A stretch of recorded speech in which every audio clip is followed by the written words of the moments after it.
You are now tuned into Then Radio.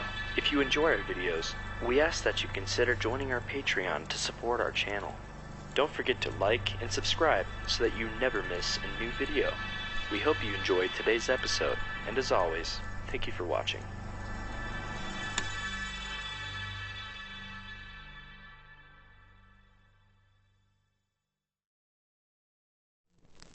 Frontier Town, the saga of the Roaring West.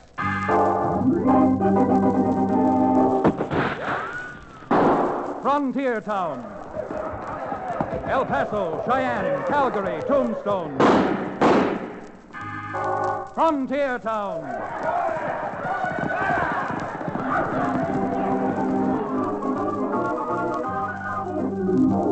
Here is the adventurous story of the early West, the tamed and the untamed. From the Pecos to Powder River, Dodge City to Poker Flat. These are the towns they fought to live in and lived to fight for. Teeming crucibles of pioneer freedom. Frontier Town!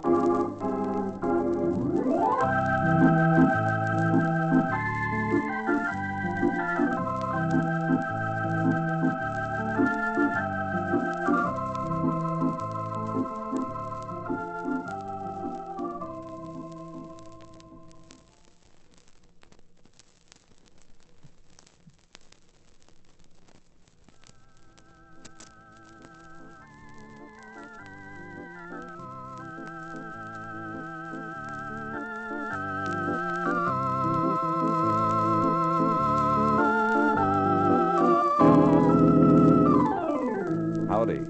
If you're interested in facts and statistics, I'm a Frontier Town lawyer, named Chad Remington. Frontier Town called Dos Rios. The rest of the facts and statistics somehow are the kind you get from the government. Because this little adventure and danger I want to tell you about couldn't have happened unless the government had ordered the remonetizing of silver. And this brought about one of the most turbulent booms the frontier has ever known. The boom brought thousands upon thousands of people into the painted hills behind the town of Angel's Draw. And although Angel's Draw originally referred to a gap in the hills behind the town, which under the proper twilight lighting looked like an angel with his pinions spread, by the time the silver boom was underway, Angel's Draw had taken on a new meaning, and a deadly one.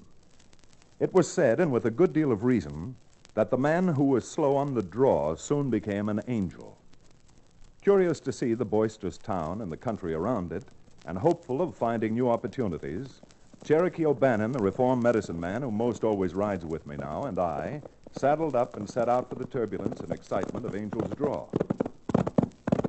Counselor Remington, I'm willing to admit that I'm glad you persuaded me to join you in this trip to Angel's Draw. Persuaded you? I came near having to throw a holder on you to restrain you once you heard about a boom town with its wine, women, and song. Fie on wine, women, and song? Double fie with little yellow ribbons on it. Oh, so? You mean you're no longer interested in wine, women, and song? Sir, I've never been interested in wine, women, and song. No, indeed. No, indeed. The only thing that ever appealed to the O'Bannon has been liquor, ladies, and brass bands. Liquor, ladies, and brass bands, huh? Well, you certainly like your pleasures hard-boiled. I not only like my pleasures hard-boiled, Counselor, but from time to time I've been known to become boiled myself. Yes, indeed. Well, that certainly explains why you spend most of your time in hot water. Yes, indeed. Say, Chad, see down there? Looks like something's going on down in the street. It sure does. Seems to be a whole crowd milling around a man who's up on a platform or a soapbox. These watery blue optics don't deceive me. There's trouble going on down there. Real trouble. Come on, man. Don't just stand there. Rattle up that pony.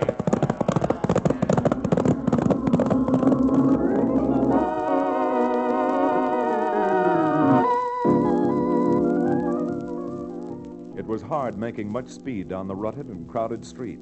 But as we neared the knot of jeering people, we were able to make out a little better the man standing on the packing case. He was tall and bony, with a look about him of the hill country. His clothes were black where they hadn't worn green, and he wore his collar reversed. A preacher fighting to bring the gospel to a boomtown crowd. Cherokee and I reined up and started working our way through the crowd to hear better, to find out what was going on. I ask you, what good will all the silver in the hills do you if you do not find the gold in your hearts? How long are you going to sit indolently by and countenance the bestial vulgarities visited upon you and your families by this Pablo Perkins? How long, I ask? Go on, draw it up, will you? We like this town the way it is, and we don't need you. Or the likes of you around. If Pablo Perkins sent you here to disrupt this meeting, go back and tell him that my mission hasn't even started. Pablo Perkins serves Mammon. I serve our Lord. Ever since you come to this town, Gasaway, you've done nothing but call names. Mr. Perkins happens to be a friend of ours. And if you're fighting him, you're fighting us. And if it's a fight you're looking for, Reverend, we'll be glad to oblige. Come on, boys, get that psalm singer off that box and run him out of town. If there are any of you who want some sung over him, just take another step. Well, who do you think you are, coming in here and telling us what to do? We'll show you who we are mighty short order if you insist on being convinced. I'm not waiting. Now, the lot of you, break this up and clear off the street. My son, I appreciate your help, but I have no fear of these men. And neither have I, Reverend. Not while they're in front of me. Why, you loudmouth, big talk. Anyone else want to start reaching for their guns? Come on, boys. Let's go down and get some tar and feathers. Yeah, we'll run the three of them out of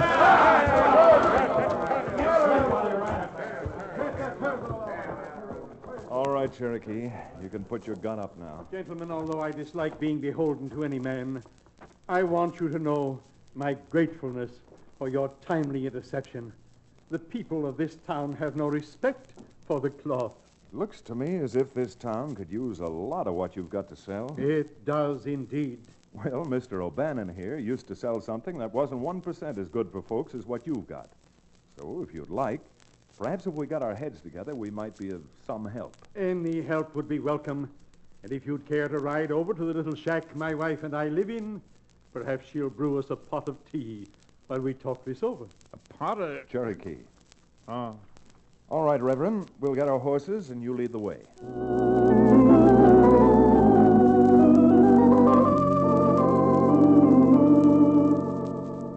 The cabin Reverend Gasaway occupied with his wife, Alma, was little more than some packing cases. Mining machinery had come in, nailed together. But it was scrubbed and clean and had an air about it that bespoke home. Despite the obstacles in their path, both the Reverend and his wife were still filled with hope. Well, this is a frontier town, Mr. Remington. Although the Reverend hasn't been able to clean it up entirely, I think our efforts have helped some. Some, Alma, is far from enough. And the little we have accomplished has been blocked by what we had best term the opposition. What's been blocked? Well, a few weeks ago, the Reverend shamed the so-called town council into passing a closing law. All places that serve liquor are supposed to close at 2 a.m. They're supposed to, all right, but they don't. But you've got a marshal's office here. We saw the marshal's office as we rode into town. Yes, there's a marshal, but apparently he's in the pay of Pablo Perkins, too. Then you have no law at all in Angel's Draw. Not the right kind of law. You see, Mr. Remington, the Reverend and I are far from being blue-nosed reformers. But Perkins and his tribe are bleeding the miners and their families of their hard-earned pay. In fairness to the wives and children, we feel that it must be stopped. And I suppose there's no church in Angel's Draw. The only church in Angel's Draw at the moment is in Alma's heart and my own. With the few contributions I've been able to get, we've bought a plot for our church on a knoll which overlooks the town. It's up on top of some old diggings. But now that Perkins is running this town, we haven't been able to raise $1 in 2 weeks for building materials. Who is this Perkins character? Is he a Mexican? I heard you call him Pablo. Pablo's his nickname. We understand that he got it because of the finery he wears. Satin vests and silver ornaments. Just like a Spanish grandee. And probably what he needs is a few weeks on the torture racks of the Spanish Inquisition. As a man of the cloth, I know that Pablo Perkins will face his own Inquisition when he... The window! happened? Someone tossed a brick through the window with a note attached to it.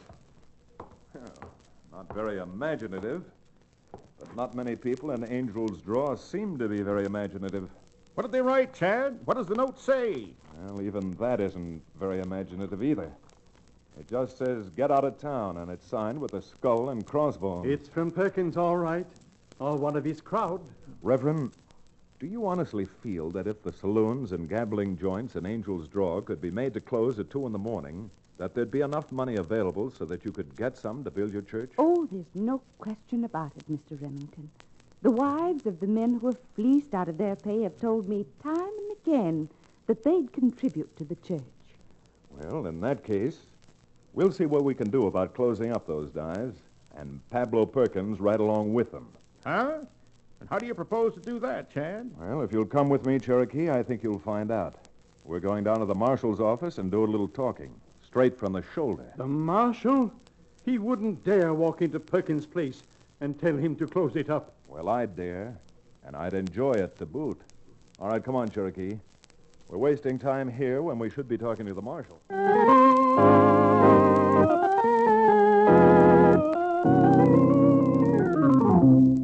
What you fellas are asking me to do is impossible. Pablo Perkins is a big man in this town, the biggest. You're the town marshal. You were put in office to enforce the laws. How much is Perkins paying you to lay off? Now, wait a minute. You got this whole thing wrong. No one's paying me nothing. All I get is my wages for doing my job. And if I cross up Perkins, he'll fix it so I won't get that. Chad, it looks to me as if all that's wrong with Angel's Draw could be cured by getting a new town marshal. Oh, now, look here. I'm a married man. I've got a family. So have a lot of the miners around this town. And your friend Perkins is taking the bread and butter out of the mouths of a good many families. Oh, good gosh. That ain't my fault. We say that it is. And since this whole thing is as distasteful to me as it seems to be to you, I'm going to ask you just once more. Are you giving O'Bannon and me deputies' badges, or aren't you? Now, wait a minute. You're putting me in an awful spot. Pablo'll have my hide if I do anything like that. Well, that's our answer. Now, the next step is to get an indictment against this jelly-kneed so-called lawman for malfeasance in office and have him thrown out. Well, all right. You win. Well, if we win, let's have the prizes. Get out those deputy marshal badges. There are your badges. Now hold up your right hands. You solemnly swear to uphold the law.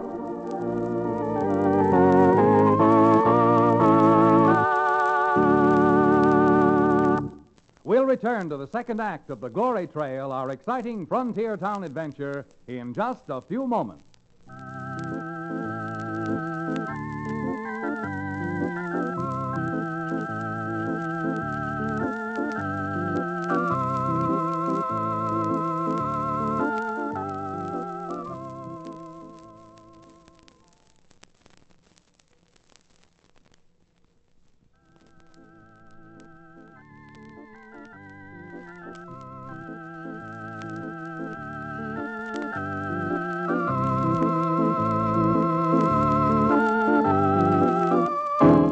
And now, Frontier Town. Well, there were the two of us, O'Bannon and I, with deputies' badges. 2 men against, if not half the town, at least against this Pablo Perkins and his complement of gun-toters. Tough odds? Well, not as tough as they might first appear, because knowing that Perkins was a gambler, I knew that he was at least half-bluff. And if he could be half-bluff, Cherokee and I might get someplace by bluffing 3/4 of the way. However, not wanting to expose our cards until the pot had been built up, Cherokee and I sat in the marshal's office so that he couldn't get loose and warn Perkins. And we sat there until the clock struck 2 next morning. Then, checking our guns to make sure that they were ready and able, Cherokee and I started out down the street and headed for Pablo Perkins' Straight Flush Cafe, which, as usual, even at this hour of the morning, was jammed to the rafters. Hey, Pablo, Yeah, Windy? have you seen the marshal? I ain't seen him around tonight. Yeah, that's right. Now that I think of it, neither have I. He generally comes in sometime around midnight for his, his salary. You think something's happened to him? What if it has? It ain't gonna make me feel bad. That ain't what I mean, boss. I mean them two Jaspers who rode into town today and stopped us from busting up old man Gasaway's revival meeting. What about him? Remember what Cleet said? He thought he saw him going into the marshal's office a little while after? You quit worrying. That marshal ain't got enough salt in his whole system to sprinkle on a soft-boiled egg. He'd no more do anything to stop us from... What's gotten through you, Windy? What are you staring at? Here come them two I was telling you about right now. And do you see what they got pinned on their chests? Marshal's badges. From the clothes you're wearing, I take it that you're Pablo Perkins. What of it? Oh, nothing much. Is that a watch you've got on the end of that gold chain, Perkins? Yeah. And what of that? What time is it, Perkins? Well? I think it's time for you to get out of here. It's time for everybody to get out of here. It's 20 past 2. You're wrong about that, too. It's 28 minutes past. Good. Then that just gives you 2 minutes to have this place emptied out and closed up by 2:30. We're giving you a half hour, the best of it, right there. Why, you red-nosed... I'm sorry, my friend, but any gunplay in this place tonight will be done by the law. And at this hour of the morning, my temper's worn pretty thin. Well, there's not much I can do when you come in here and pull a gun on me. But if you don't mind, I'm going to pour myself another drink. Pat, look out. He's grabbed a bottle. That's about as low down a stunt as anyone's tried to pull, Perkins. Nobody but a sidewinding snake would reach for a bottle behind a man's back. And if I didn't have a man with me like Deputy O'Bannon, who never takes his eye off a bottle, you might have gotten away with it. But now you've only got 1 minute left to close this joint, or we're marching you down to jail. Well, boss? Hey, quiet down a minute, will you? Hey. Quiet! There'll be no more playing and nothing more served in here tonight. So go on, beat it. Go on home.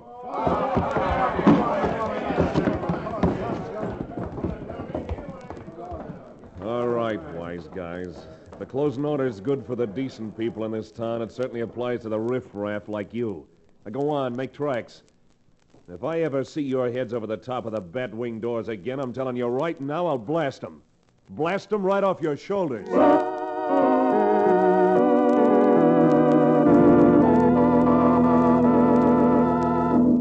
I guess that was about the easiest victory I ever won. Or so it appeared at the moment. Yes, and even for days later. As a matter of fact, Pablo Perkins' easy wilting, I'm afraid, made us all let down our guards. Just as Alma Gasaway had said, money started to flow in for the building of the little church. Not only money, which was no longer lost over the long bar or the gaming tables at the Straight Flush Cafe, but nickels, dimes, quarters, and dollars squeezed out of the household money of grateful wives. And as fast as the money poured in, the Gasaways, Cherokee, and I bought building materials and dragged them up to the knoll that we nicknamed Glory Hill. Willing hands nailed the studs and joists and stringers into places as our little church started to gain form and grow. This being a carpenter is wearing work. Oh, yes, Cherokee. Hard work's not easy. Nope, even the Lord's work isn't easy. I'll say amen to that. Too bad we can't make that yellow-spined mollycoddle of a marshal come up here and drive a few nails instead of lolling around that office of his. Oh, Cherokee, that's no way for a deputy to talk about his boss. Besides, if the marshal... Hello. Here comes a real surprise. See who's buffing his way up the hill? Praises be. Mr. Perkins. Perkins? If that no good imitation of a man is coming up here to make more trouble, I'll personally thrash him within an inch of his life. Good morning, Brother Perkins. Morning, Reverend. Mrs. Gasaway. Good morning to you, too, you deputy marshals. What brings you up the hill, Pablo, and particularly at so early an hour in the morning? Well, ever since you made us close up at 2 o'clock and I'm getting to bed at a respectable hour, I'm up and out every morning. And it's still not too late for you to be redeemed. Much of the Lord's work is done in the morning. Well, that's what I came up to see you about, Reverend. My eyes have been opened. Closing early, I'm still making enough money, and since I don't want to see this little town of ours split in two by factions, and to show you that my heart is really in the right place, I've brought you up a little donation for your church. Here. 500 simoleons. Maybe I should make a practice of getting up early every morning myself. Yes, I should. Well, Reverend, what's the matter? Why don't you take the money? Brother Perkins, I'm very grateful for your more than generous offer, but I'm sure that a man who is as wise as you are must recognize that I cannot take a contribution for the cause of good when the money comes from the cause of mammon. Dear, are you sure you're not being a little hasty? No, Mrs. Gasaway, I think the Reverend is right. However, let us not belittle Perkins' generosity and apparent change of heart. Okay, you're the doctors. But if you ever do get stuck, you know where to find me. The money's yours just for the asking. You would do far more good for our church and yourself by attending every Sunday rather than contributing to it. I may fool you at that. You never can tell. I may get religion, too. Adios. I think that was simply wonderful of him. And I must admit that so do I. Well, I don't. I'm afraid that the years I've spent rubbing shoulders with dishonest characters like that gambler have convinced me that a leopard doesn't change his spots and a polecat doesn't change his stripes.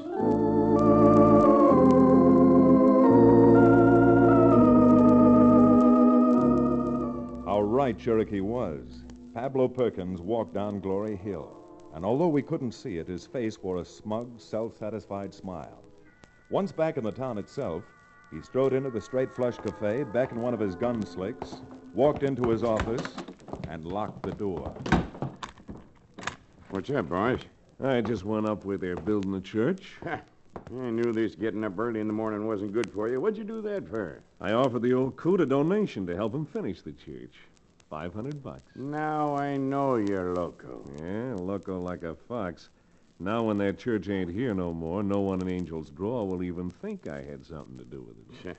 You're a loco for sure. The church ain't gonna be here no more. That's what I said. The church is gonna vanish into 1,000,000 pieces of kindling wood. You see, they're building the church right on top of an old digging, and the old tunnel's right below it. What's a tunnel got to do with it? In mining, they use explosives.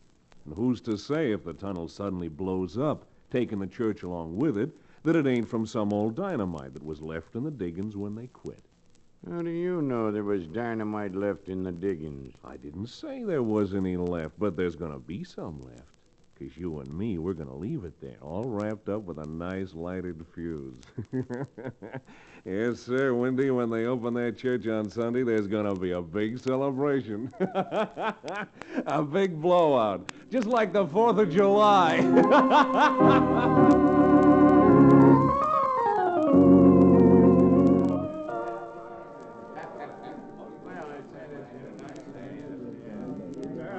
Chad, there should be a warm glow in your heart that'll endure all your life as you watch these good brothers and sisters climbing up Glory Hill to attend church. I've got a glow, all right, but the real satisfaction must be yours and your wife's. Oh, I've never known a happier day or a happier moment. Well, I think it's time we should be going inside and holding our first communion with the Lord in his new edifice. You go ahead, Reverend. And you too, Mrs. Gasaway. I'd better wait here for Cherokee. Even though his past is well behind him, I think it would be better if I made sure that he gets to church. Well, you go right ahead. But where is Cherokee? Well, you know, he's not in the pink of physical condition. Although he's full of the milk of human kindness, right now he occasionally backtracks and imbibes other kind of fluids. So he's a huffing and a puffing his way up that hill. All right, Chad. We'll leave you to get behind Satan and push Cherokee and Satan both into church. Come, Alma. Don't be late now, Chad. Morning, brother. Beautiful day, ain't it? And a good morning to you. Cherokee, come on. Dad, wait. Don't go inside yet. Oh, for goodness sake, what's the matter? Chad, I just saw something that scared 10 years out of my life. What, His Satanic Majesty moving out of Angel's Draw? Oh, much worse than that. Halfway down the hill to the left, where you can't see it from here, I saw two men just vanish into the side of the hill. What were you doing around to the left? Well, to be perfectly honest with you, I stopped behind some juniper bushes to take a snort so I could climb the rest of the hill. Chad, I'd swear that one of those men was Pablo Perkins and the other his bodyguard. Now, what the dickens could Perkins be doing vanishing into the hill? Well, there's an old mining tunnel there. From what I could see, Chad, we've got no time to waste. Those two are up to something, and we'd better investigate. Come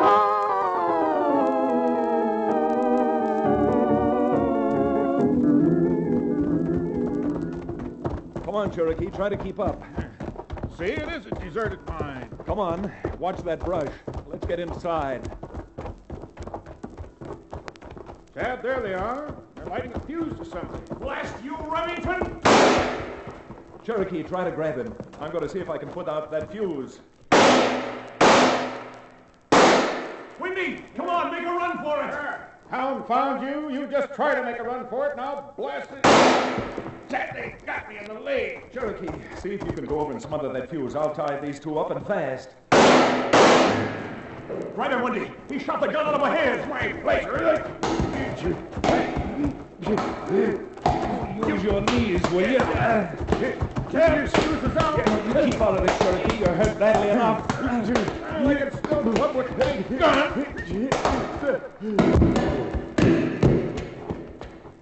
Doggone it, O'Bannon. You put out the fuse, you floored this other crook, even with a slug in your leg. You did the work of two men. And why shouldn't I? There were two of us. Me and Satan right behind me. Oh! Well, I'll be blamed. Mr. O'Bannon has gone and fainted.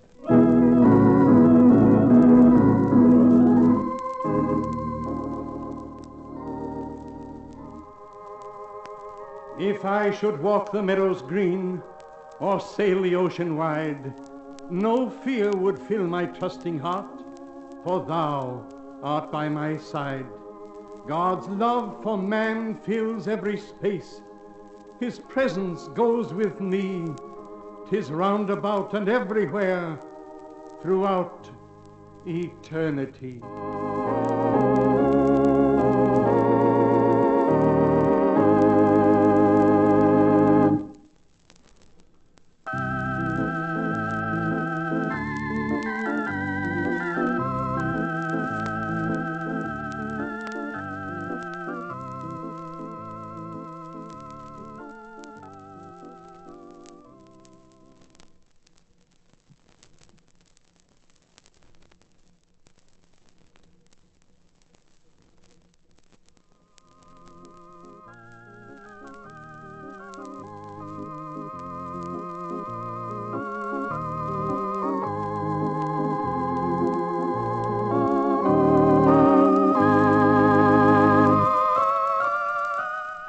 Frontier Town, starring Reed Hadley and featuring Wade Crosby, is a Bruce Ells production.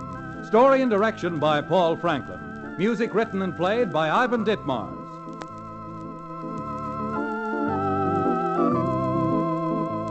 Be sure to be with us again same time next week for another fine action-adventure story with your favorite young Western star, Reed Hadley.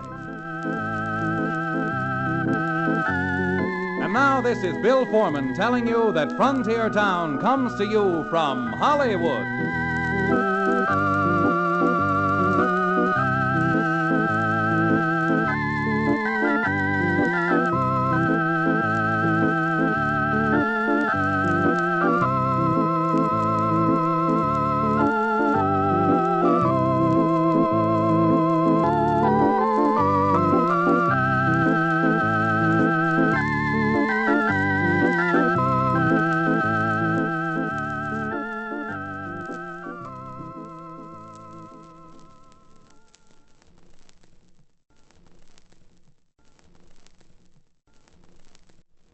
Frontier Town, the saga of the Roaring West.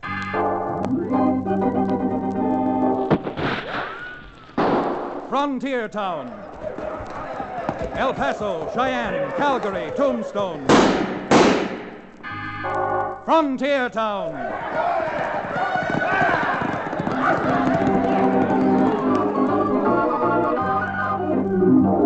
Here is the adventurous story of the early West, the tamed and the untamed. From the Pecos to Powder River, Dodge City to Poker Flat, these are the towns they fought to live in and lived to fight for. Teeming crucibles of pioneer freedom. Frontier Town!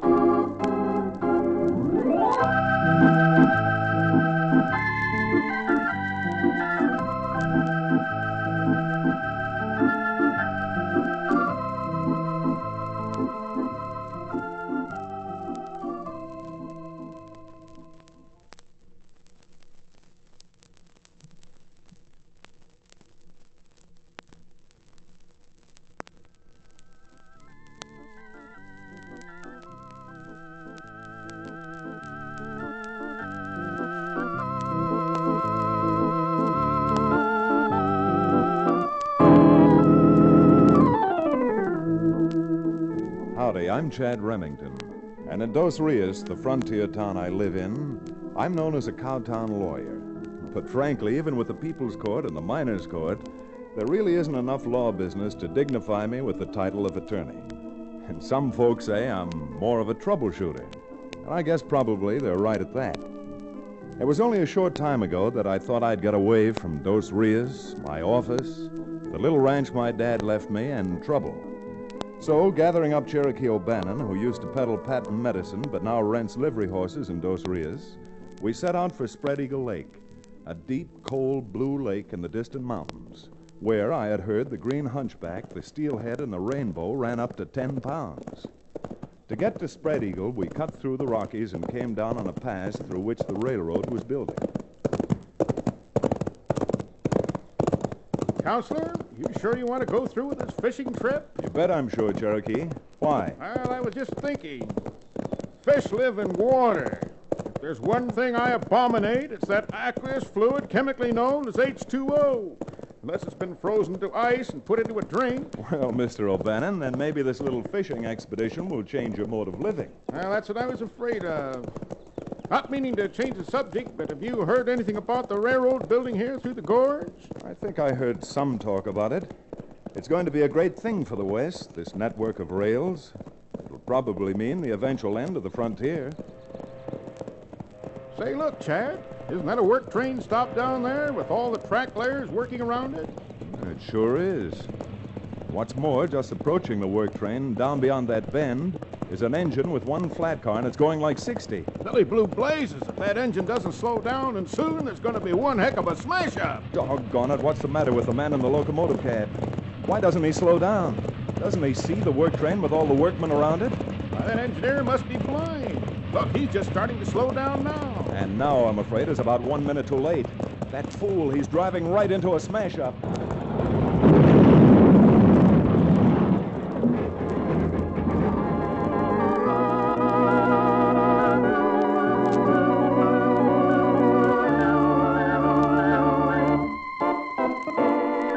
I don't believe I ever felt so helpless before.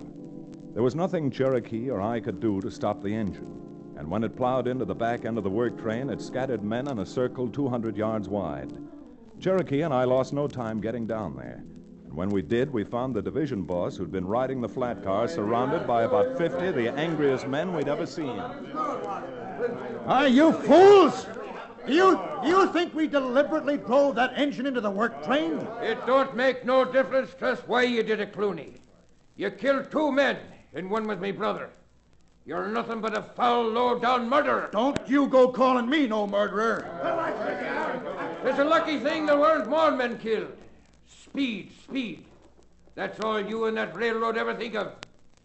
Well, we got some speed for you, Clooney. The speediest trip you ever made. To a graveyard. All right, go on. Gun me down. Fine chance I'd stand against 50 of you. I don't need no gun for a snake the likes of you, Clooney. Cherokee. All right, now hold it, you two. Cut it out. Let me go. Take your hands off of me. Now, that's enough. All right, now cut it out. Yes. Thanks, mister. I didn't stand much of a chance with a mob on my neck. Who's he coming in here? All right, the lot of you. I don't know who's right in this argument, but I'm not going to stand by and see 50 men go after one. Get out of my way, you Shut up! What's... Now, if there are any of the rest of you who are interested in target practice, I'm right here to oblige.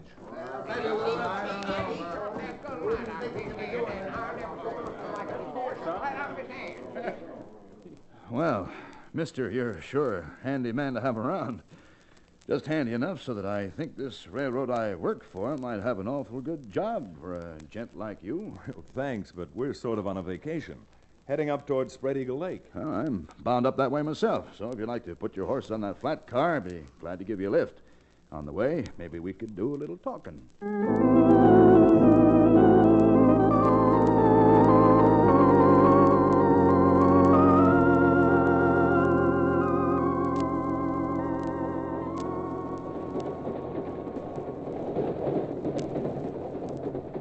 Now, mind you, I'm not taking sides in this issue. From what we saw, the men were right. This engine was going much too fast. Sure. But is it the railroad's fault if the engineer was daydreaming?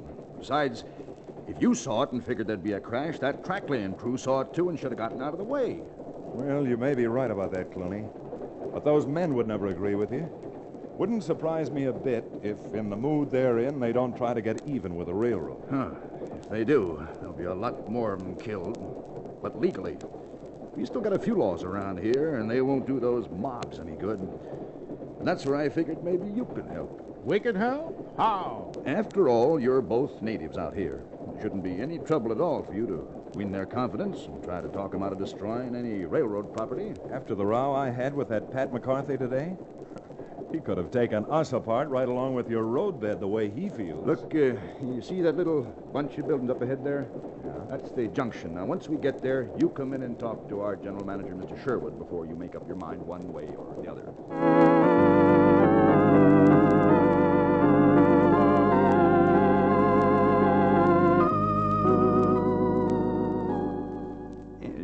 Don't you see, Sherwood? If O'Bannon and Remington would take the jobs and could worm their way in with the work crew, well, that'd be just like having a spy in their camp. We'd know everything that was going on. Well, I'm not sure about that, Clooney, but, okay. Have them come in. Right. Come on in, fellas. Mr. Sherwood will see you now. Come on in, boys, and let's talk about this job. Now, believe me, Mr. Sherwood, Cherokee and I aren't looking for jobs. Yeah, but this is different. It's not a permanent job, and what's more, by helping the railroad complete its work, you'll be helping everyone around here. What we want is to stop the wanton waste of material and lives. In other words, you want a troubleshooter so you won't have any shooting trouble. Remington, you hit the nail right on the head. Well, all I can say is I hope we don't end up hitting it right on the thumb.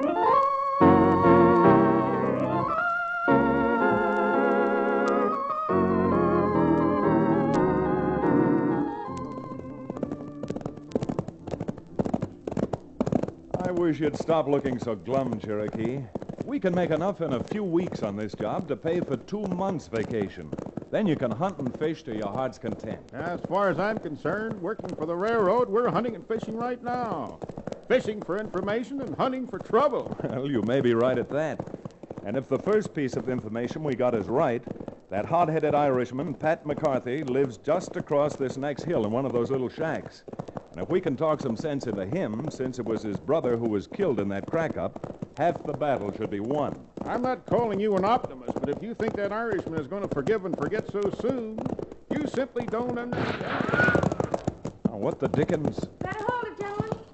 Because the only way the next shot's going past you is after it goes clean through you. By the Ides of March, Chad, it's a red-headed girl. Not that your lives are so much.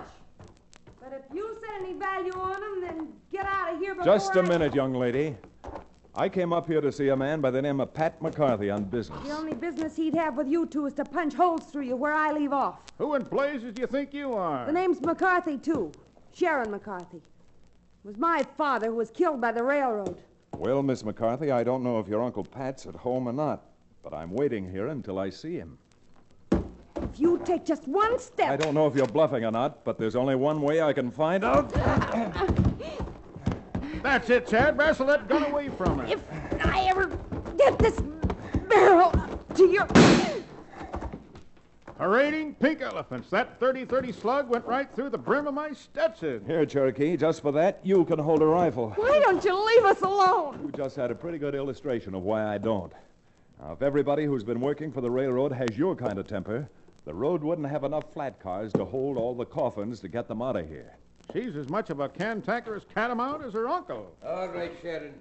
I'll take care of these two spalpeens myself. Oh, howdy, McCarthy. Don't you go howdying me.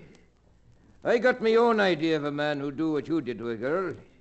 And I got a good notion to give you what I should have given you this morning. Well, since you seem bound and determined to get it out of your system, why don't you try it? And don't think I won't try it. Take yourself.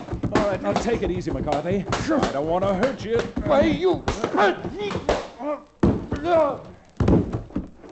Billy Blue Blazes, Chad. The old Tad knocked you down. It looks like we're both down. Young fella, wherever did you get a wallet like that? I got his gun, Uncle Pat. I'll cover him. Here, Sharon, for shame. Put that gun down. Now, we don't shoot anybody around here unless they stand on their own 2 feet. Well, that sounds fair enough. So how about us both getting up? My jaw hasn't been hit that hard since the day I left Dublin. Well, I don't know how long that's been, McCarthy. But my mouth feels as if I'd been kicked by a mule. Of course, if you aren't a mule or as stubborn, I've still got a few things I'd like to talk over with you. Well, I don't promise to do any more than listen. But if you try to pull anything on me, by the Blarney Stone, I'll fill your hide so full of holes that when they lower you into your coffin, you'll wheeze like an accordion. No, come on.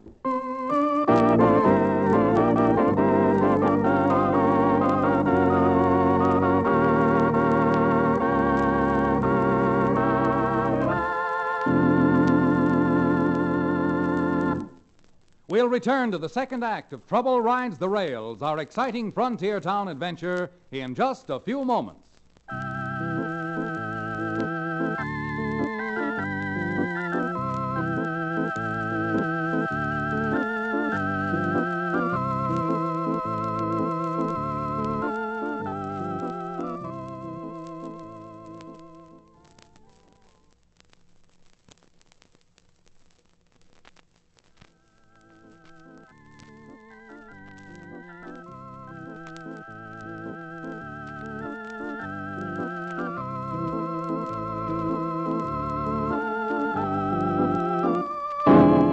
And now, Frontier Town.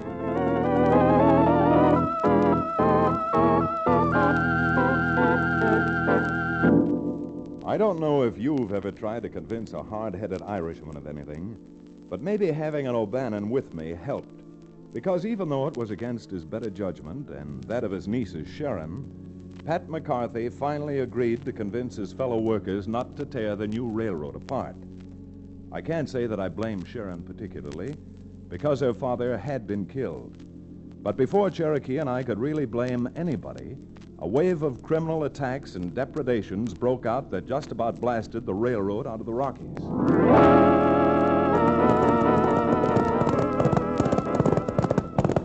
There she comes, boys. That's the mail flyer. Come on now, let's get her.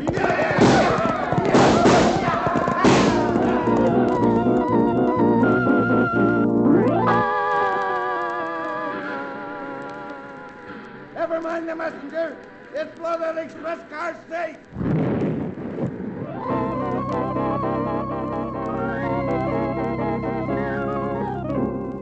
Watch it now, men. Once that train hits the bridge, there's going to be an awful crash.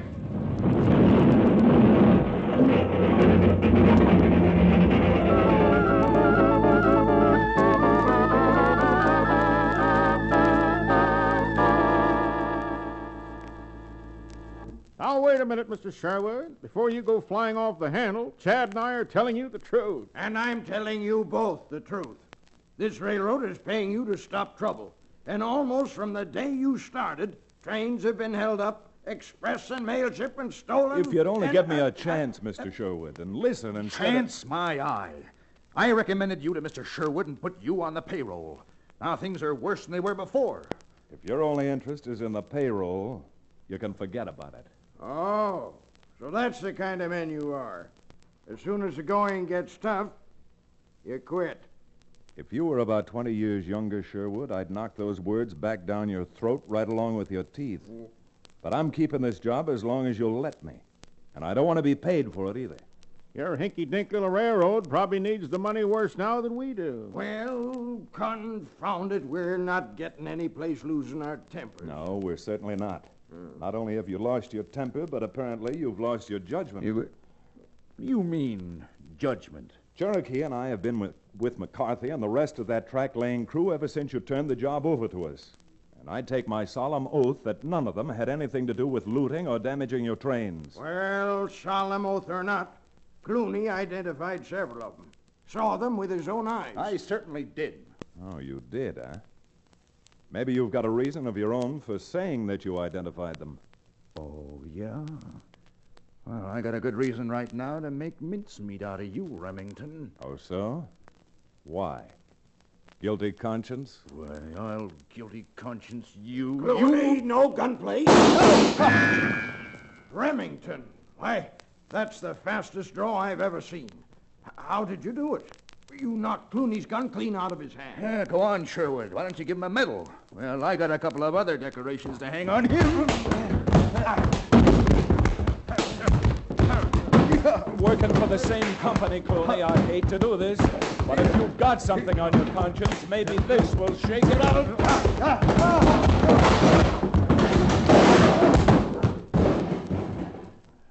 I'm sure sorry about breaking up your office, Mr. Sherwood. And I guess this is the end of the line for us. No, not at all. Now I'm doubly convinced you're the kind of men I want working for me. But I do think you're wasting your time when you suspect Clooney of having any ulterior motives. Well, it wouldn't be the first time I've been wrong. But I certainly don't understand how he was able to make such positive identification of those men. Well, then, Remington, in that case, maybe you'd better find out. And if you do find out, you may have found the men who've been trying to put this railroad out of business.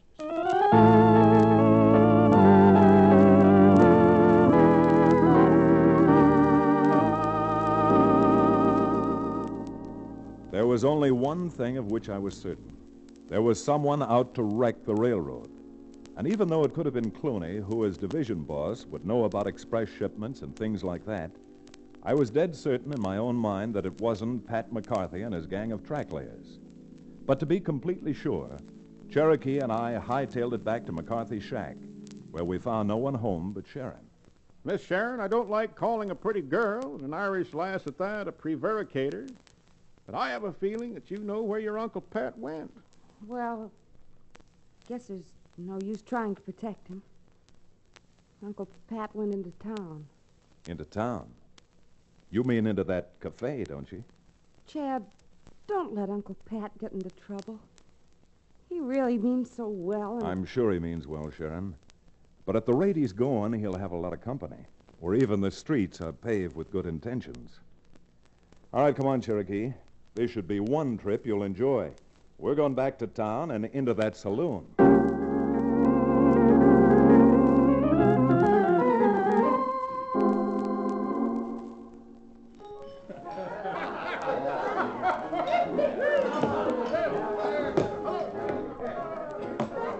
Fill that glass up again, Pat? Fill it up, eh? You know something, Pharaoh? This reminds me of the night that I was in Dublin. It reminds me of why I left Dublin. Why? You see, I was a hod carrier over there, and I had a lot of trouble there. I lost all my money, and I came into a bar. You did? Yes, and the boss of the bar says to me, he says, have a drink. So I says, all right, I will, you know. We have a drink. So I decided I'd have a drink, and, I couldn't pay for it. So, no, I don't want you to get me wrong. Then I joined the sail investment, and then I come to this country and work for the railroad. Well, will you have that drink? Well, thank you, Pharaoh, but I've got to tell you the truth. I haven't got the wherewithal to pay for it. Well, don't let that worry you, Pat. You and the rest of the boys who work for that devil-dealing railroad, you're good with me until you get your next job. Well, that's fine. I don't know when the next job is going to be, but if you don't mind, give me that drink. That's fine, Pharaoh. Fine. Hey, Nibs. Yeah, boys. Now, you give McCarthy anything he wants, and that's how... Hey, Pharaoh. Here comes that lawyer who's been gumshoeing for the railroad. Pour McCarthy a drink. I'll handle these two. Okay. Howdy, Remington. Buy you a drink, too? Well, I don't mind if Oh, thanks, Pharaoh. What are you doing here, Pat? Oh, well, me? Well, you see, I came in here because I had some errands to do. Come on, Pat. You're going home. Just a minute. Nobody's coming into my place and ordering the customers out. Come on, Pat. Now, maybe if I had just one drink with Pat, then maybe he'd feel better about coming, Chad. McCarthy's staying here, just as long as he wants to. Fair enough. You ready to leave now, Pat? Well, okay, Chad. Yeah, you see, Farrell? He's ready to leave right now. All right, Pat, let's go.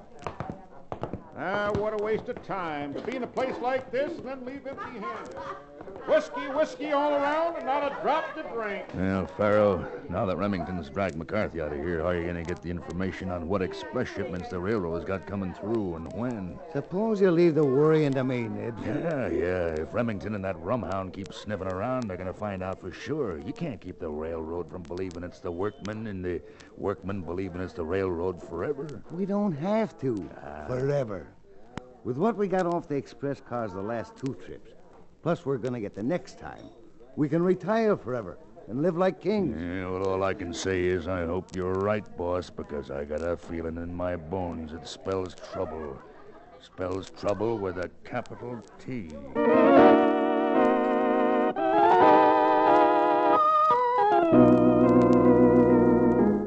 Uncle Pat, you've got to answer Chad's questions. He told you that Clooney claims to have identified us in that last railroad wreck and hold-up. Sharon, you know we had nothing to do with it. Maybe you didn't.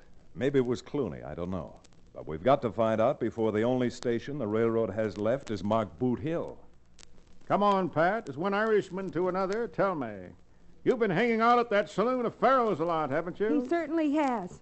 And where he got the money for it, I don't know. Well, Farrell told me that I didn't have to pay him. You didn't have to pay him in cash. Now, tell the truth, Pat. Hasn't Farrell been pumping a lot, asking you questions about the railroad? Well, well, sure, Chad. We talked about the railroad, naturally. Uh-huh. And when you were just there, you told him what I told you this morning.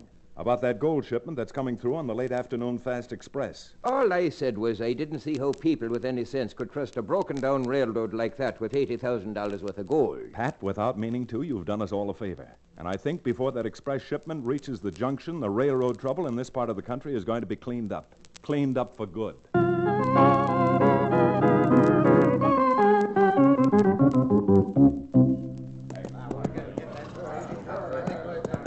Pat, will you make those men of yours shut up? Here comes the train. Chad, look. There's a big bunch of men on the other side of the gorge, all dressed up like railroad workmen. Well, I'll be hamstrung.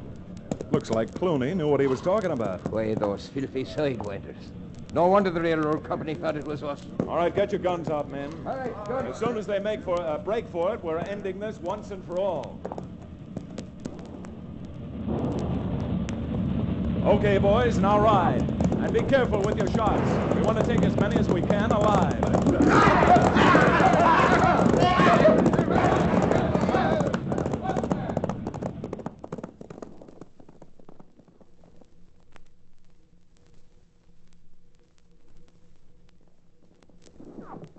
Hey, Farrell, look. Here comes Clooney and a bunch of those railroad detectives. Turn those horses, boys, and let's get out of here.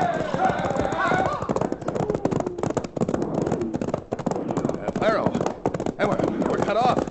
Here comes Remington and his crowd, ears over elbows. Off them horses, boys, and head for the rocks. And this'll take care of you, Mr. Clooney. I got his gun, Clooney. Now cover the rest of them while I get Farrell. I still got this down in your Remington. Well, you better use it before I connect with this. Pat, lend Clooney a hand, because the reward money that railroad's going to pay you will more than make up for everything you've lost.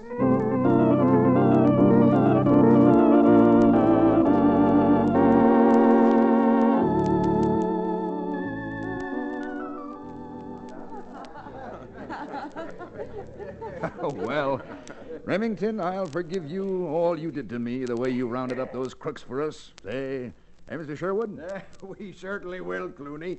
And speaking on behalf of the railroad, we certainly made a good deal when we hired Remington and O'Bannon. Oh, that reminds me. Where is Cherokee? Well, after all he did and the thirst he developed, I gave him the money to go down and buy a bottle of whiskey. Oh, well, now, Mr. Sherwood. Oh, that was mighty nice of you. Yeah, except that Cherokee got so excited he dropped the bottle and it spilled all over the wooden floor. Oh, that poor man. He's probably sick about it. Well, he has gone to the doctor's.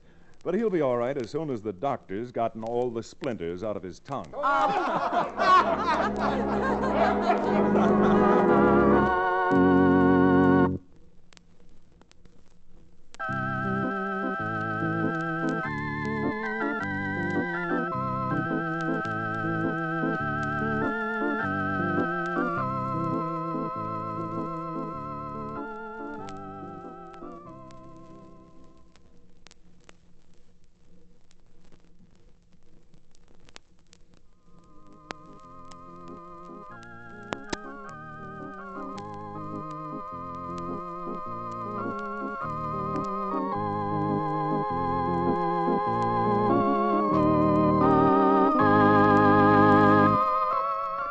Frontier Town, starring Reed Hadley and featuring Wade Crosby, is a Bruce Ells production. Story and direction by Paul Franklin. Music written and played by Ivan Ditmars. Be sure to be with us again, same time next week, for another fine action-adventure story with your favorite young Western star, Reed Hadley. And now this is Bill Foreman telling you that Frontier Town comes to you from Hollywood.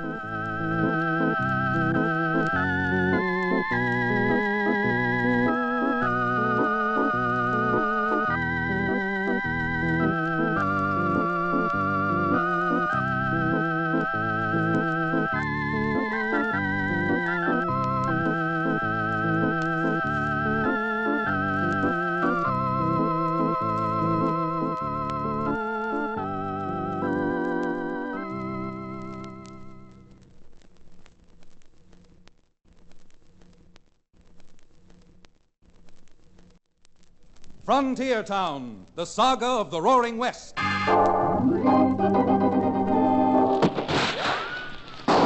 Frontier Town. El Paso, Cheyenne, Calgary, Tombstone. Frontier Town.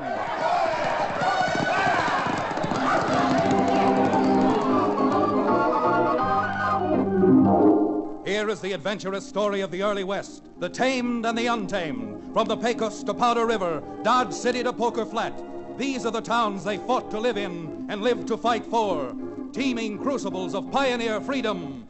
Frontier Town!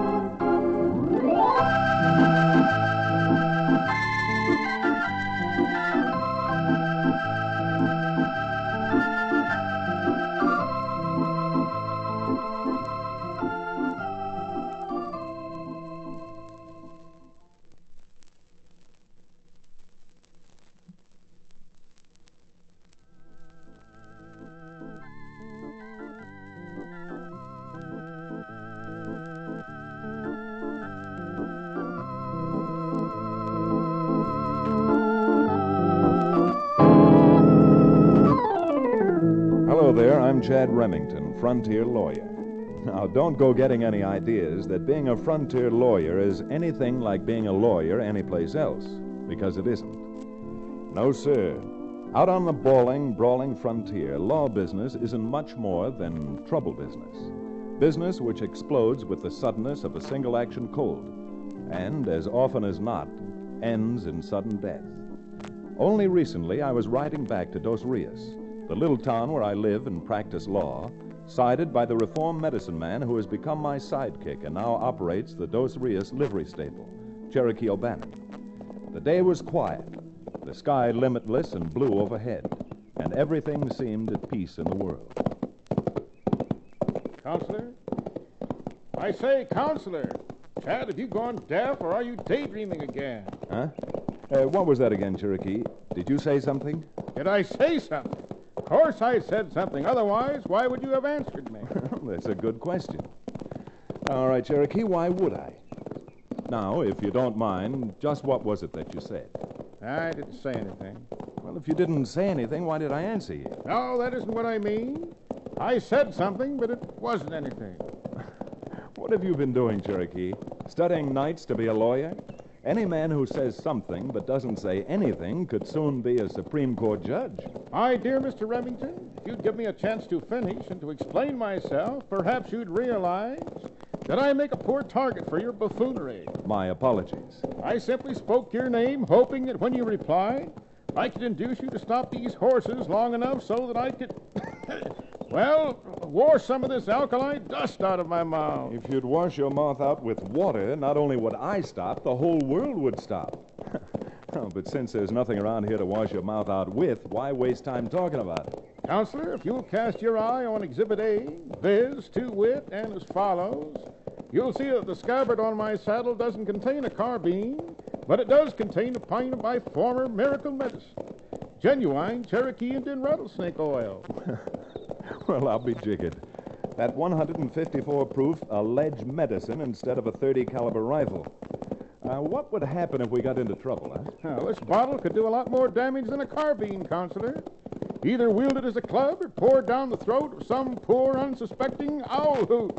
A match applied to it would make it burn with bright blue. Hold it, Cherokee. If those shots mean anything, you may get a chance to find out whether that alcohol is any match for a lead-covered bullet. Where did those shots come from? Over that hill? Yes, apparently from where those two young homesteaders settled only a few weeks ago. Homesteaders? Billy Blue Blazes, Chad. That might mean we're in for another range war. It sure might, unless we can get there soon enough to do something about it. All right, come on, Cherokee. Put that bottle back in your saddle boot and let's make tracks.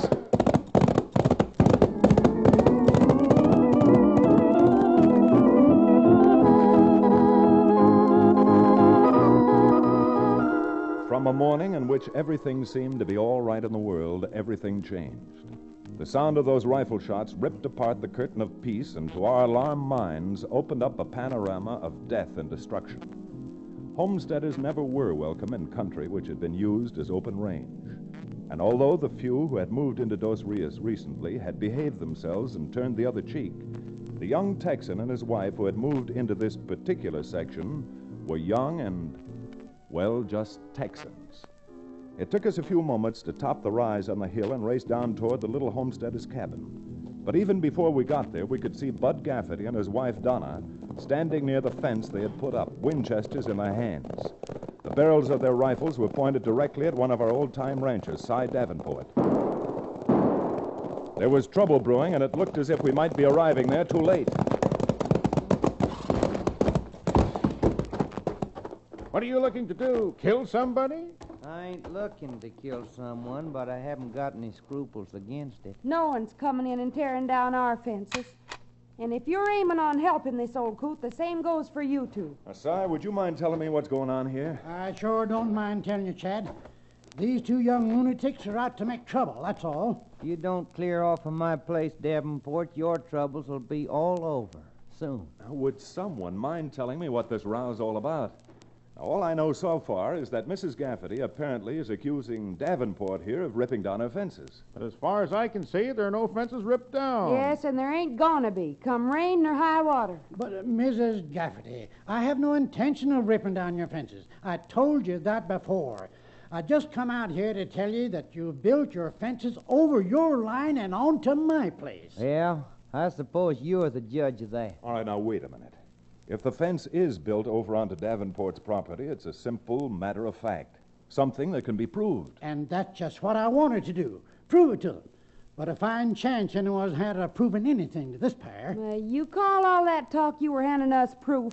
What talk, Mrs. Gafferty? Well, I offered to show them where the original government surveyors sunk the hub, marking the middle of the township when this land was originally laid out. You call that proof?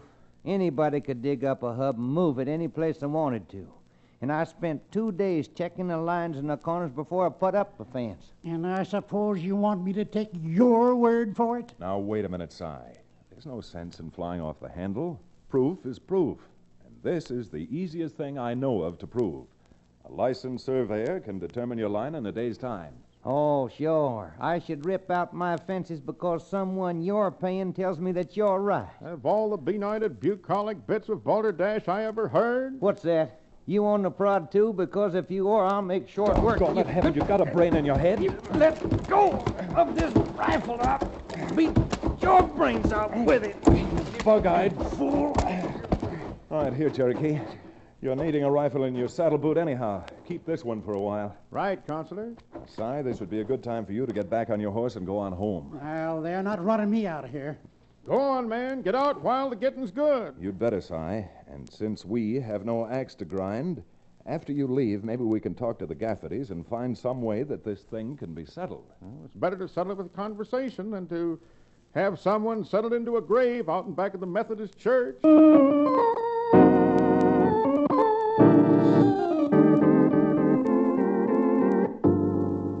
I'm afraid that out on the frontier, talk rarely has settled anything. But after Si Davenport had ridden off, and with both Bud and Donna Gafferty glaring at us, Cherokee and I did try to talk sense to them. Not that it did much good. What in the name of all that's sacred do you want Davenport to do? He's offered to pay to have a new survey made. That'll cost him at least $100. And wouldn't that be cheap? $100 to get almost 30 acres of our land. Well, you don't have to worry about it, Donna, because it ain't gonna happen. Well, then, why don't you get your own surveyor? I told you before I spent 2 days laying out that land myself. It's right. And I suppose you can't be wrong. Now, don't you see that if you were The only thing we can see, mister, is that we didn't ask you here. We don't want you here, and you'd better be riding. Well?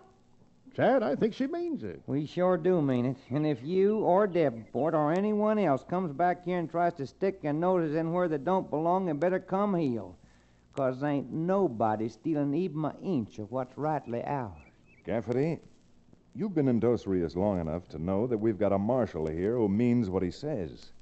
And if you're going to try making your own laws, I'm afraid you'll find out that we've got some laws that we enforce, and you'll end up in jail. We'll see who's going to end up in jail.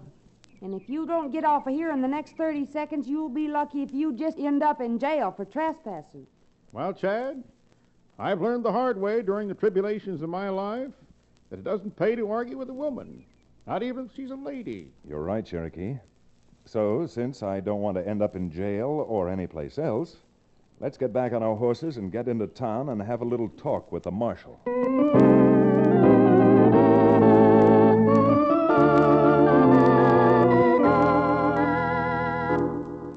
You don't seem to understand what Chad's driving at, Marshal. Oh, the heck I don't, but I'll tell you this much. If them there Gaffertys try spraying any lead around this town, they're going to end up right here, in jail. Marshal, I'm afraid Cherokee was right. You don't seem to get the point I'm trying to make. I'm trying to stop any shooting before it happens. Now, if the Gaffertys go for their guns, they'll just make more trouble. Don't you see that? And how in the name of Billy be hanged do you figure to stop trouble when there ain't no trouble yet? By the simple device of having you go out there and read the Gaffertys the riot act. But Gafferty's no surveyor. He probably made a mistake when he lined up his corners. So undoubtedly, Si Davenport is right. And if you, as marshal, can keep peace until the surveyor does go out there and check the land, that ought to give the Gaffertys sufficient time to cool off a little. Well, if Gafferty built his fence where you just said he did, it's crullers to cartwheels that he's over on Davenport's land. Why, I know where that survey hub was sunk. Why, it's been there for years. And if that's the case, all you have to do is go out there with us and... Marshal, that sounds like trouble down the street. Well, come on, let's get down there. Chad, looks like Si Davenport down there. Yeah, it sure does. And that little fella slamming away at him is our Texas friend, Bud Gafferty. Stand back there. Move aside, you men. Gafferty, you bird-brained idiot. Cut it out. I'll show him the kick. Come on now, cut it out.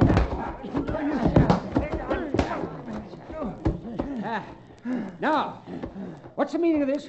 What's going on? I was just riding down the street when this young smart aleck come tearing in. He heels over leather, almost knocked me off my horse. Go on. He saw me coming, deliberately turned his horse right in front of mine. I got a good mind to Maybe finish you him. have got a good mind, Gafferty, but from what I've seen of it today, I'm starting to think you haven't got any mind at all. Well, you're sure right about that, Chad. And this is the last straw.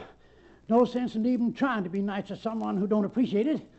So tomorrow morning, I'm getting a surveyor and going back out there. You come walking onto my place and you won't be going back. Unless they carry you back. Oh, is that so? Well, let me tell you something, Gafferty. If Si Davenport comes out to your place with a surveyor, you better keep your mouth shut and leave your guns alone. Because if there's any talking back, you'll be doing it to me. And I'm backing up this badge with a gun that's already got a few notches on it.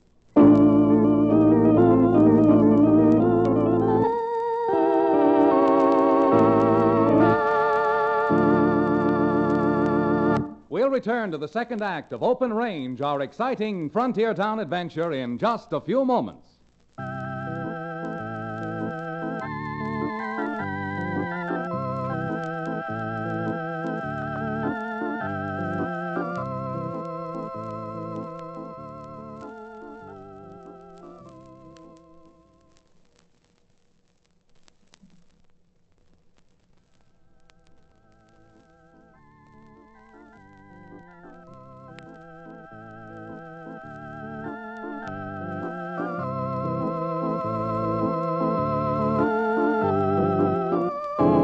And now, Frontier Town.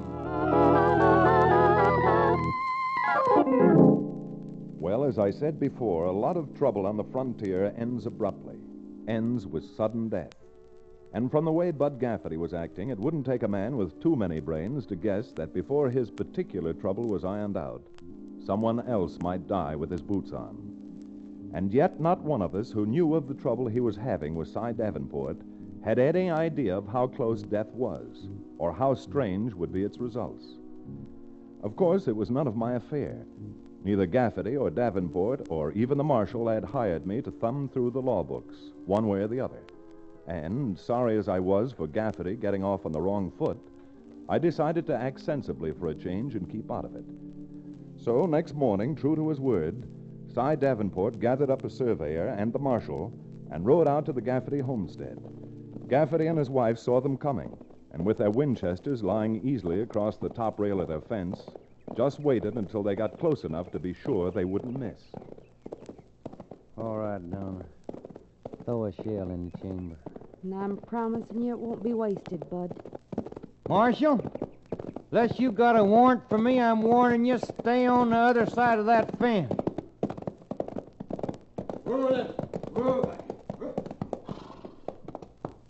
I got no warrant, but I'm still coming on your place, if it is your place, with this surveyor. Come on, boys. You're safe right where you are. But another 2 steps and you're on our land. We'll find out whose land it is once the surveyor gets through checking the lines. And if it is your land, well, that'll be the end of that. Of course it will. Now, why don't you folks act reasonable and let... I'm glad I missed you, Jen, because I wasn't aiming at you. Nor was I aiming on throwing lead. I guess that having you here's made me a little bit nervous. And being nervous ain't good for a itchy finger. And we both got itchy fingers, as far as you 3 are concerned. All right, no use wasting any breath on a pair like you. I'm giving you 5 seconds to drop those rifles on this side of the fence. Cy? Yep, Marshal? I'll handle this Jasper's rifle. You take the one away from his wife. You don't remember what I told you about coming 1 step closer, do you? Ma'am, now don't go to acting like a fool. Just do as the Marshal says. You stay away from me before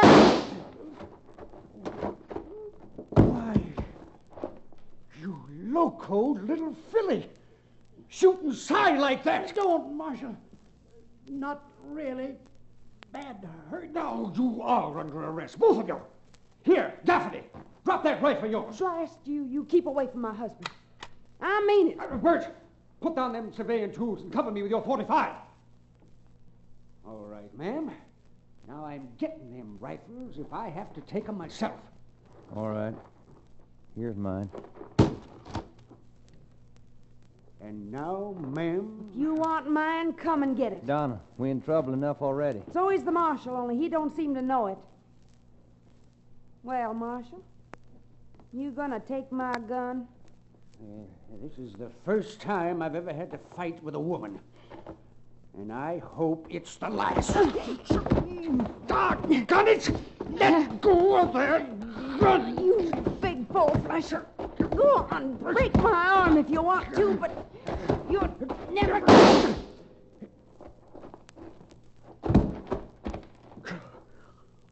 For the mercy. Gaffety! Gaffety, you seen what happened. Gaffety, don't stare at me. She pushed that rifle barrel up to her neck, and then she squeezed the trigger. Marshal, if you kill my wife, you done your last killing. But I haven't. 'Cause just as sure as God made little green apples, I'm gonna blast you right off the face of this earth.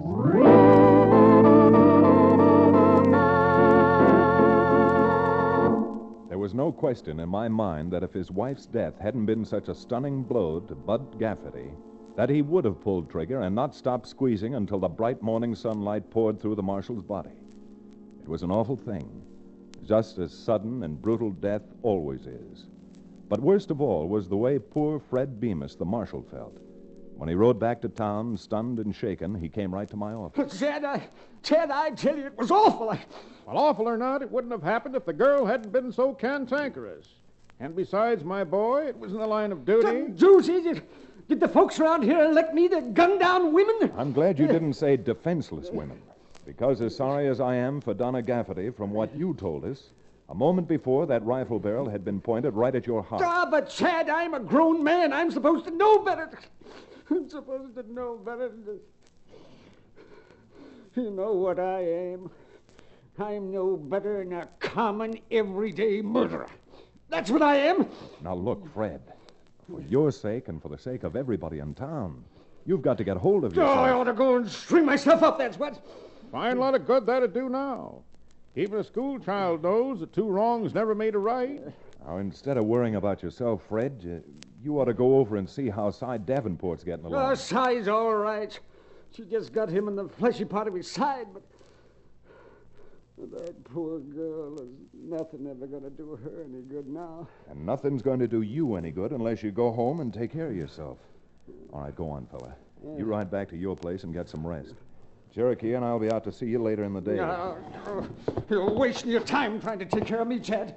You're wasting your time on a no-good, low-down murderer.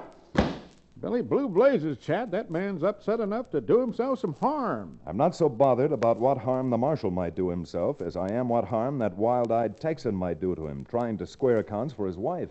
You really think so, Chad? I really think so much that we're going down to your stables, get us a pair of fast horses, and churn up the dust all the way from Dos Rios out to the Gaffety place.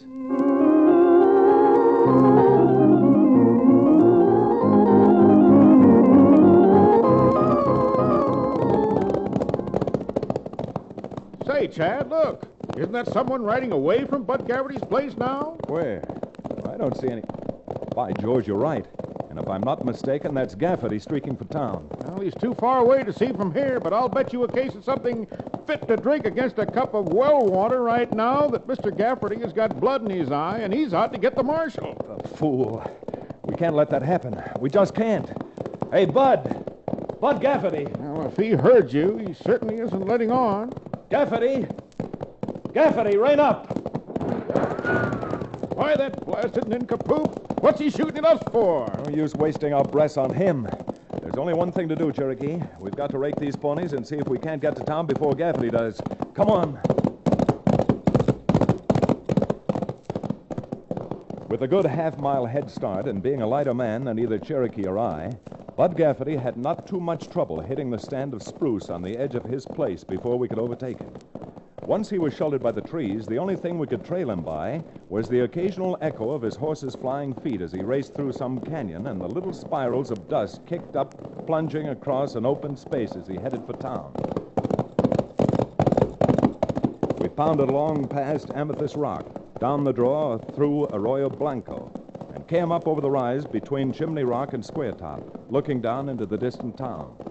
But ahead of us, through the thick green meadow, there was no sign of Bud Gaffety.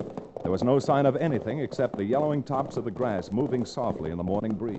By the beards of the prophets, Chad, he's either outrun us or disappeared. Or, more than likely, backtracked, circled, and got behind us again. You want to go back and find out? No, don't dare take the chance. We've got to get to the marshal's place just as fast as we can. Get up there, you! Get up!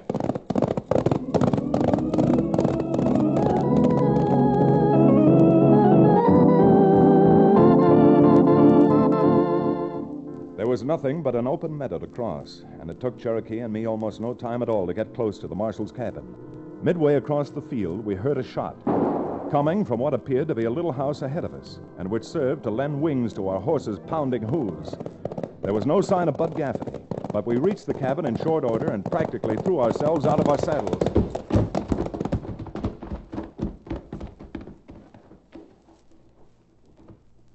But I'll be hanged, Chad.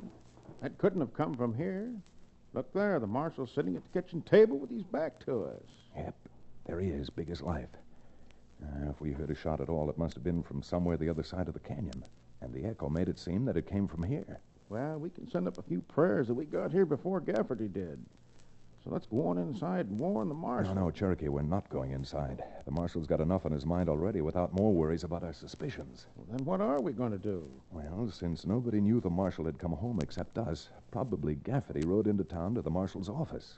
So while you stay here to make sure that he doesn't find the marshal, I'm going to head for town and see if I can't run across Gafferty myself. You're going to leave me out here all alone? I'm going to have to, Cherokee. And doggone it now, I'm depending on you. You keep your mouth shut and both eyes open.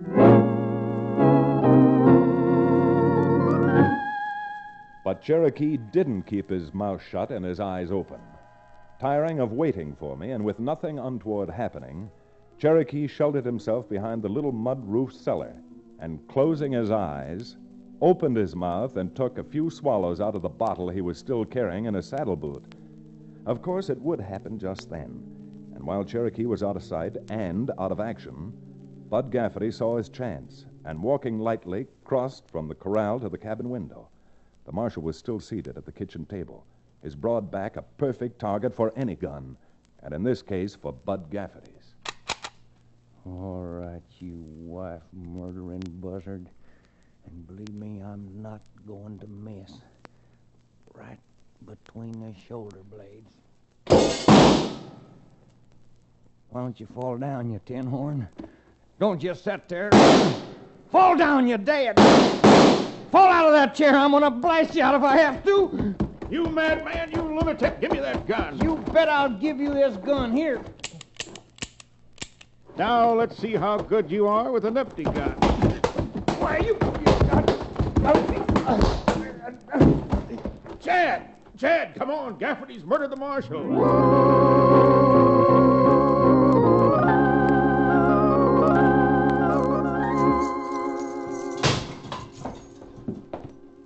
Gafferty, I've got some news for you. Why don't you leave me alone? I killed him like I said I would. You got me locked up, I ain't squawking. No, but you may squawk after this. Remember you kept pumping lead into the marshal's back because he wouldn't fall out of the chair? Yeah. What of it? We took the marshal's body over to the doctor's house. We just came from there. The reason the marshal didn't fall out of the kitchen chair was because his body was cold. He'd blown his brains out 3 hours before you got there. So you see, Gafferty, you shot a man who was already dead. Blown his brains out? Then you've got to let me go. I didn't kill him. That's where you're wrong, Gafferty. Maybe you won't swing for this, but you'll certainly spend the rest of your life in jail mourning your wife when they convict you of attempted murder.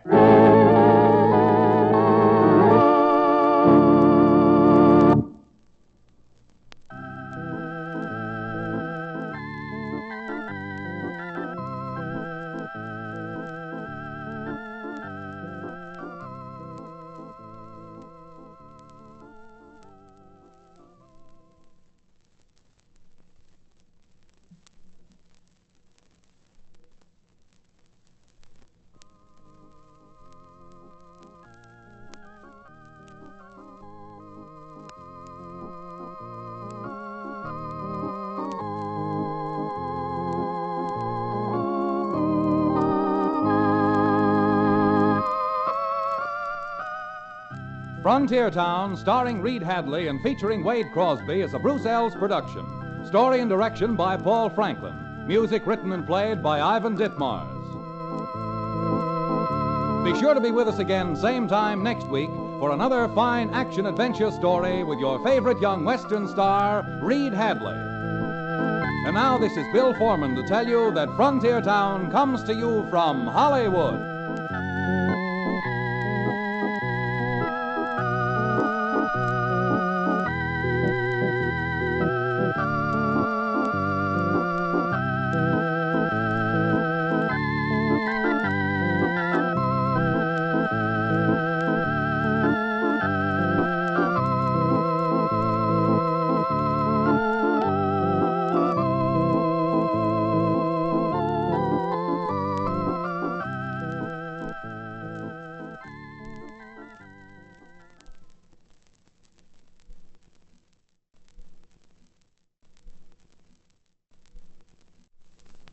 Frontier Town, the saga of the Roaring West.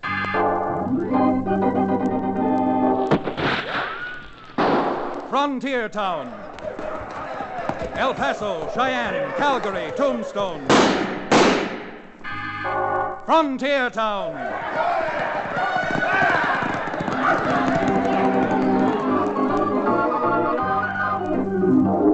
Here is the adventurous story of the early West, the tamed and the untamed. From the Pecos to Powder River, Dodge City to Poker Flat. These are the towns they fought to live in and lived to fight for. Teeming crucibles of pioneer freedom. Frontier Town!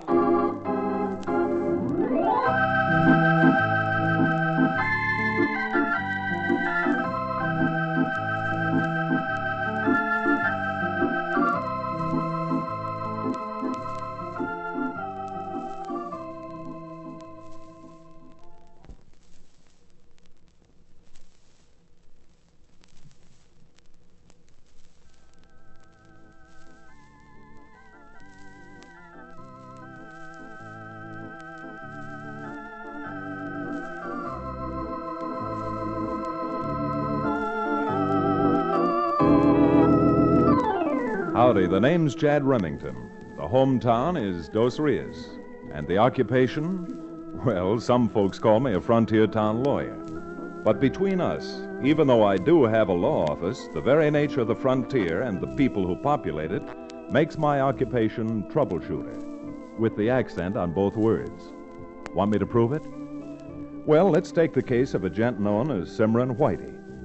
Now, there was a time when the mere mention of the name Simran Whitey would have spread terror throughout the frontier, because Whitey was one of the most daring desperados of his time.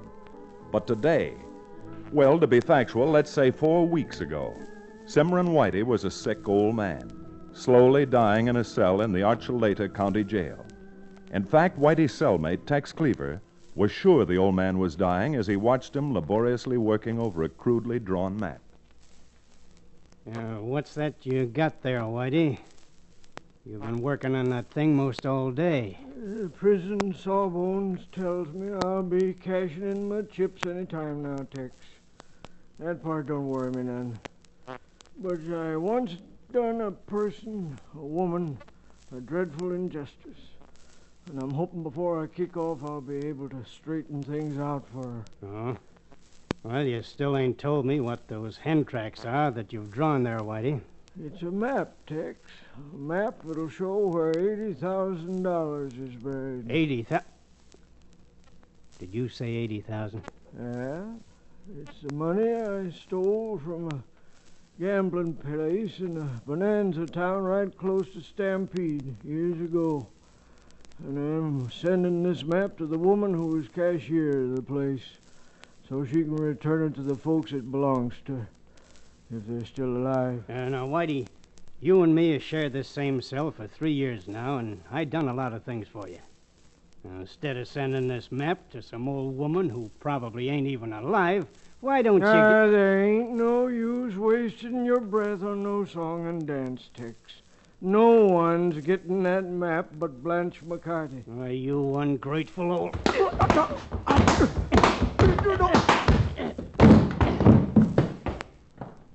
Now we'll see who gets that map.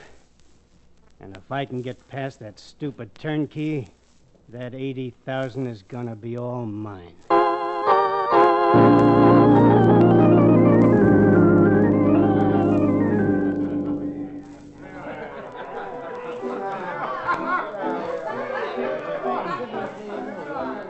How did you get out, Tex? Last I heard of you, to give you 10 years. Well, I'll tell you, Bat. I didn't like their grub, so I had my butler pack my bags, and I left their crummy old jail. Oh, so you're on the dodge, huh? Yeah. Well, if it's all the same to you, Cleaver, I don't want you or your kind hanging around my place. Now, wait a minute. Nesbitt's right, Tex.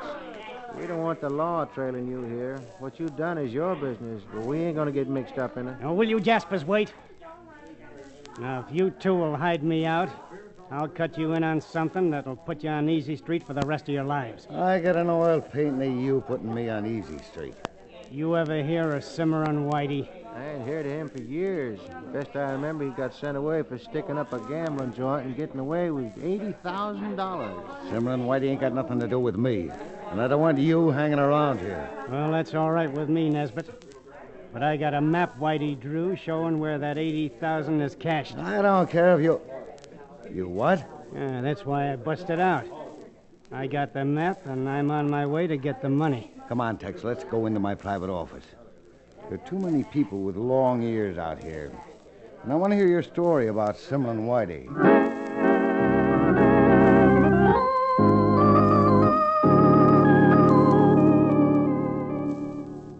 Well, that's about the whole story, Nesbitt. Whitey drew the map, and I got it. Yeah? Well, if you want Bat and me to hide you out, we want to see that map. Nothing doing. Don't be loco, Tex. We got to be sure you got that map. Not on your tintype. You'll see that map after I see where you're going to hide me out. That's what I thought. You ain't got no map. Bat, your friend here's nothing but an out-and-out liar. You can't make me sore, Nesbitt. Not while I got this map. You can call me anything you want. Why, you... Hold it, Bat. Maybe Tex is right. Huh? Why, you just... He talks confident enough to convince me. If he's running a bluff, we'll find out soon enough. I ain't bluffing. Look, Tex, I got a room upstairs where I got a bed I stretch out on when I get tired and can't go home.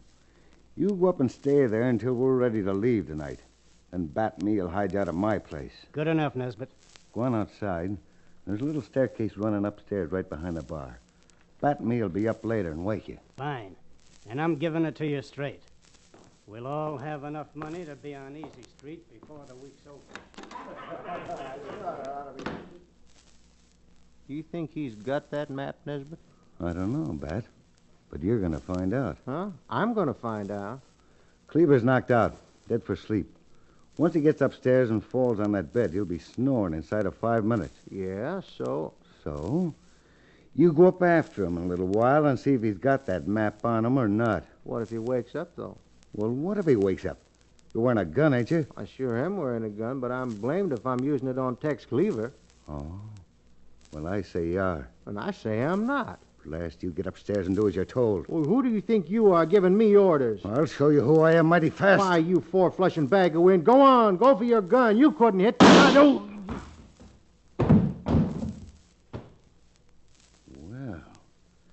if there really is a map, Bat ain't gonna have no part of it. It's gonna be mine, and no one else's.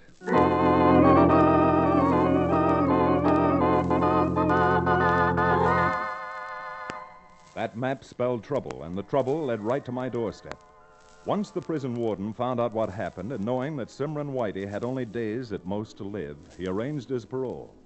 And needing help, Whitey dragged himself cross-country and up to my office just in time to interrupt a game of euchre I was playing with the ex-medicine man, Cherokee O'Bannon, to keep his mind off what he calls drinking liquor.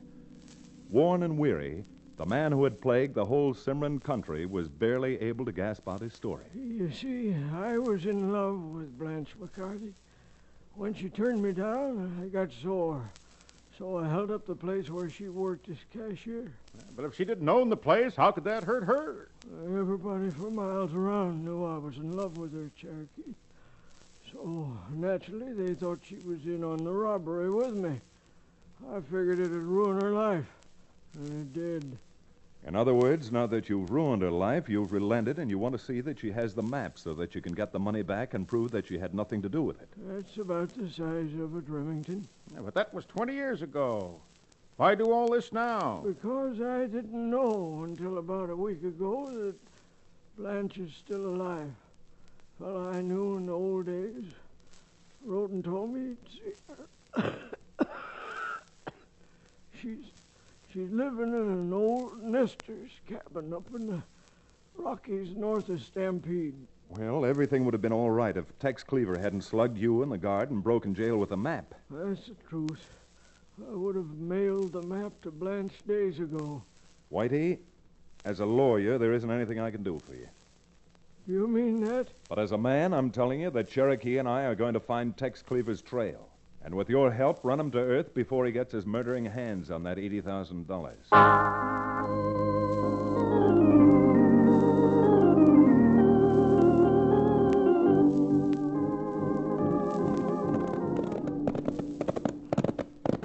It's all coming back to me, Chad.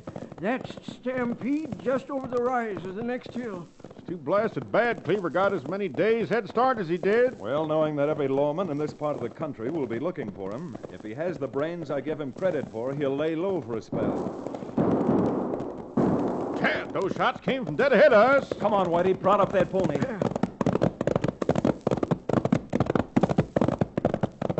See, Chad? 2 men. Yeah. One's been gunned down and the other's searching his clothes for something. Put that gun down, you bushwhacking. All right, if that's the way you want to play.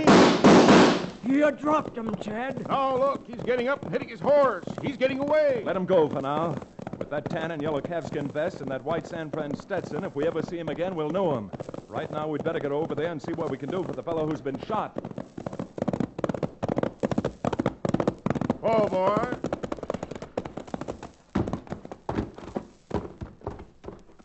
Chad, that's him.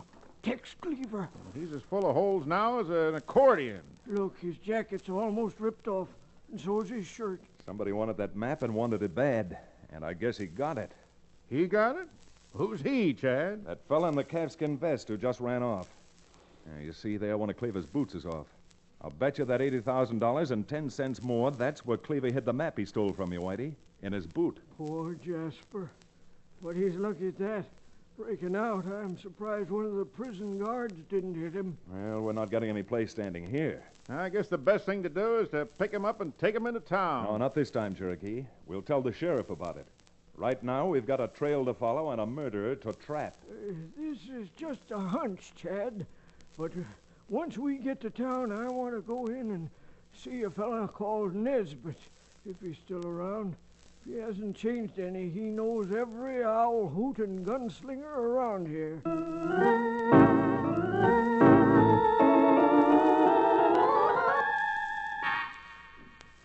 Now, what is it you want me to do, Nesbitt? Just help me dig this money out where it shows on the map. And believe me, I wouldn't be cutting you in if I didn't have this slug on my shoulder that I got this afternoon after I caught up with Cleaver. What's the deal? How do we split it up? Why, 50-50, of course. You know something, Nesbitt? You better make sure it's 50-50. What are you talking about? I never waltzed on nobody. Yeah? Well, I haven't seen Bat around today. Bat? Why, Bat. Bat went up to Leadville. Yeah, I sent Bat up to Leadville on some business. Leadville. Maybe you are right, mister. Leadville may be a good name for where Bat went. Now, look. I don't know what happened to Bat, and I don't care much. But I do know that if I help you dig out this money and you try to cross me up, you'll be going to Leadville, too. You'll be so full of lead, maybe they'll name you Leadville. Confound you, Chuck. You can't come in here threatening Nesbitt, me. Chuck, there's someone outside the window. Who was it, Chuck? Who was at the window? I don't know, but I'm blamed well going to find out. Nobody here now. Maybe you were just seeing things, Chuck. I sure was seeing things. Since I generally hit what I see, whoever was outside that window is probably headed for the doctors right now. Or maybe even the undertakers.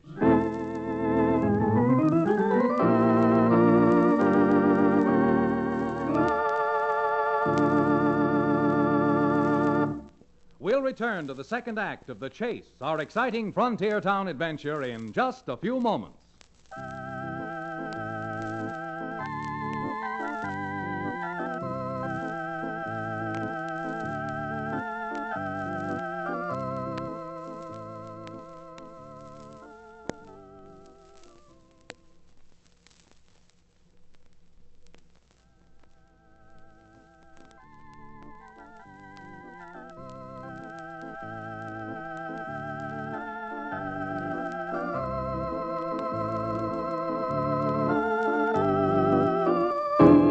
And now, Frontier Town. Of course, we were fools. We were the only people who didn't need the map to find the cache of hidden money. But as Chuck had told Nesbitt, whatever he saw, he hit. And poor old Whitey came back with one hole right through his thigh. Knowing that if we took him to a doctor's, all our plans might be ruined once the news got out, we hustled Whitey up country and made him comfortable on a bed of moss and boughs. He was weaker than ever. But with the heart of a mountain lion, Simran Whitey hung on. Nesbitt's got the map, all right, Chad. And likely enough, him and that gunslinger are on their way up into the hills now. As long as Whitey seems to be holding his own, Chad, why don't we get the directions from him and see if we can't beat Nesbitt to the money? Can you tell us how to get to the place where you hid the money, Whitey? About 5-6 miles up that way, there's a little canyon full of cottonwoods and quakies. Turn left there. Uh-huh. About a mile down the draw, there ought to be a cabin. If it's not there no more, you'll have to see if you can find out where it used to be. Because exactly halfway between the house and the old corral is where I buried the strong box. We'll find it, Whitey. Come on, Chad. Just a minute, Cherokee. I want you to give Whitey your carbine, just in case. I don't reckon I'll be needing no rifle. I hope not, Whitey, because you're out on parole. And if you do manage to live and they find that you fired a gun, you'll be back in prison so fast it'll make your head swim. All right, Cherokee, let's go.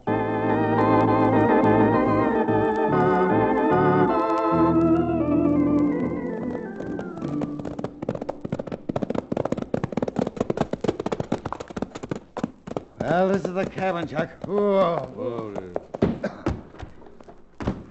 Blast it. The shoulder's killing me. You get the pick and shovel off your horse while I try to locate the place on this map. You bet, Nesbitt. I'll get the tools. It's a good thing that cabin's still there and the corral. This must be just about the spot Whitey marked on the map. Here you are, Nesbitt. I'll start digging while you rest your shoulder. But you better keep your gun handy, just in case. If anyone even tries to follow us, they won't get very far. That's why I posted Lefty down at the mouth of the canyon. All right, Chuck, start digging. I can hardly wait to see the color of that $80,000.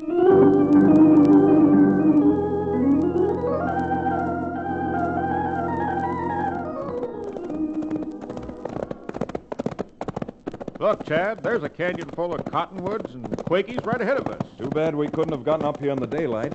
With no moon, we're going to have a devil's own time trying to find that cabin and... Cherokee, off your horse quick and play dead.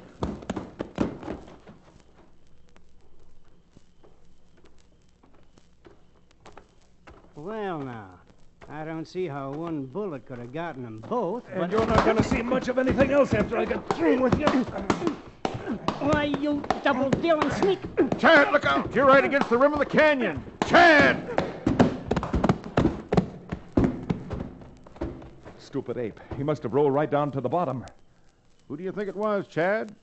Someone else who was after the money that Whitey buried? I'm sure I don't know. The only thing I know for sure is what we've got to do is get back to our horses and pray that we find that cabin before it's too late.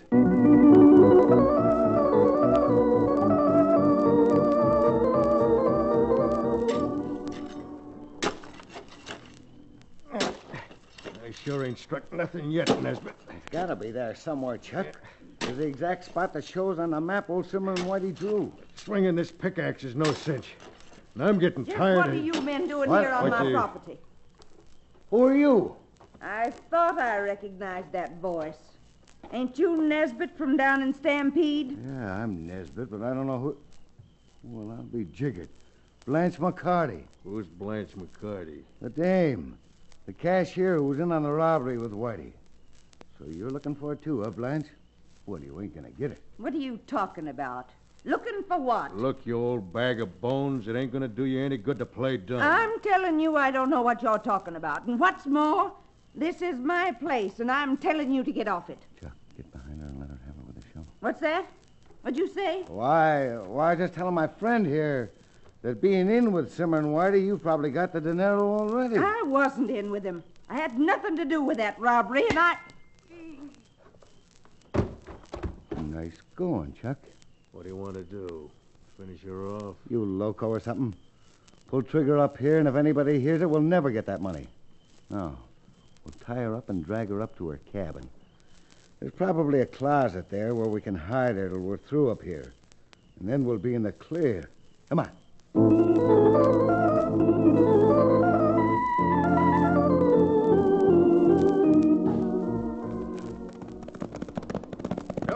blazes, Chad, how much further can this cabin be? I wish I knew, Cherokee. After 20 years, Whitey's memory of what a mile might be certainly isn't too trustworthy.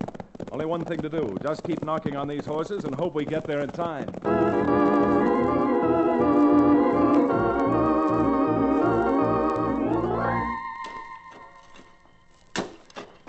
I don't believe he buried no dough here. I think What's that? Your shovel just hit something. it did, Nesbitt. It's a metal strongbox that shows you a foot high. Well, get it out, Chuck. Hurry.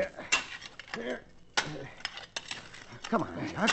Don't be so doggone slow. There. I reckon I can lift it out now. Come on. Out you come. That thing is heavy.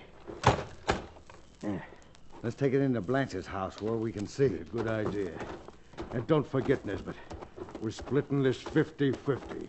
Sure we are. Put the box on that table, Chuck. Now for a look inside the box. I think that's got it. Look at them greenbacks. That must be all I need here for the rest of my life. But a dead man won't have no use for money, Chuck. Hey, what? And in a couple of seconds, that's what you're going to be. Why, you double-crosser. Hold it. Don't move, either one of you. All right, come on, Cherokee. Get in through the window while I cover you. Right, Chad. Nesbitt, the one with the gun's a lawyer. Come on, shoot at the lamp. Chuck, let's get out of here. Throw some lead, Nesbitt. They're coming after us.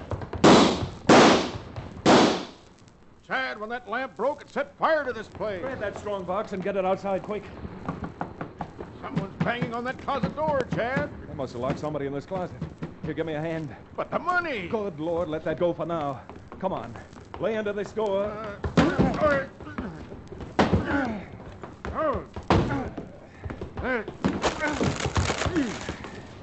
Merciful providence, Chad. Look, it's an old woman. All right. Help me get her out of here. Then we'll come back for the money if it isn't burned up.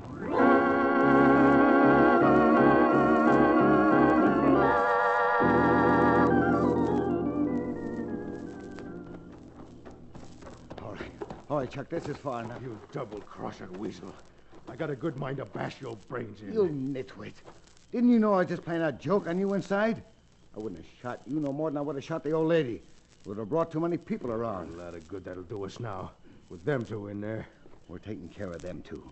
With that cabin burning all around them, they can't stay in there much longer. And when they come out, with the flames behind them, they'll look like clay pipes in a shooting gallery. Yeah, they sure will.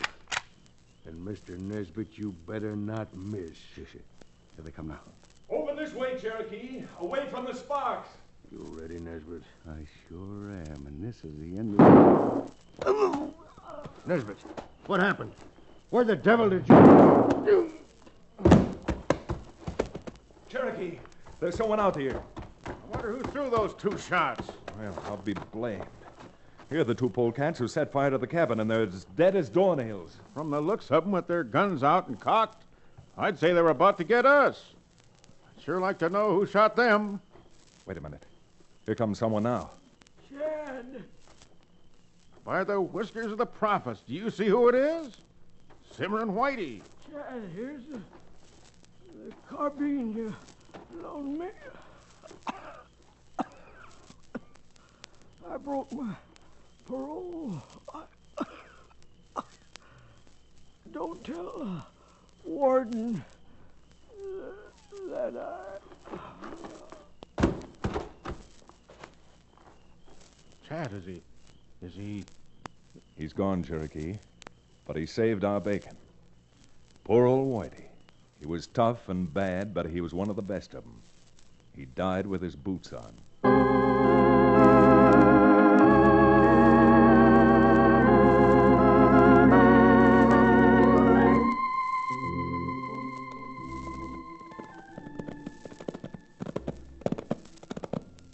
I know that riding double is no particular pleasure, but are you comfortable, Mrs. McCarty? It's Miss McCarty, if you please.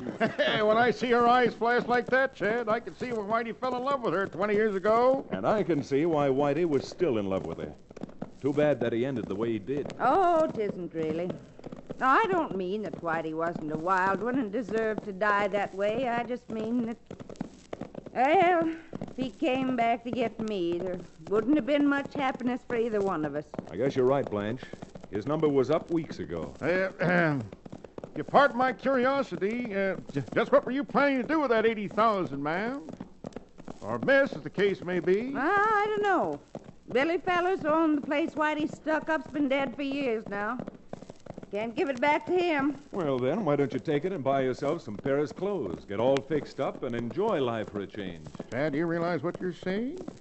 Now, if Miss McCarthy would care to invest a few $1,000s in my genuine Indian rattlesnake oil, I could promise her Oh, no, I won't. I've run up against you medicine men before. No, I've lived my life. Can't change it now, but there's a lot of folks around Stampede who could use that money.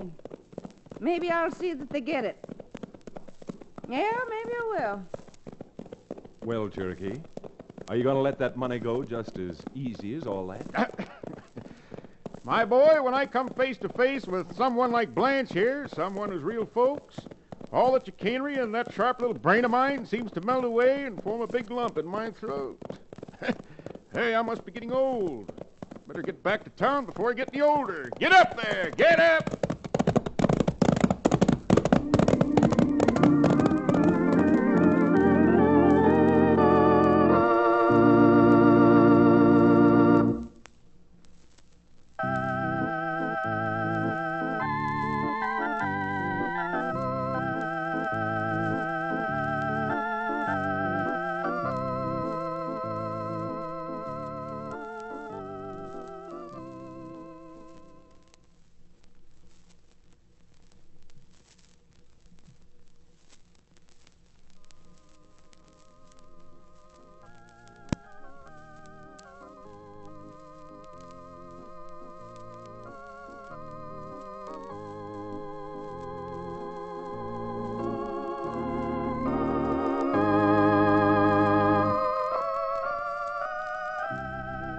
Frontier Town, starring Reed Hadley and featuring Wade Crosby, is a Bruce Ells production.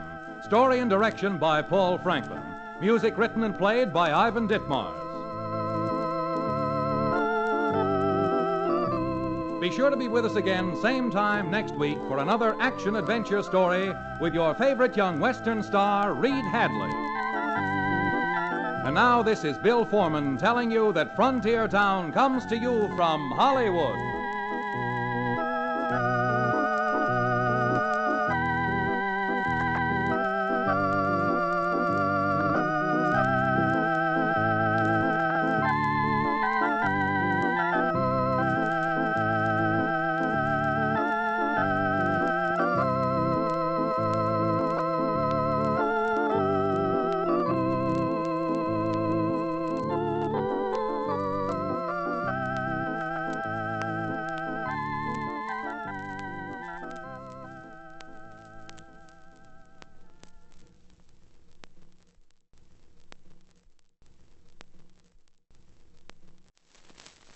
Frontier Town, the saga of the Roaring West.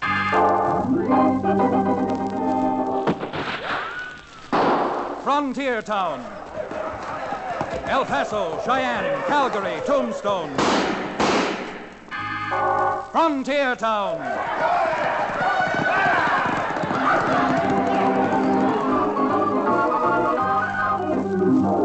Here is the adventurous story of the early West, the tamed and the untamed. From the Pecos to Powder River, Dodge City to Poker Flat, these are the towns they fought to live in and lived to fight for. Teeming crucibles of pioneer freedom. Frontier Town!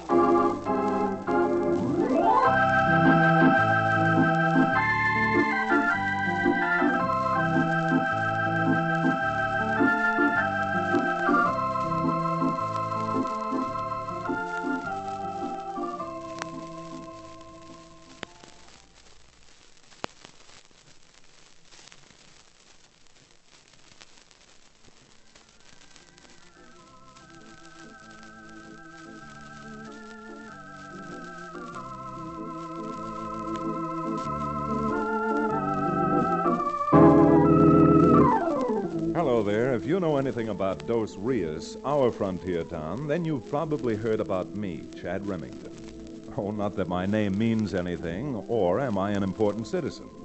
But it just so happens that I'm a frontier lawyer. Just about the only lawyer in the whole county and for hundreds of miles around. To tell the truth, were it not for the little ranch my father left me, I'd never make both ends meet practicing law. But even with the direct type of law we sometimes have on the frontier, we do have a court and we do have a judge. The fact of the matter is that Libby, the judge's daughter, may someday become Mrs. Chad Remington. Now, I say may advisedly, and it's all because of what happened not much more than a week ago. It all started when a crowd of hoodlums rode into Dos Rios, airing their lungs and triggering their guns. Okay, this is the place. Let's try up here.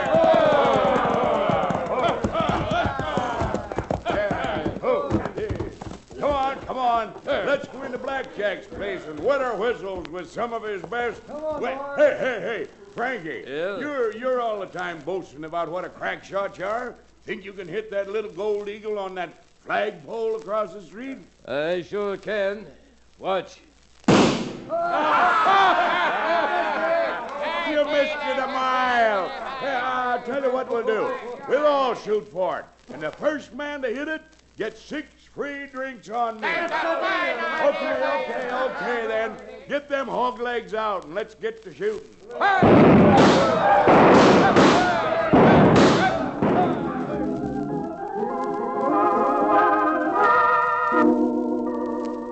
When this had gone on for a full minute, the judge, looking out of his office window and not finding anyone with a badge or otherwise attempting to stop this bloodless riot, slammed his window and stalked down the street toward the scene of the disturbance.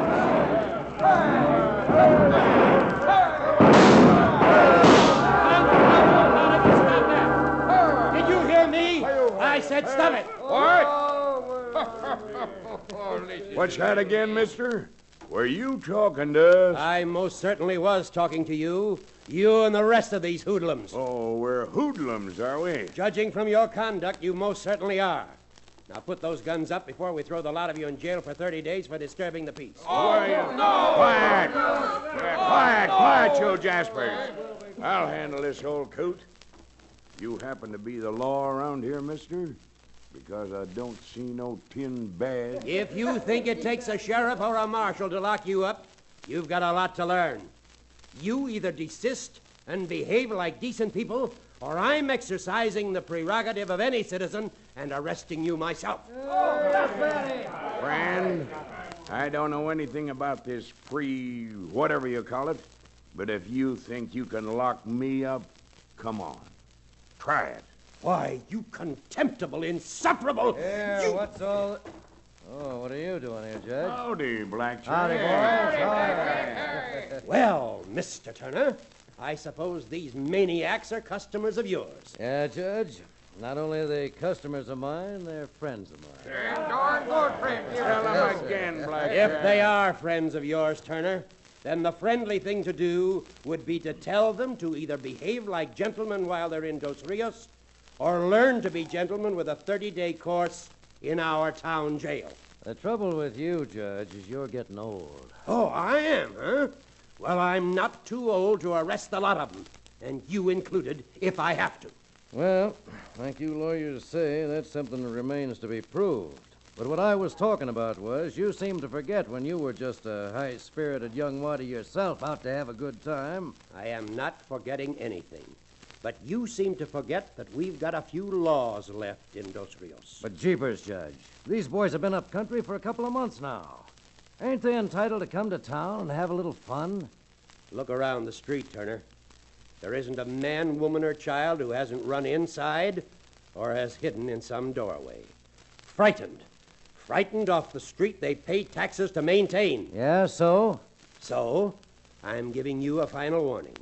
While these men or any other of your so-called friends are in Dos Rios, either they toe the mark and behave, or not only will they go to jail, but I'll issue a writ padlocking your place, closing it up as a public nuisance.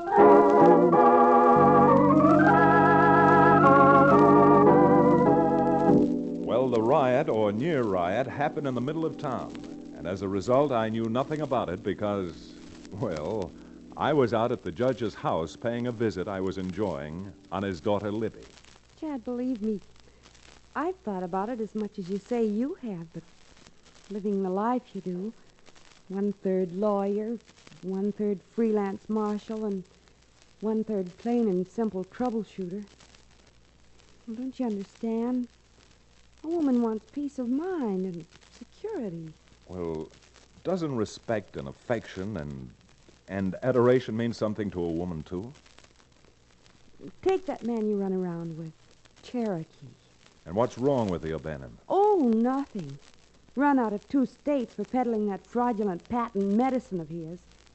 The only use he has for water is to bathe in it, and that not too frequently, and... Oh, it isn't Cherokee. It's just that I feel you aren't quite ready yet to settle down, Chad. Once you can convince me that you're... Well, glad you're here, Chad. Well, I'm glad somebody's glad I'm here. Why, Judge? I just had a run-in with Black Jack Turner and a bunch of gunslingers who started to shoot up the town in front of that saloon of Turner's. Oh, Father, I hope you didn't get into a fight. No, but if I had, there'd have been a half a dozen cracked heads down there, I'll tell you. What was it, Judge? What happened? Well, it's a long story, Chad. So pull up a chair and sit down, and I'll tell you.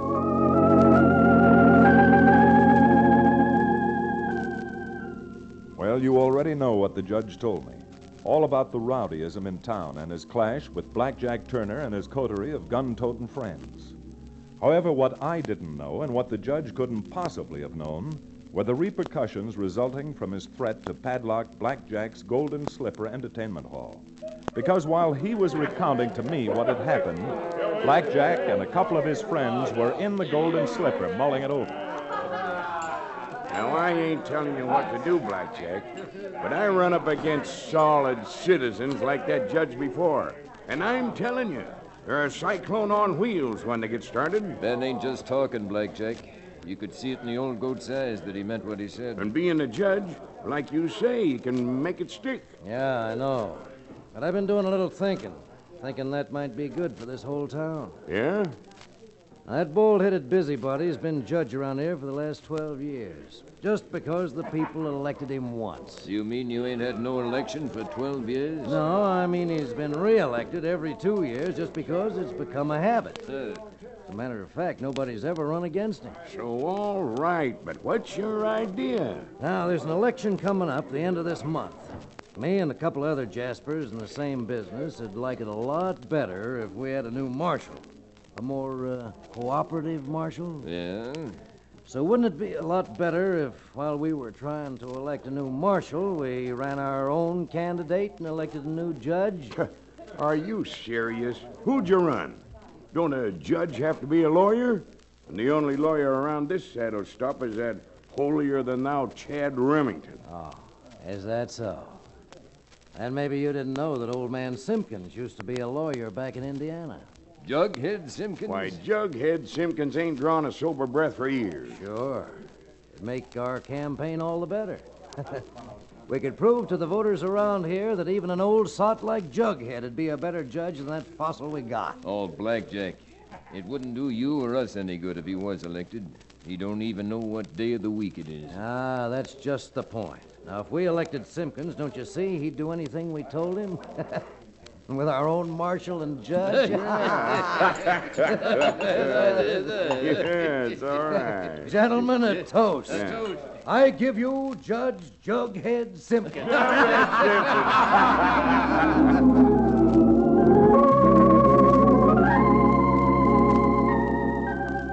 Well, Libby was right. Being a troubleshooter at heart, I decided to go down and pay a call on Black Jack Turner to see if I couldn't make him realize that Dos Rios had grown up and that it was no town for the bad ones. The saddle bums, gents on the prod, and the ordinary backcountry variety of troublemaker. Aside from the usual gaiety in the Golden Slipper, everything seemed serene as I spotted Blackjack and walked up to his table. Well, what do you want, Remington? I want to talk to you, Blackjack. Talk to you like a Dutch uncle. Yeah? Well, I don't want to talk to you. In fact, I don't even want you in my place. Gotta be careful who I let in here. The Golden Slipper's got a good reputation. Now, look, Turner. I didn't come in here for any of your stupid jokes, and I'm not going to... I'm asking you decent. Are you gonna get out? I'm going to get out when I'm good and ready. Frankie, Ben, get him out of here. My pleasure, Blackjack. And just to make sure there's no real trouble, I think I'll just take charge of that pop gun. Oh, you low down. Come on, Frankie. Come on, boy. All right. We got him now, boys. Hey, Professor. We got someone we're heaving out of here. If you'll be so kind, let's have that famous march from the Bums Rush.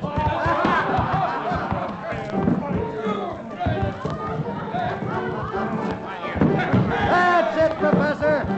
Come on, boys. Now get this mule-headed maverick where he belongs, out in the street.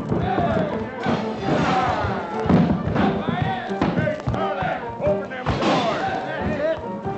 Now, 1, 2.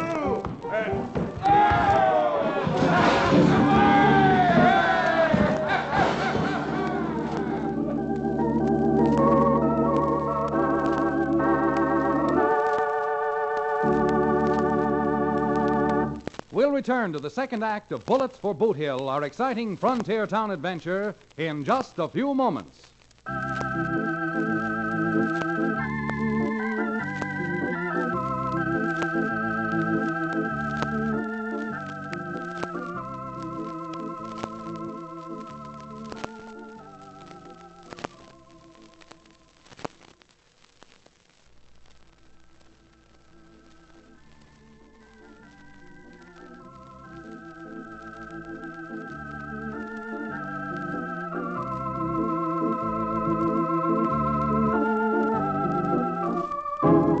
And now, Frontier Town.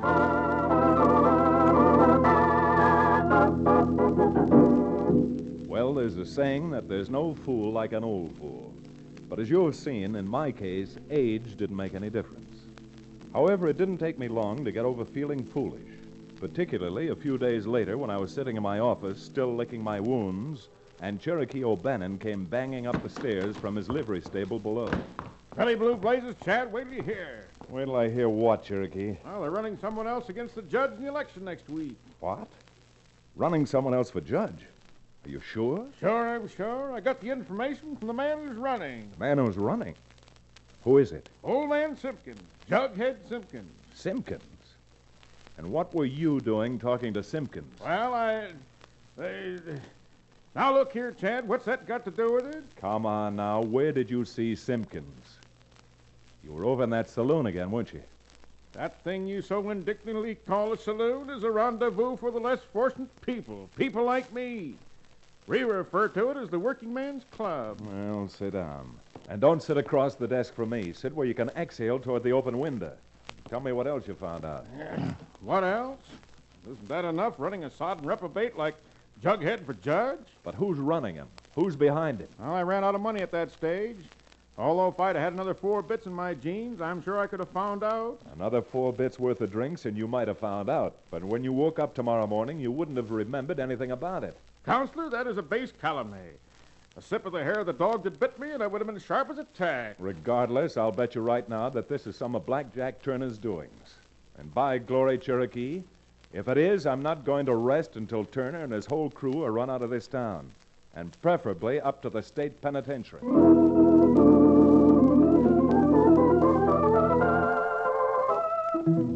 A few days later, when we could start reading the handwriting on the wall and the ridiculing posters tacked up all over town, Cherokee and I were in a sober and solemn conference with the judge and his daughter Libby. Chad, this is so ridiculous.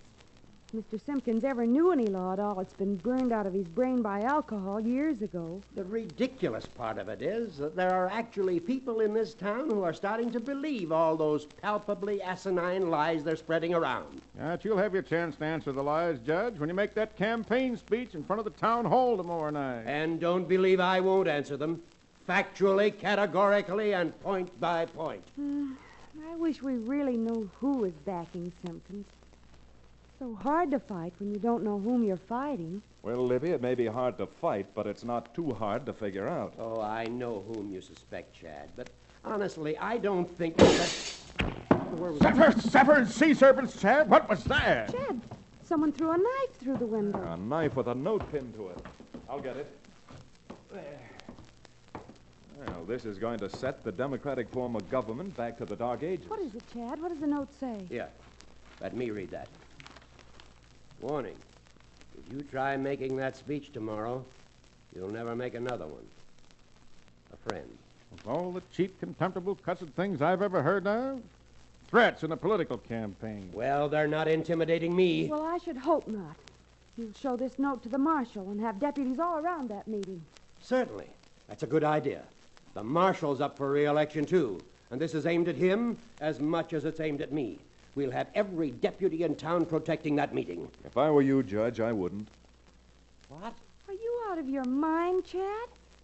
What do you want to do, have my father killed?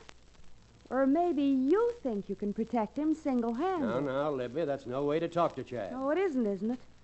He couldn't even protect himself the other day down at Blackjack Turner's saloon. My dear Miss Libby, what chances one man got Thanks, against... Cherokee, but this isn't the time or the place for defending my stupidity.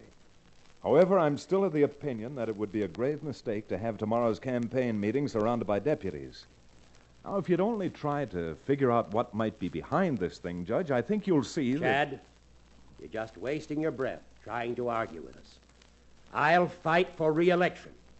I'll fight every thieving no-good in this town. But just so long as we have law and order, I'm going to have the full protection of that law that I'm sworn to defend every blessed chance I can get it.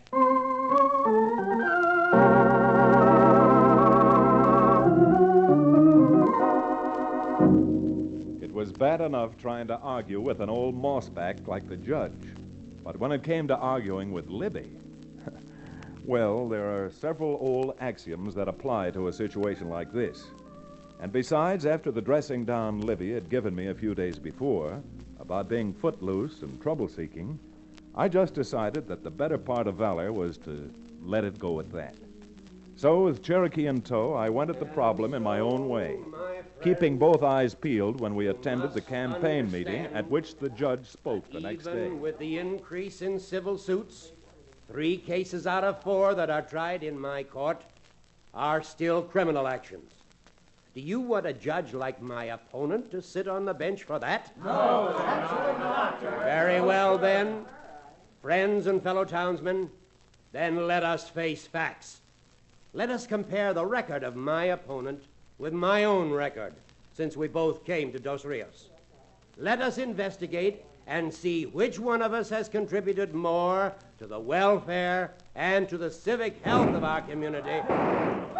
Billy Blue, Chad, what was that? Look, everybody, down the street toward the business section. There's been a holdup. Don't stand there. Let this meeting go. Come on, Marshal, and all you deputies. Let's hit our horses and get after them. Come on.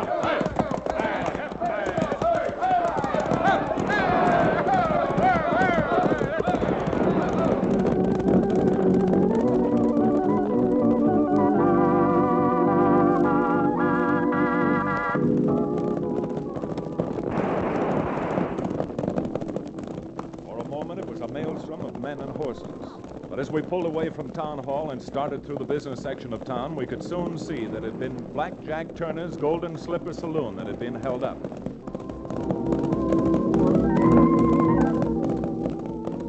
The trail led out of town, and then suddenly, just as suddenly as the shots had started, the trail vanished into the rocks. For the moment at least, it was a lost cause. There was no trail to follow, so the marshal slowed his own horse and turned in the saddle. Say, there's no use killing off these horses, boys. There ain't nothing. Well, they certainly disappeared like prairie dogs in the desert, Marshal. Yes, and no wonder. If the marshal and all his deputies hadn't been down to a political meeting, a man might be able to get some protection around this town. Don't be ridiculous, Turner. The marshal was only doing what he was supposed to do. Protect me from being murdered. Yeah? Well, what about me? I'm a businessman and a taxpayer. Don't you think I'm entitled to some protection, too? Now, hold on, Turner. Me and my deputies were out of town almost as fast as you were. Sure, almost as fast. You almost got me back that $20,000 they got out of my safe. I tell you what I'm going to do. Because the marshal's office is so busy working for a judge who can't even take care of himself, I'm offering a reward of 10%, or $2,000, for the conviction of the men who robbed my safe. Now, come on, boys. There's no sense wasting time out here. Let's be getting back to town.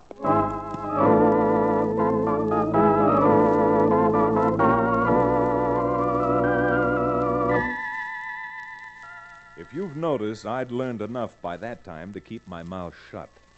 But I did keep my eyes open. After the mob dispersed and went back to town, it didn't take Cherokee and me very long to discover the trail we'd been following was the trail of only 2 horses. It wasn't very likely that only 2 men could successfully hold up a saloon like the Golden Slipper and get away with it. That is, not without a little help. A little inside help. By my sainted mother, Chad, how can you even figure that this is an inside job? Item number 1. The note that was thrown into the judge's house. Yes? I tried to tell the judge and Libby, but they wouldn't listen. But did you notice the knife the note was stuck on? The knife? Yeah. It was a boning knife. A boning knife such as butchers use or they use in restaurants. Restaurants like Turner's Golden Slipper Cafe. That doesn't prove the robbery was an inside job. Item number 2. Wouldn't it make sense if this was a planned inside job to threaten the judge so that he'd do the obvious thing and seek the protection of the marshal and all of his deputies? Yeah, presuming you're right, Counselor, why should a man want to steal $20,000 for himself? Item number 3. You just heard Blackjack trying to make it sound as if the judge got special protection at the expense of all the other taxpayers. Now, if enough taxpayers believe that argument, the next judge in this county will be Jughead Simpkins. Man alive, how can you even start to prove that? Well, by doing something that's even more ridiculous, Cherokee. You and I are going to draw out every dollar we have in the bank and gamble. We're going to sit in a game with a professional gambler with nothing on our side but sheer bluff.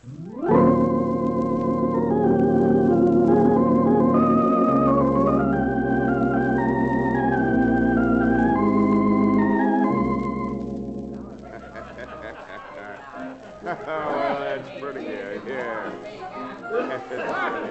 Come on, Ben. Have another one. You know, tonight for my special friends, the drinks are on the house. Well, for $20,000, a fellow ought to be able to buy a lot of drink. Hey, look who just walked in. Chad Remington. Well, looks like we can have the professor play the March from the Bum's Rush all over again. Hey, wait a minute. What's he doing coming in here with O'Bannon and the marshal? I don't know, but we'll soon be finding out. Here he comes. Believe me, Turner, I wouldn't be coming in here if it wasn't on business. And if you want your $20,000 back, just tell your bouncers to lay off. Why, I wouldn't throw you out. Did you say something about my $20,000? He certainly did. That reward you put up was so tempting, we went out and found it. What are you talking about, anyhow? I don't believe you. That's the truth, Blackjack. I've got the men who held you up down in jail, and they've confessed. And if you don't mind, Turner, being a lawyer, I'd like my fee in advance. That'll be exactly $2,000. And in your case, I won't charge costs. To put it politely, we want the reward. First, I want to see the money. You don't have to worry about the money, Blackjack. I got it down to my office. That is not all of it. See here? This is some the marshal didn't have room for. We decided to hang on to that much in case you welch, Blackjack. So, since it gives your place a bad name to have me in it, why don't you just go back to your office, open the safe, and get us that $2,000, huh? Okay. Come on, Ben. We made a bargain. We better live up to it.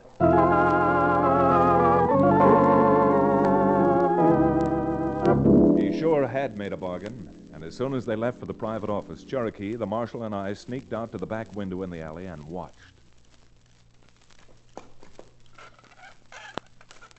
Is there dough there, Blackjack? Why, them dirty liars. They never got back that $20,000. It's still right here. Why, sure. How could they get it back when it's always been right here? All right, Turner, reach. We heard every word you said. Marshal, look out. They're gone.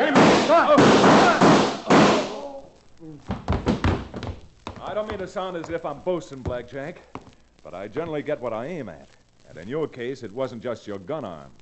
To square myself with a certain young lady in town, I've spent the last 3 days aiming on putting you in jail. Come on.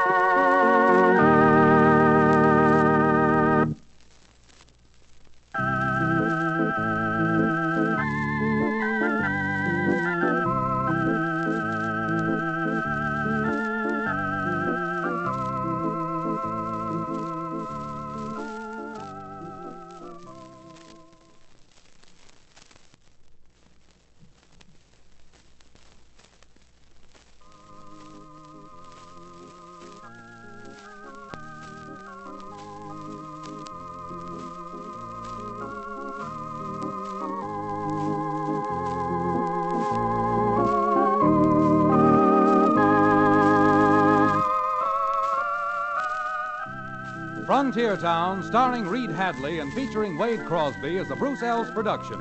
Story and direction by Paul Franklin. Music written and played by Ivan Ditmars. Be sure to be with us again same time next week for another fine action-adventure story with your favorite young Western star, Reed Hadley. And now this is Bill Foreman telling you that Frontier Town comes to you from Hollywood.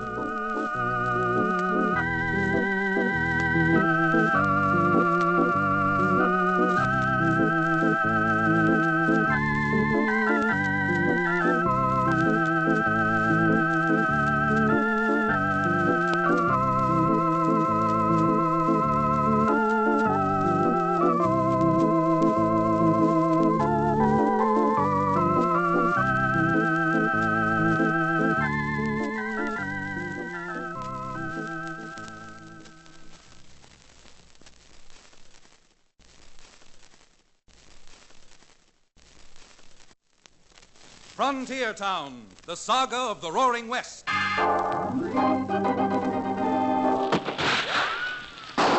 Frontier Town. El Paso, Cheyenne, Calgary, Tombstone. Frontier Town.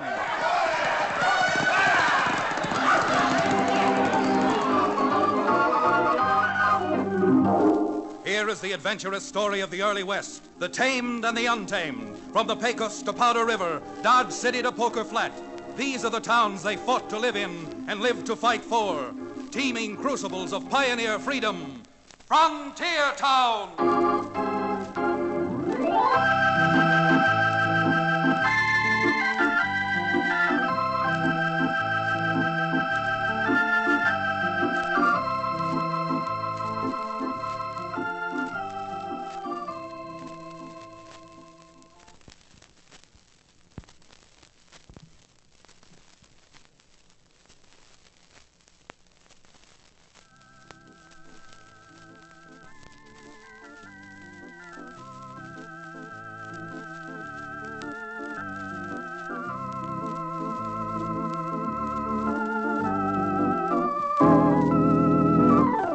You know, I've been wondering how many of you folks know what it's like in a frontier town. I know because I live in a frontier town. I'm a frontier lawyer by the name of Chad Remington. And Dos Rios, my hometown, isn't any worse than most frontier towns, and it certainly isn't any better. Now, laws or not, out on the frontier, we've got some folks who make their own laws. Laws they can often make stick with a blast from a 6-gun. And once they start doing that, well, suppose instead of talking generalities, I get down to brass tacks and tell you about one such fellow citizen who became a client of mine for about the shortest time on record. It was a blustery, cold afternoon, just a few weeks ago, when to pass the time between clients and trouble, I was playing Canfield with the ex-medicine man Cherokee O'Bannon in my office directly above Cherokee's livery stable. Now, see here, Chad. Not only are you making me out a disgrace to my former profession, but if you win any more games, I won't even be able to buy a cap off a beer bottle, let alone buy a pint of something soothing from the lime waters of Kentucky. Oh, Cherokee, if I thought that any water, lime or otherwise, meant anything to you, I might let you win one game. But in your lifetime, you've already had so much bourbon, rye, and just plain corn liquor that I really can't feel that... Hello. Sounds like someone coming up the staircase. That's probably a client. So let's just call this game off, and I'll take my money and go out and leave you alone. Oh, no, you don't. You're not going to take that money over to the nearest saloon and get you... Come in. Howdy, Chad. Howdy, Cherokee. Well, Floyd Hunsaker, what brings you to a barrister's office? Chad, I never been to a lawyer's. Maybe I'm seeing the wrong man now. But me and one of my neighbors are having trouble. And, well, in this case, I want to stop it before it gets any worse. Well, if I can be of any help... I don't know if you can or not. But for old man Barton's sake, I hope you can. Barton? Why, we heard here in town that you and Paula Barton were tottering on the brink of matrimony. That's why I want some help before this goes any further. Because if anything came between Paula and me, there ain't nothing coming between Paula and me. That goes for old man, too. What sort of trouble have you and Barton been having, Floyd? Maverick trouble. You know our two spreads run together up just under Twin Knobs. After the early snow and weather we've had, the cattle's been wandering every which way. You mean that he's accusing you of accidentally getting some of his steers mixed up with your own? Accidentally, nothing. He come out and accused me of being a low-down, dirty rustler, and right in front of Paula. He wound up telling her that she dassn't see me again. Well, what about the cattle? Well, they were Mavericks, Chad. Every last one of them. Wasn't a head of them that had a brand mark at all. Well, if you'll pardon my intrusion, for the life of me, I don't see what good a lawyer can do. Well, I'm hoping a lot of good. Because after he blew up, Barton had his boys drive 14 head of my stock back onto his place. Stock marked with your brand? Some of it. By Jasper, Chad, I'm telling you, if there ain't some legal way of getting back that stock, I've got ways of my own of doing it. If Barton weren't Paula's father, I'd have drilled him right there this morning. I'm glad you didn't, Floyd. Because once a man pulls trigger in anger, he generally ends up pulling it again and again to defend himself from the law. Well, I didn't, so that's that. Now, what do you think I ought to do? Well, the first thing you ought to do is wait until Barton has a chance to cool down. Now, I've known the old man for years. He's got a temper like a summer squall, blows up without warning and subsides just as fast. Yeah. Then, 3 or 4 days from now, go over to Barton's place after he's calmed down and talk it over with him. Now, Barton's lost cattle before, and... Me go over? Well, that's why I came into town. That's what I wanted you to do. Sure, I could charge you $50 and go out to see Barton. But instead of helping you, I'd only be making it worse. Worse? How do you figure that? Wouldn't it show the old moss back I was trying to be fair about it? Just the opposite, Floyd. If you sent a lawyer out to see Barton, it would only make it appear that you were really out to make trouble for him. Chad, you're right. I've had lawyers come after me trying to collect bills in my life. Instead of making me pay the bills, it only succeeded in making me so recalcitrant that I resorted to every piece of chicanery I knew to avoid payment. Now, believe me, Floyd, even though my advice in this case is free, it's well worth taking. And if you really love Paula as much as you say you do, Yeah. Yeah. And if she loves me, she ought to talk to her old man. I'm sure Paula can and will help. But the important thing is not to force the issue while it's still white hot. Give him a chance to cool off, to calm down. Certainly, my boy. Wait 4 or 5 days, even a week. I'd see Paula for a week. That's great advice. Thanks, Remington. You've been a fine lot of help, I must say. Counselor, if you ask me, which I know you didn't, that young sprat is so fouled up inside of him, he's heading for a fall. Yeah, I'm afraid you're right, Cherokee. And the mood Floyd's in, he is heading for a fall. And it wouldn't surprise me any if it's a fall through a scaffold at the end of a hangman's noose.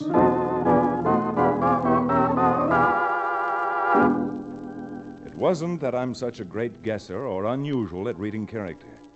But from the little I knew of Floyd and from the pale, almost yellow light in his eyes, it wasn't too difficult to read the fury burning in him.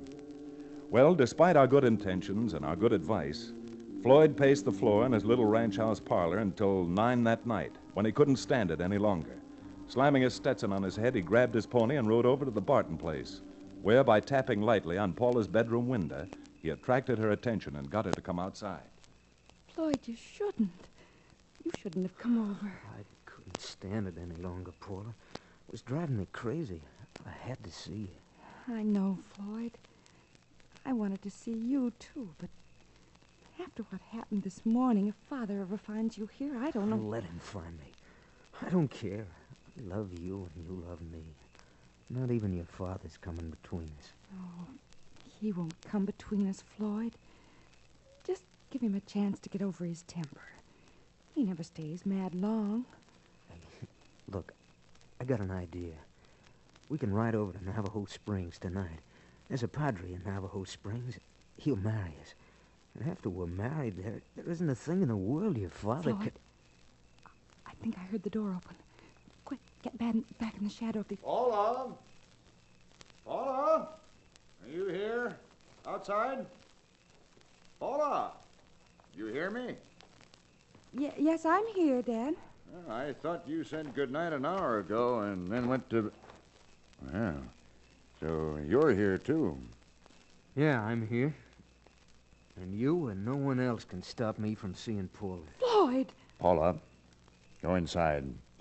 There are a few things I'm going to settle with this young Lobo right now. You stay right where you are, Paula.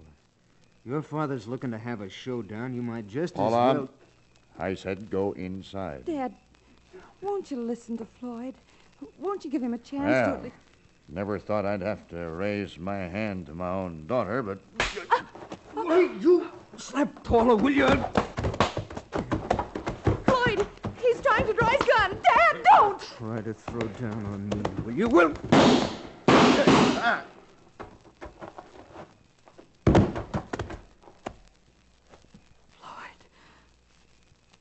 Floyd, what have you done?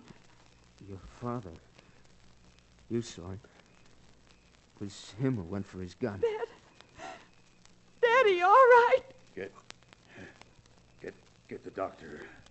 Paula, get the... Paula. Now get out. Did you hear me? I said get out. I never want to see you again. But, Paula... Get out! Get out! Get out!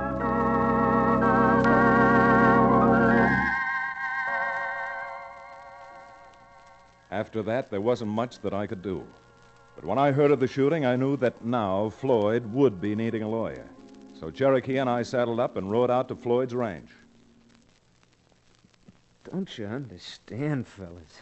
There ain't nothing that means a thing to me without Paula. Well, she certainly isn't going to feel any more kindly toward you for shooting her father. Well, where there's life, there's hope. And when we left town, Barton was still alive. If Paula'd only see me. Just send some word. Oh, I can understand you're getting upset, Floyd. But I do believe that even if Barton dies, there isn't a jury in the world that would convict you if, as you say, he Jury? You mean they're going to lock me up? I was just using that as a figure of speech. I meant that with Barton drawing first, no one, not even Paula, can blame you.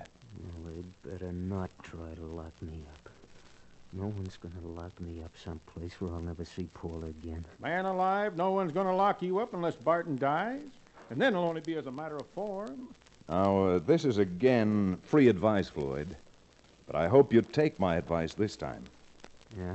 Now, the thing to do is... Wait a minute. Who's that riding up? Looks like the sheriff and a posse. The sheriff and a... And I guess old man Barton died. Yeah. Looks like it, doesn't it? Now, look, Floyd, just don't make any trouble.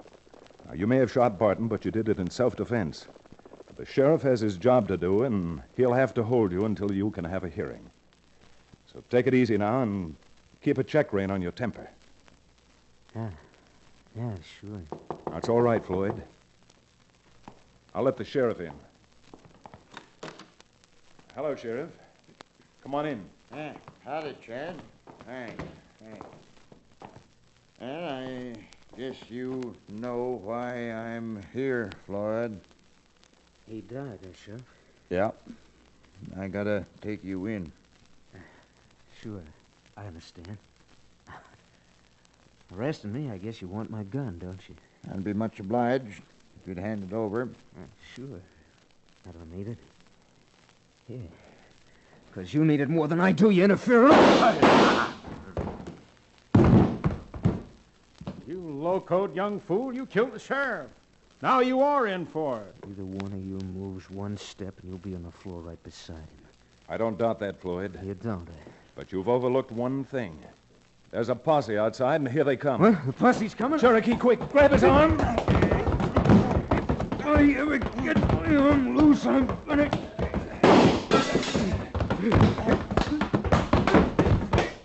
That's it, Chad. He's a sucker for a laugh. Thanks, Cherokee. I'll try one again.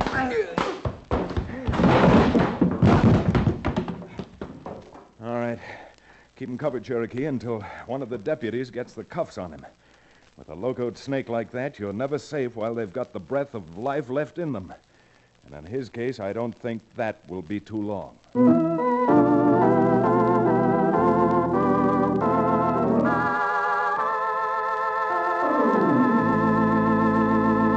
We'll return to the second act of On the Prod, our exciting frontier town adventure, in just a few moments.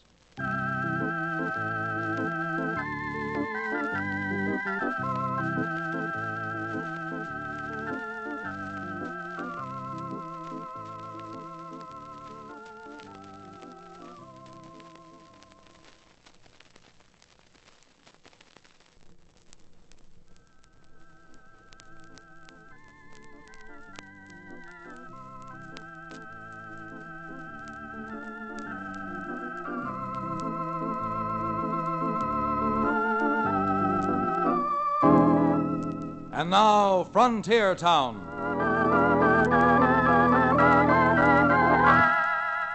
Maybe I didn't say it before, and if I did, I still think I'd better say it again.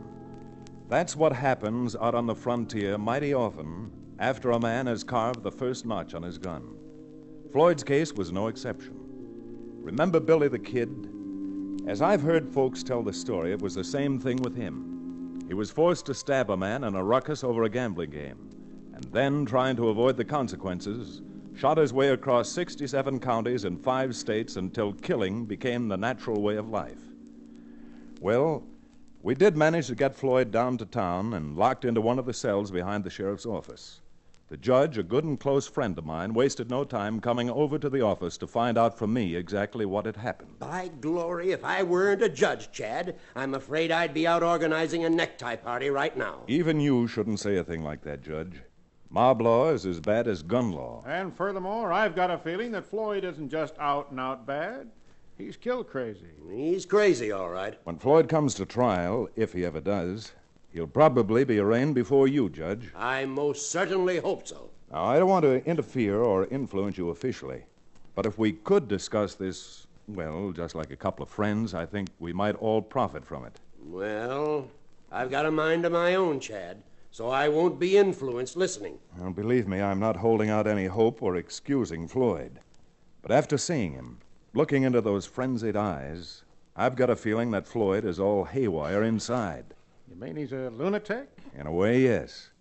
And if he is deranged, the place for him is a mental institution. Well, you know the law as well as I do, Chad, and that's a hard thing to prove. But certainly you wouldn't want to commit a man to the gallows when he should be committed to the state hospital, would you? No, of course not. But there's... Well, if he is loco, Chad, you could find that out only by talking to him. And I'm mighty dubious that anybody could quiet him down enough to where any talking would make any sense. Well, what about Paula? Since she seems to be the basis of his trouble, I've got an idea that if Paula had come down here, she could make him realize we're not fighting him, we're fighting for him. It's a good idea, Chad, but I'm afraid it's too late. Look across the street. There's a mob forming already. Chad, Cherokee's right. Do you see them? They're pointing over here. What are we going to do? With the sheriff dead, we don't stand much of a chance. Judge, I think it's up to you to go over and talk to that mob. Cherokee can stay here and watch the jail while I go out the back door, hit my horse, and ride to the Barton Ranch. If I can get Paula to come back here with me, we'll find out in short order if Floyd's insane or not. I've seen mobs before, Chad, and I've yet to see one that would try a jailbreak during daylight. However, I think if you can get Paula in here, you may have found the solution. Right. As soon as you're safely out of town, I'll go over and talk to that mob and do what I can. Because if I can stall them even for an hour, it may save one man's life.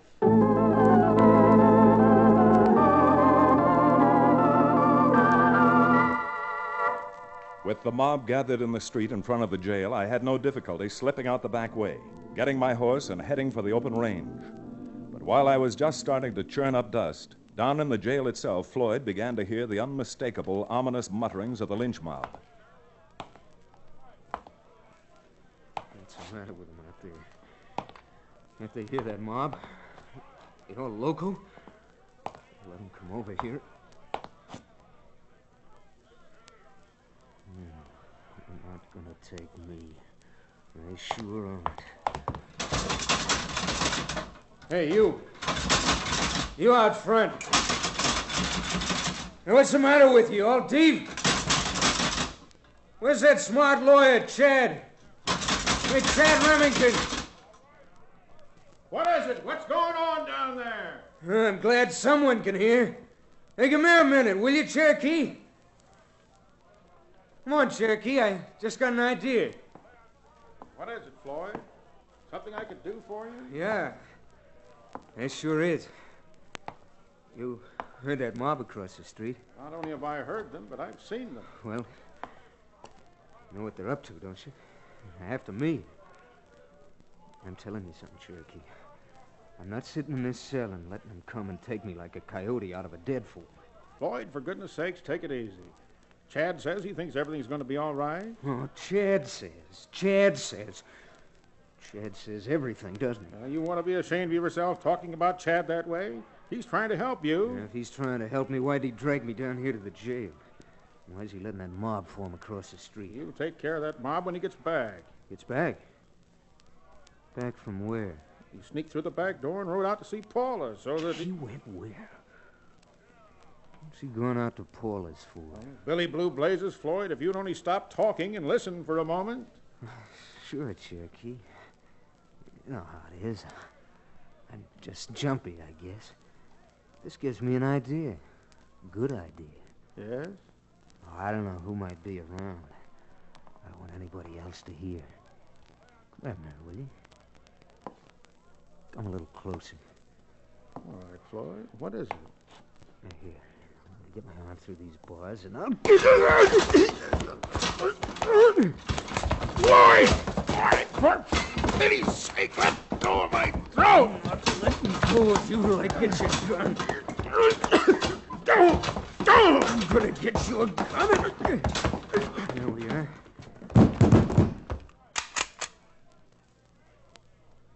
Now get up from there and open this cell.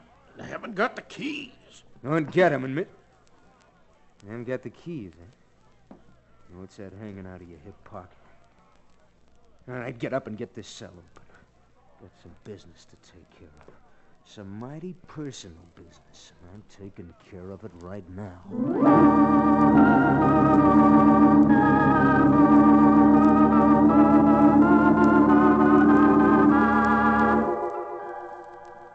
Knowing of the lynch mob in town lent wings to my horse's hoofs, and it didn't take me too long to get to the Barton Ranch, find Paula, and start trying to make her understand what the judge and I had in mind. Chad, you don't know what you're asking. But I do, Paula. I'm asking that you help save a man's life, a very sick man's life. But, Chad, I can't go down there and see Floyd and let him think I still care for him. That's not fair either. Well, I guess it's a question of which is the less... All right, Remington. Reach before I drill you from here. Floyd, what are you doing outside that window? Just getting ready to come in. Like this.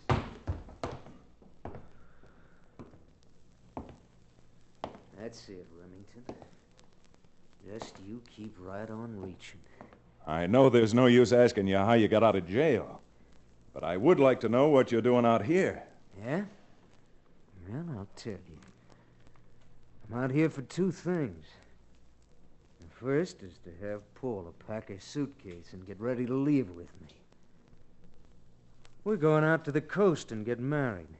Floyd, you must be... Don't you dare say that. Don't you ever tell me I'm crazy. As soon as we've taken care of your boyfriend here, I'm going with you and help you get your suitcase packed. You're taking care of me, Floyd?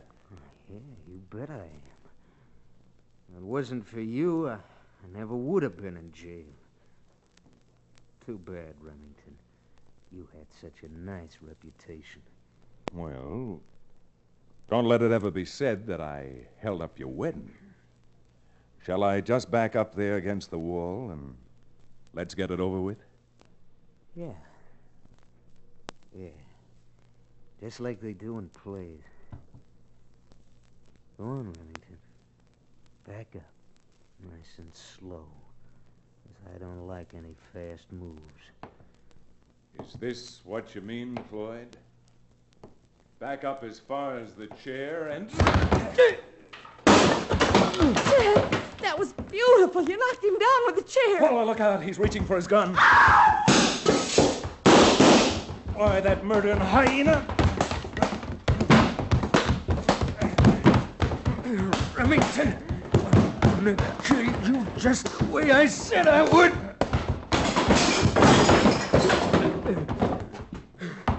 Chad, are you all right? You're bleeding. He didn't do me any good, but... You're tougher than I thought, Floyd. Just tough enough to blow you up. Chad, be careful. He's backing you toward He's backing himself toward his grave. Well, Floyd, you're a tough nut. Have you had enough? No, I haven't, Remington. I told you I was going to kill you, and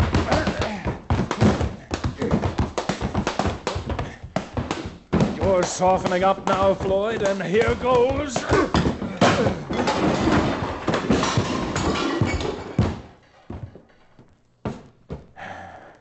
All right. You better pick up his gun, Paula. After that, I'm handcuffing him and taking him over to the state capitol. This young man's got to stay locked up for the rest of his demented life.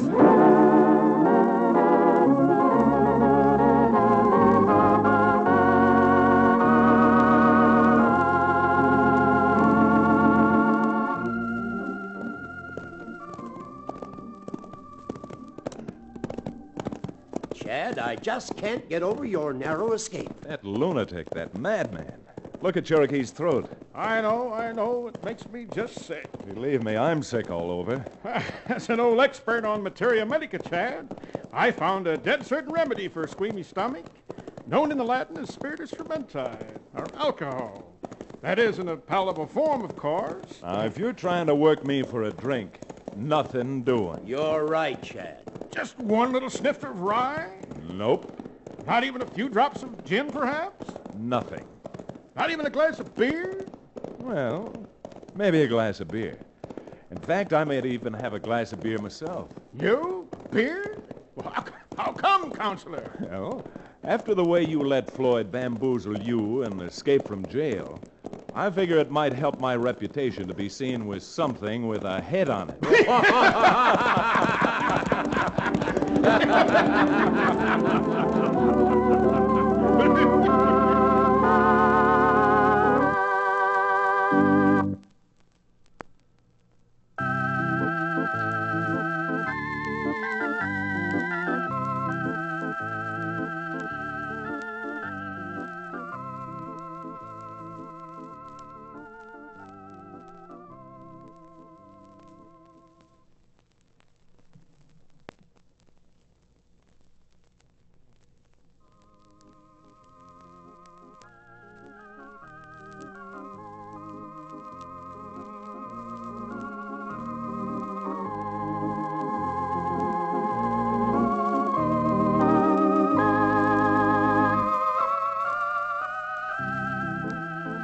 Frontier Town, starring Reed Hadley and featuring Wade Crosby, is a Bruce Ells production.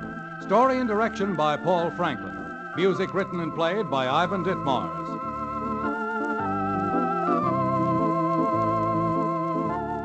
Be sure to be with us again same time next week for another fine action-adventure story with your favorite young Western star, Reed Hadley. And now this is Bill Foreman telling you that Frontier Town comes to you from Hollywood.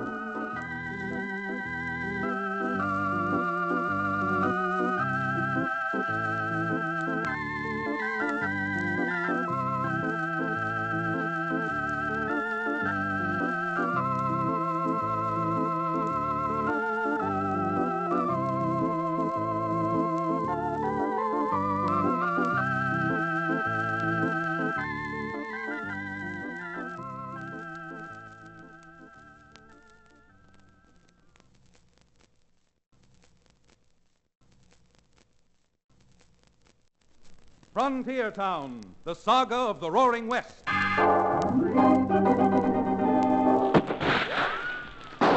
Frontier Town. El Paso, Cheyenne, Calgary, Tombstone. Frontier Town.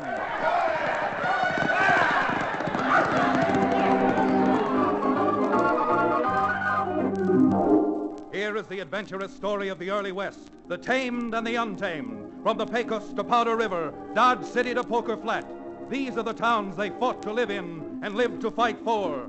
Teeming crucibles of pioneer freedom. Frontier Town!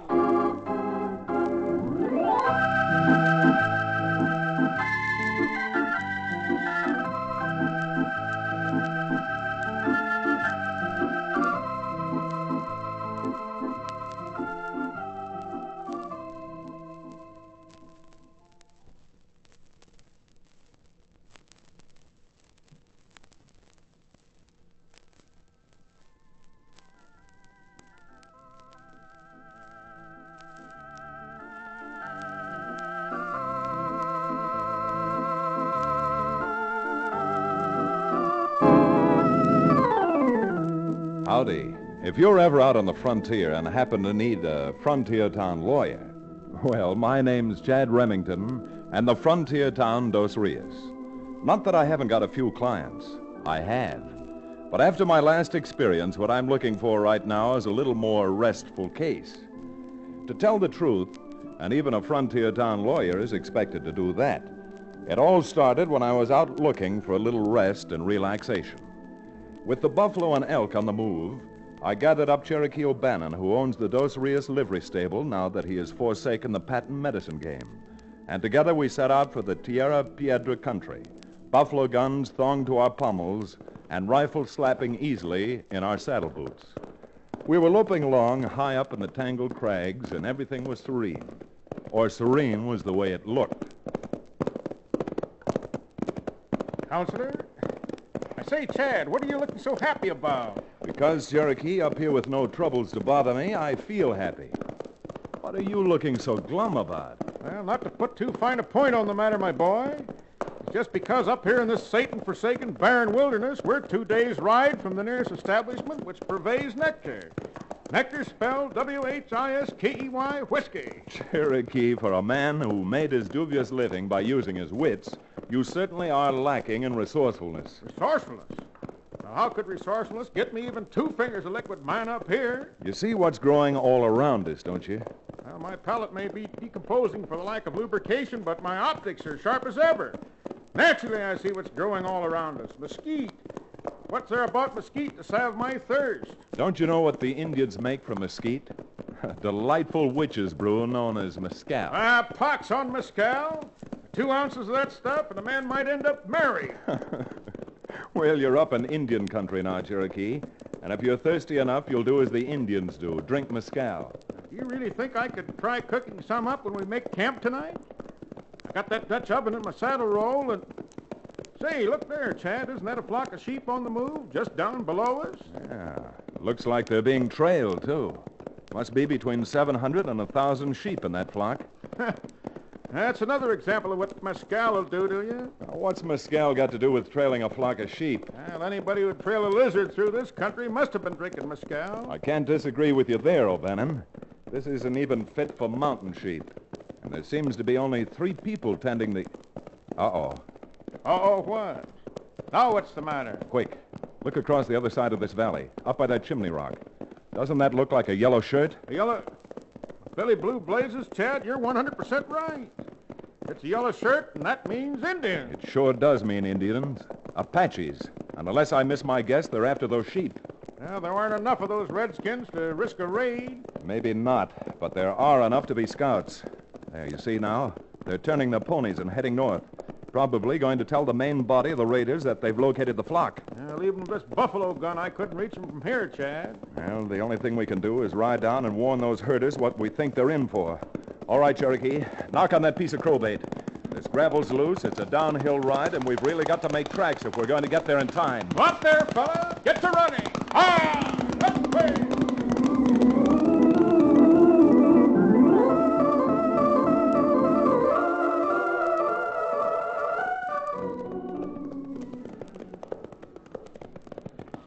Diego, Si, Palara. I can see Pablo no longer. My brother's up ahead trying to turn the ship to the left. We do not wish to lose one ship before we deliver them to Fort Lincoln. See, Diego. To sell to government contractors what we've been working for 6 years now. And we must not... Diego, See, what happened, Palara? What is it? maybe I make a mistake. I do not think so. I saw a flash of yellow shirt and rocks up ahead. Yellow shirt? Sacre madre. Indians. Call Pablo, quick. Pablo! Pablo! Palara, he cannot hear this far. I shall ride up ahead and... Diego, it is too late. The Indians are all around us. Pilaro, off your horse. The Red Devils shall not get our ship without a fight. Quick, Diego. 2 of them get behind us. Then we take care of them first. Palara, those 2 not Indians. Those white men. They come to help us, and Diego. Diego mío.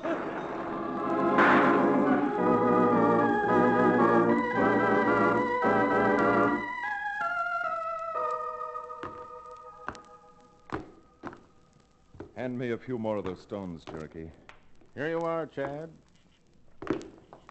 I'm sorry that we didn't have something more to dig with than our hands, Senor Velicheta. It does not make much difference, Senor Remington. These graves are temporary only. If we ever get a ship to Fort Lincoln, Diego and Pablo shall have fine graves back home with marble headstones. You'll forgive my intruding in a time like this, Senora Valachita. But how is it that you're taking your sheep all the way to Fort Lincoln? My husband, Diego, had arranged to sell all the sheep to Senor Branquantro. Branquantro, huh? What is he now, a government contractor for beef cattle and sheep? See, he has contract for meat with the government. Ah, that just gives the lie to the old adage about early to bed and early to rise and living an honest life.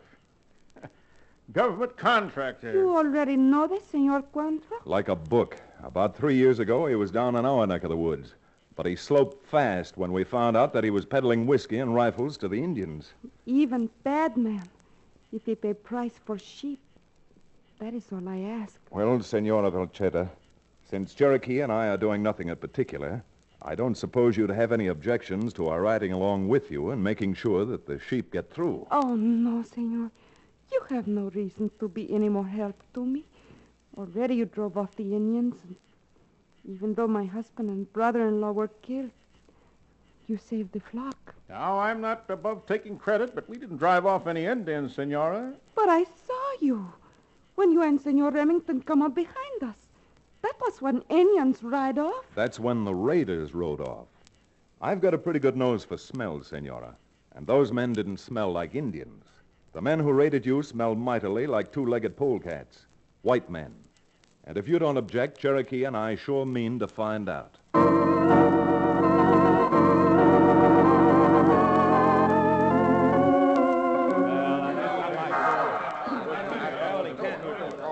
Why don't a lot of you shut up?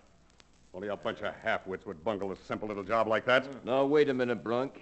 We didn't do the bungling. You just didn't send enough men. What are you talking about, Schiller? There were 8 of you, and only 3 of them herders, and the 2 men you say rode up. Yeah, but them Jaspers that rode up behind us. Ask Eddie. Ask anybody. That's the truth, Bronk. Maybe if we'd seen them coming, it would have been different, but they caught us by surprise. And you can shut up too, Eddie. Well, yes, that's what I'm telling you. Talk. That's all I get. Well, if I'd have been along, we'd have had them sheep. Oh, sure. If. Nobody stopped you from coming along, you know, and if you ask me... Eddie, you better be leaving. You're through. I'll say I'm through. For good this time. And the next time I send anybody out to get them sheep, I think I'll dress them up in dunce caps instead of like Apaches.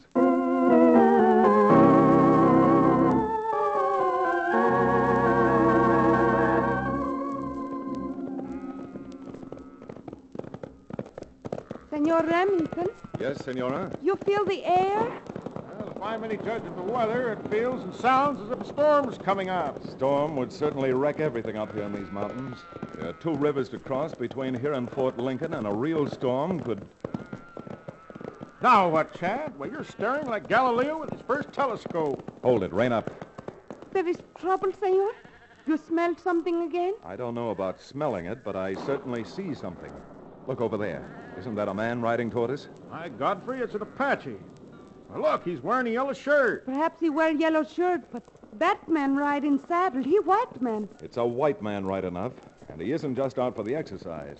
He's riding straight for us. Howdy, friend. Something we can do for you?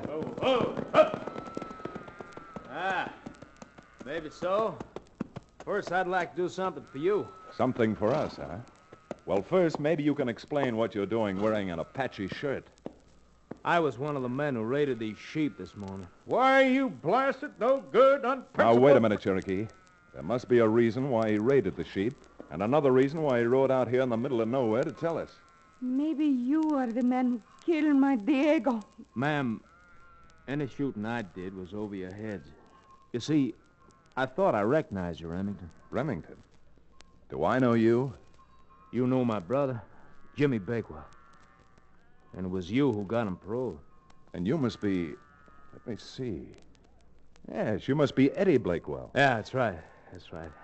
Since I figure one good turn deserves another, well, I took my life in my hands and rode out to meet you. But why? What do you want to tell us? You know who engineered that raid this morning? Bron Quantrill. Quantrill? But he's the man who's supposed to buy these sheep. Sure. He said he was going to buy them, but that ain't the way Quantrill runs his business. You see, he arranges to buy cattle and sheep providing they're delivered at Fort Lincoln. Yes? Then, by dressing his men up like Apaches, he gets the animals and the Indians get the blame. But why you come to tell us? Why? I'll tell you why, ma'am. Because Bron Quantrill is as cussed as they come. And for one, I've taken all the slapping around I'm going to take. I suppose now that he missed the sheep this morning, it's only made him more determined, huh? It sure has. When he comes out after him next time, he'll be bringing every man-jack that works for him. Oh, more trouble. I start to believe the whole thing is not worth it. I've never heard a Bass talk that way before, Senora Velcheta. And certainly never an American. How far behind us is Quantrill and his gang, Eddie? Well, about an hour and a half at the most. Yeah, this is a fine hog-headed dills. I suppose this is the only trail to Fort Lincoln? The only trail, yeah. But you could get there driving these sheep across Diablo Basin. Diablo Basin? Oh, no. It is so hot there, and the sheep move so slow we would die before we were 1 hour across. There's a river the other side of Diablo Basin, isn't there? Yeah, the big salamander. But you'd have to swim the sheep across, and that water's plenty high. Well, if this storm breaks, the water will be plenty higher. Just the same, folks, with Bron Quantrill right on our heels, I'm going to try to get these sheep to Fort Lincoln if we have to drive them halfway around the world to get them there.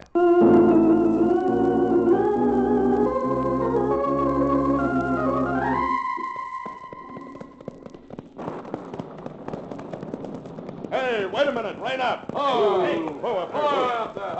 Schiller, where in tarnation thunder do you think they're driving them sheep? Looks from here as if they're heading into the Diablo Basin, Bronc. Into that furnace? You don't get to Fort Lincoln that way. You could if you went up through the painted rocks till you got to the big salamander, then swim them across. They couldn't swim that themselves, even without the sheep, are you loco? I'm not, but maybe they are. I wonder what made them change their minds and go that way. Yeah. Sounds like they knew we were behind them. By blazes, Schiller, I'll bet that's it. Eddie Bakewell. Well, now I want 2 scalps hanging from my belt. Remington's and Eddie's. If we could get through them lava beds, we can probably head them off before they hit the river. That's tough going. I don't care how tough it is. Let's ride. We started out, I just wanted a sheep. Now it's Remington and Bakewell, too. And by Jasper, if I have to follow them into prairie dog holes, I'm going to get them 2 if it's the last thing I do on this earth.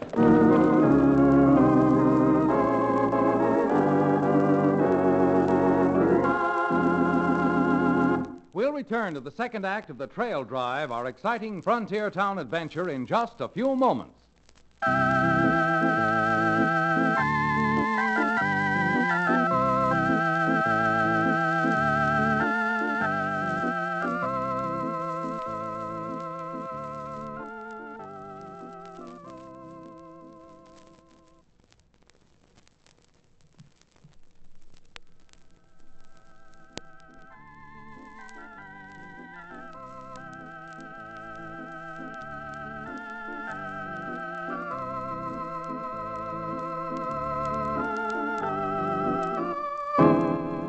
And now, Frontier Town. Well, are you beginning to understand why I'm looking for a little quiet law business? I've had my back to the wall a few times in my young life, but never has my back been jammed against a series of walls. Branquantro and his little band of high-spirited gentlemen loaded down like an arsenal right behind us, 800 and some odd head of tired and frightened sheep ahead of us, a volcanic blast furnace known as Diablo Basin to the left of us, and the big salamander running brown and dirty over its banks, aided by the fury of a mountain storm to the right of us. But when you're boxed in on all 4 sides, there's not much you can do but plunge ahead. And in the case of Palada Villecheda, Cherokee O'Bannon, Eddie Bakewell, and myself, plunging ahead hits the nail right on the thumb. Because there was very little left for us to do but herd the flock of sheep up to the edge of the big salamander and get ready to plunge in.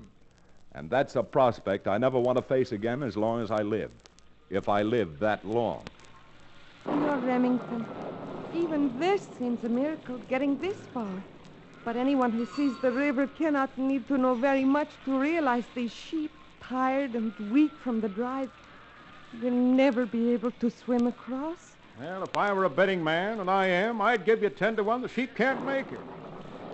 And 20 to 1 I can. Cherokee, you've been around the frontier long enough to have learned that where there's water, there must be cottonwoods and willows.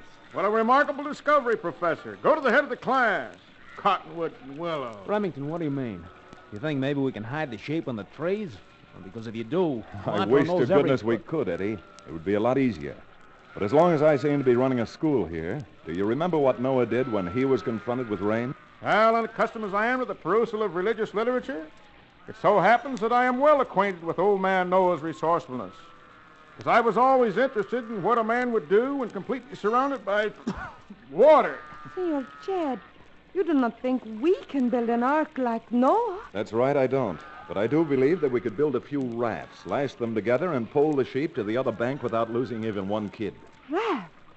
Madre de Santos, we have no tools. Even if we had the tools, we haven't the time. We've got a few tools that Cherokee and I packed for our hunting trip. And as far as time goes, well, we've got as much time at our disposal as the good Lord will allow. All right, come on, boys. We've got some hand axes and some rawhide, so let's be unpacking those tools and getting to work before Branquantro gets here and goes to work on us.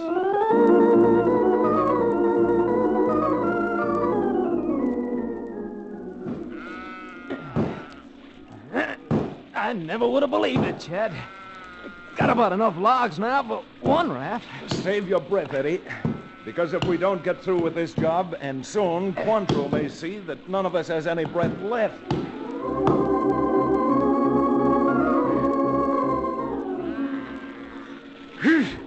Even this rain, I'm as hot as a furnace. 3 rafts already. Yep, and what you'd better do, Philanda, is to start herding some of those sheep aboard a raft. You never can tell when we may have to leave sooner than we expected.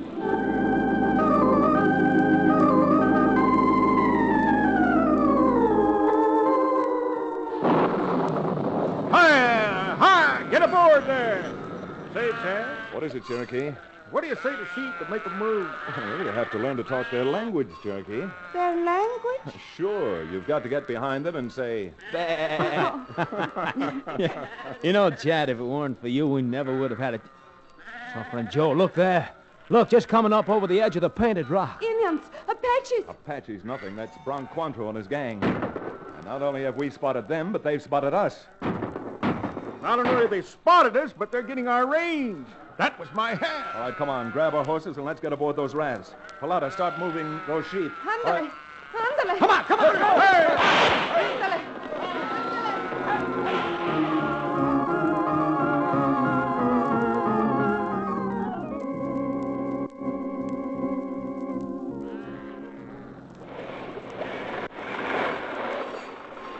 Chad! Bronc's coming down the other side. Well, you're wearing a gun, man. Don't leave our flank unprotected.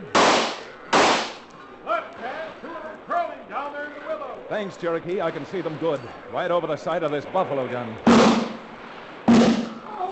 All right, now, pull. Pull for the sandbank. Get them over there. Push.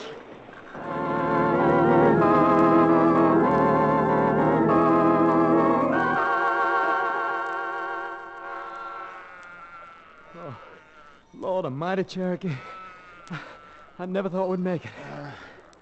I was just about able to pull myself up the bank, Eddie. For a few moments, I thought I was gone. Why, you just leave it to Chad. Something, Joe, where is Chad?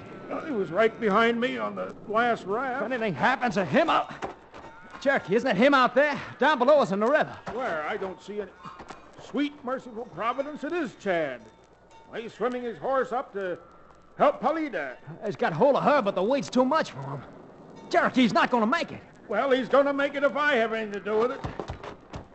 Say your prayers, Eddie, and keep me covered. Ah, you blame fool! You can't swim out, John. Well, I'll be hamstrung. Full of booze and with hardly a muscle in his body, and look at that O'Bannon swim. Hang on, Chad, I'm coming. Cherokee, look out! Look out for the horse! Poor fool, he's never going to make it.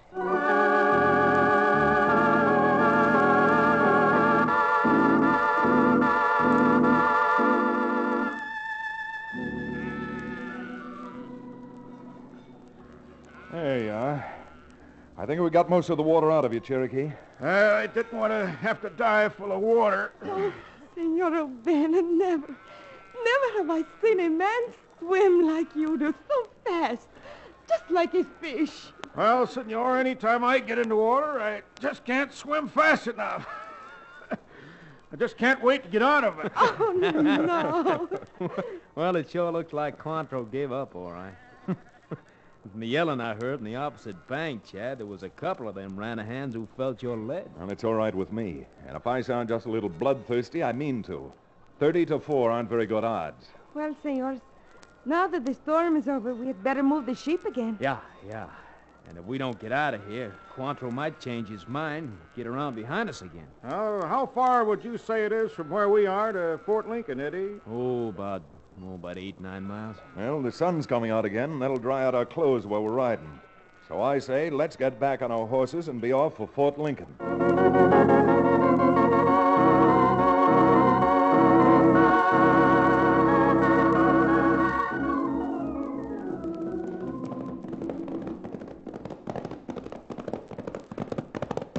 Whoa there, whoa. All right, you boys drop by tomorrow and I'll pay you off. All right, come on, Schiller. Hey, Bronc, if you're going to your office, I'm going back over to my place and fix up my shoulder. It hurts like blazes. Yeah, Schiller, go ahead. And if I was you, I'd go someplace, too. I wouldn't want to show my face when Remington hits town. Think I'm that big a fool? I got some mighty important business to take care of up in Dakota. Likely I'll be gone a couple of weeks. See you when I get back, Schiller. Sure, Bronc. See you then. Yeah.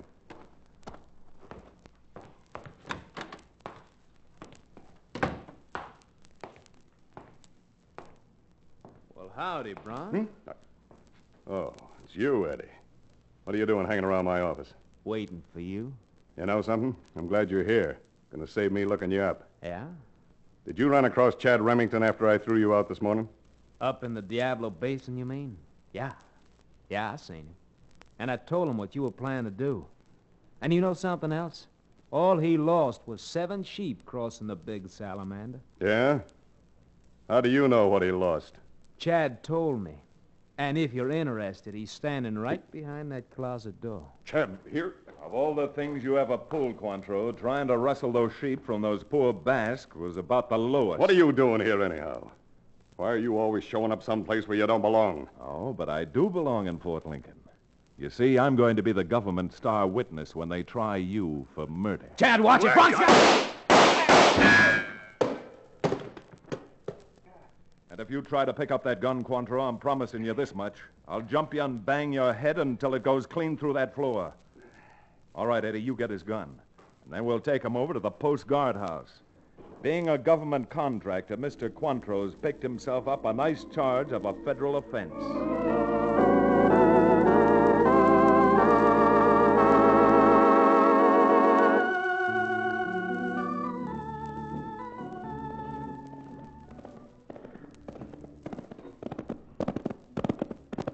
Senor Chad and Senor Cherokee, all the things I have in my heart to say to you, when I make them into little words, somehow they turn to a big lump in my throat. And, well, nothing comes out. Senor, as an expert on human ailments, I diagnose your case as the very common sediment in the throat. Sediment in throat? Is that serious? Pilata, believe me, the disease may not be serious, but I'm willing to bet that Cherokee's remedy will be. Oh, you have a remedy? Good. Madam, the first thing you'll have to do is rustle up a bottle of alcohol. Since I know you can't get alcohol out here, I suggest you get something like alcohol, namely good old drinking liquor. Oh, no, you don't, Cherokee. You're not going to get a drink that way or any other way. I'm not? Chad, you even treated those little lambs better than you treat me. Naturally. Naturally? Naturally. You want me to treat you like a hog. A hog, senor? Yes, a hog, Pilata. You see, Cherokee wants me to let him get a snoot.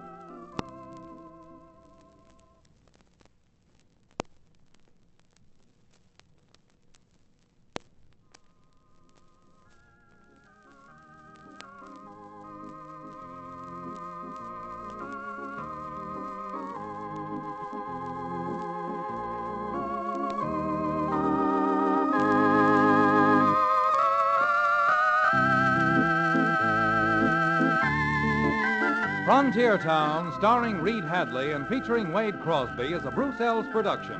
Story and direction by Paul Franklin. Music written and played by Ivan Ditmars.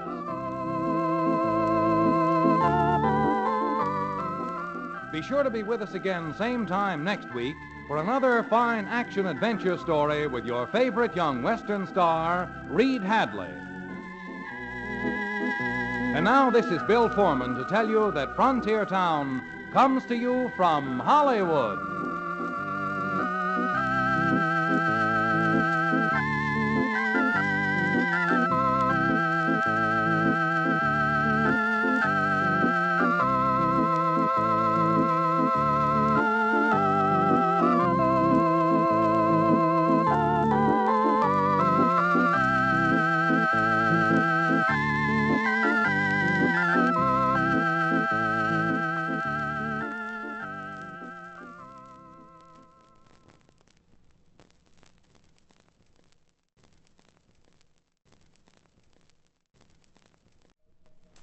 Frontier Town, the saga of the Roaring West.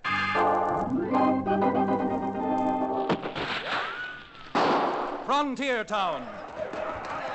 El Paso, Cheyenne, Calgary, Tombstone. Frontier Town.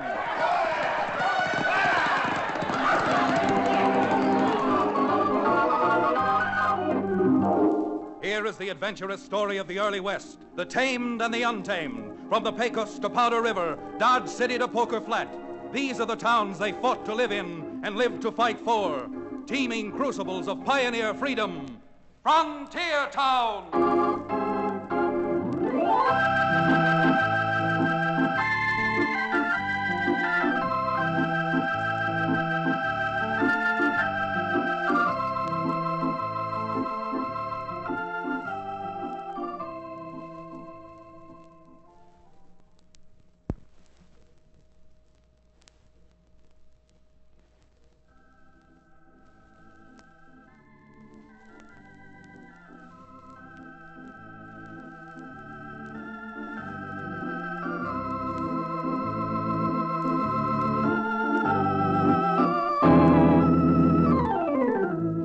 Howdy there.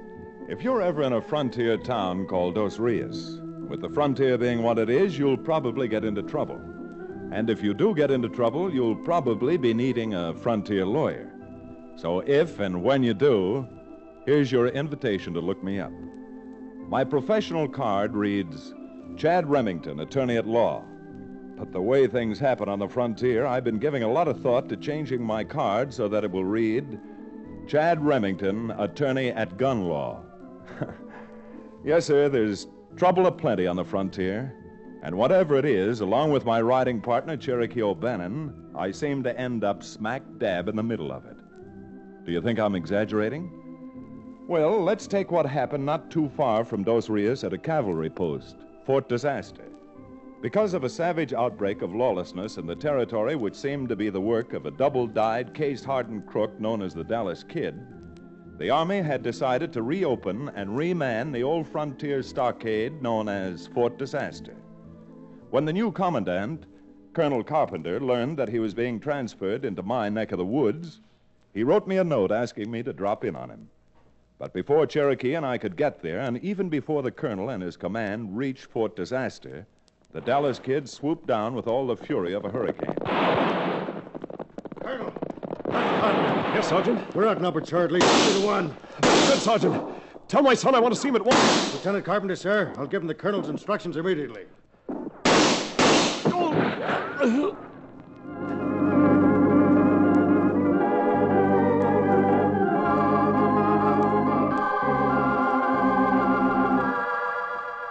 And so it was that when Cherokee and I arrived at Fort Disaster, Colonel Carpenter was dead, and Larry, the colonel's lieutenant son, was in temporary command.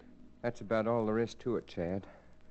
Being on a route march, we were scarcely prepared for anything like that, and well, they caught us napping, I guess. Well, all I can say, Lieutenant, is your father's death is a great loss to the Army and to the whole country. And imagine how I feel. I spent the last 6 months trying to be transferred to my father's command. And then after only 2 days with him, this had to happen. Well, Larry, I'd cut off my right arm to bring your dad back if it would do any good. I don't suppose he ever told you, but a few years ago he got himself badly shot up, saving my life. No, he never did. But you know Dad. He never talked very much. But since we can't bring him back, I can certainly help you with your mission out here. Well, that's the least we can do.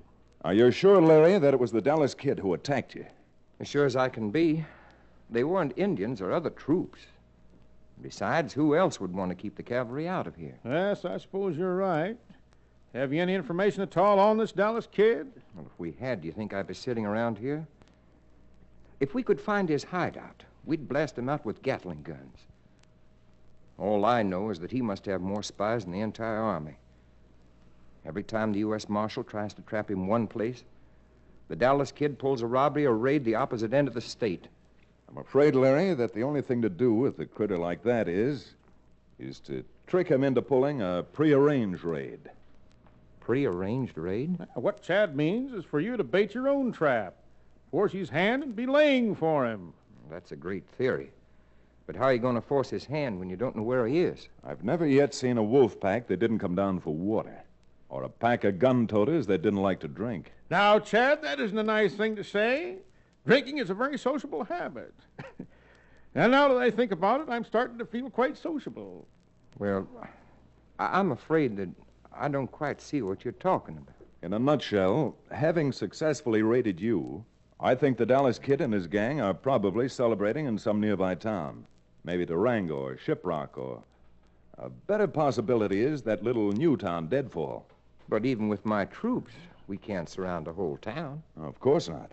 But not being known in these parts, there's no reason I can't cruise around these towns until I find the Dallas Kid. Chad Remington, have you the gall to stand there and say you think you can capture the Dallas Kid single-handed? Oh, I certainly haven't, Cherokee. But I could let him sniff the bait for the trap I have in mind. Trap? What trap? The trap I was just talking about. Now, let's just suppose that I get him to thinking that your troops are going to escort a $500,000 gold shipment coming through from Nevada. Now, don't you think that he'd at least make a stab at trying to get his hands on that much money? Oh, Chad, that's just too much risk for one man to take. There was a lot of risk your father took the day he saved my life. Yes, but what about this trumped-up gold shipment? How will I know? Tell me something. What am I supposed to do? Lieutenant, you make all arrangements to escort a decoy wagon train through Wolf Creek Pass the day after tomorrow. And I'll see that Cherokee gets back to you with some sort of definite word before then. But Chad... There are no ifs, ands, or buts about this, Larry. You've got your job to do, and we've got ours. And before we waste any more time arguing, Cherokee and I are hitting the trail for Deadfall.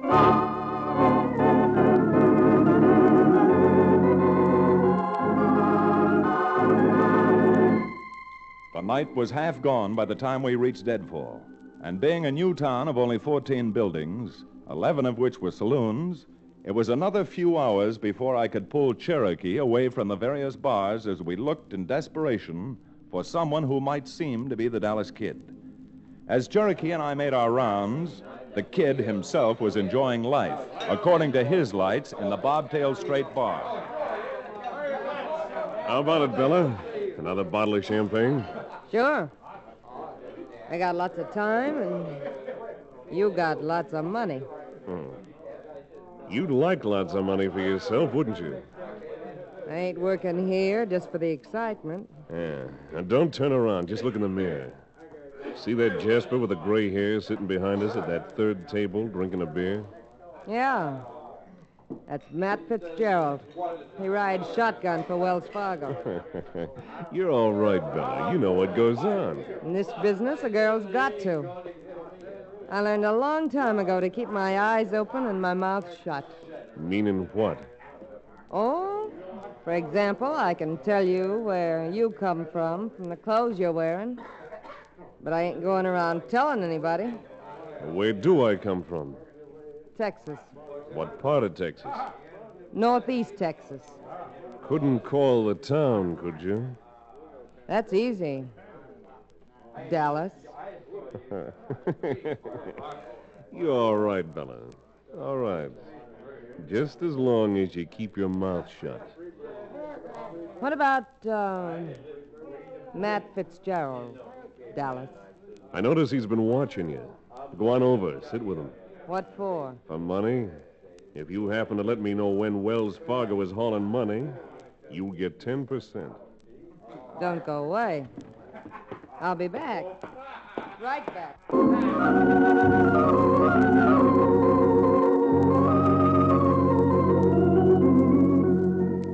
Sure, it was luck.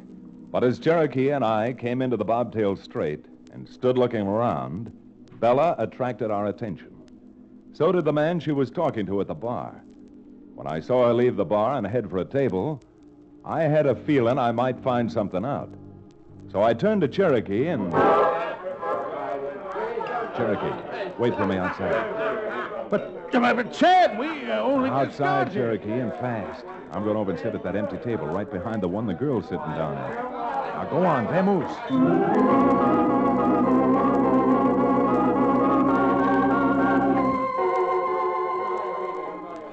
I sat at the table, ordered a drink, and maneuvered my chair around to where I could just barely hear what was being said at the table behind me. Why, sure, Matt. I'd love to see you after I'm through work, but tonight I'm too tired. What do you mean you're too tired? Come on, fella, what do you say? Some other night, Matt. Any other night. You just name it. Tomorrow? Yeah, well, I'd like to make it tomorrow, but I can't possibly make it tomorrow. You see, I'm working. Working? Yeah. You mean you gotta ride shotgun again for Wells Fargo? I'm riding shotgun again for Wells Fargo. Oh, don't be a chump, honey. What do you mean? Tell him you're sick. Just don't show up. Well, I'd sure like to, fella, but I can't tell him I'm going to be sick tomorrow because tomorrow's a little bit too important. You see, they're hauling silver for one of the mines up at Montrose. Oh? Well, look, Matt. Yeah? After you get back, come on in. After I get back, I will come on. I'll be here, and... Bella, how I'll about... be here, Matt. Just waiting for you, if you get back.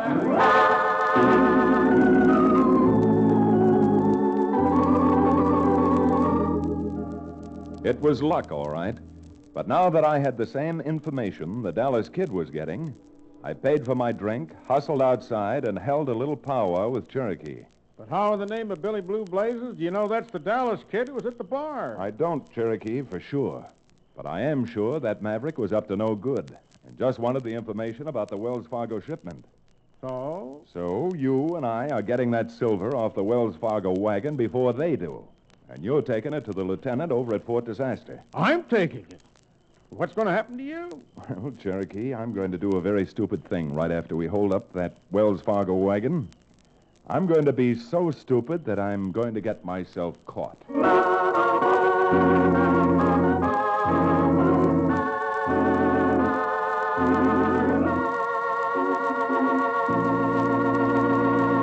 We'll return to the second act of Fort Disaster, our exciting frontier town adventure, in just a few moments.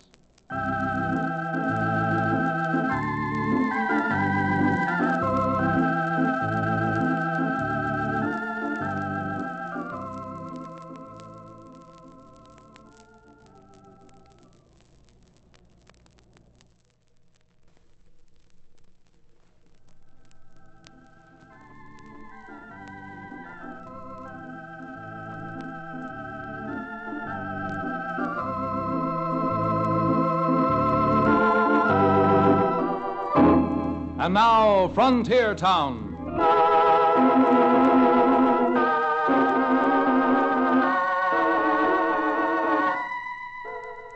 Did I hear you mutter something about fool luck?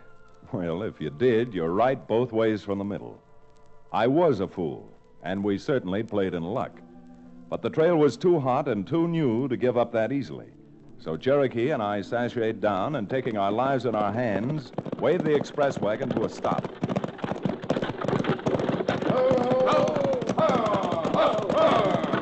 Sorry to hold you up this way, but... Hey, if you're really planning on holding us up, this here rifle has a little habit of talking, and it's liable to talk right in your face. All I want is to have you turn that silver you're carrying over to us. What? And if you don't give it to us, the Dallas Kid is waiting for you just up ahead. Dallas Kid? Hey, what are you talking about, anyhow? It isn't what I'm talking about, Matt.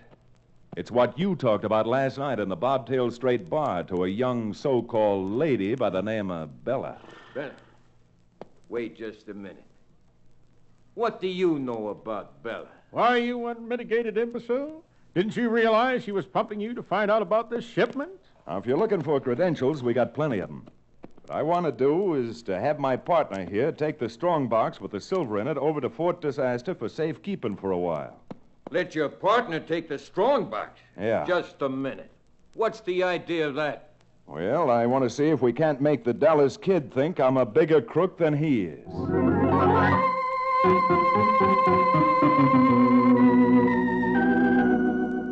Well, sir, I was lucky again. Lucky that Matt Fitzgerald believed me.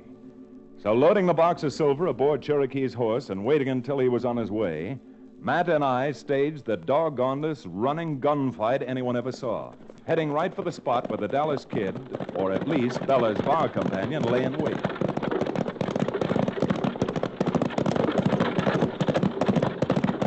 All right, boys, grab those bridles and pull that wagon to a stop.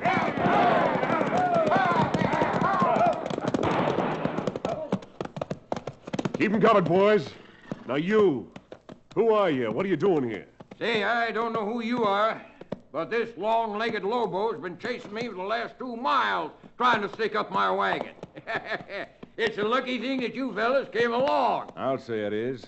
I'd have had that silver and been back up in the hills by this time. Yeah? Well, we'll save you the trouble, mister.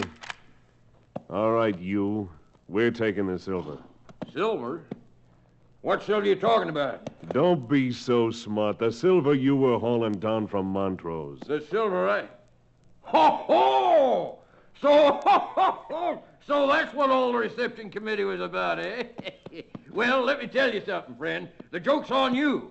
When I got up to Montrose, I found they shipped the silver out yesterday by muleback. He's lying. Come on, let's search the wagon. Just a minute. If you know what's good for you, you'll keep out of this. But I tell you... Shut up. Mike, pull that tarpaulin off. See what he's got in the back of the wagon. Right, Dallas. Hey, I'm telling you, there's nothing there. Never mind telling. Well, Mike? Sure nothing in the wagon. It's plumb empty. What? See? What to tell you? Well, can I go now? Yeah, go on. Beat it. Wait a minute, mister, and I'll ride along with you. Oh, no, you don't.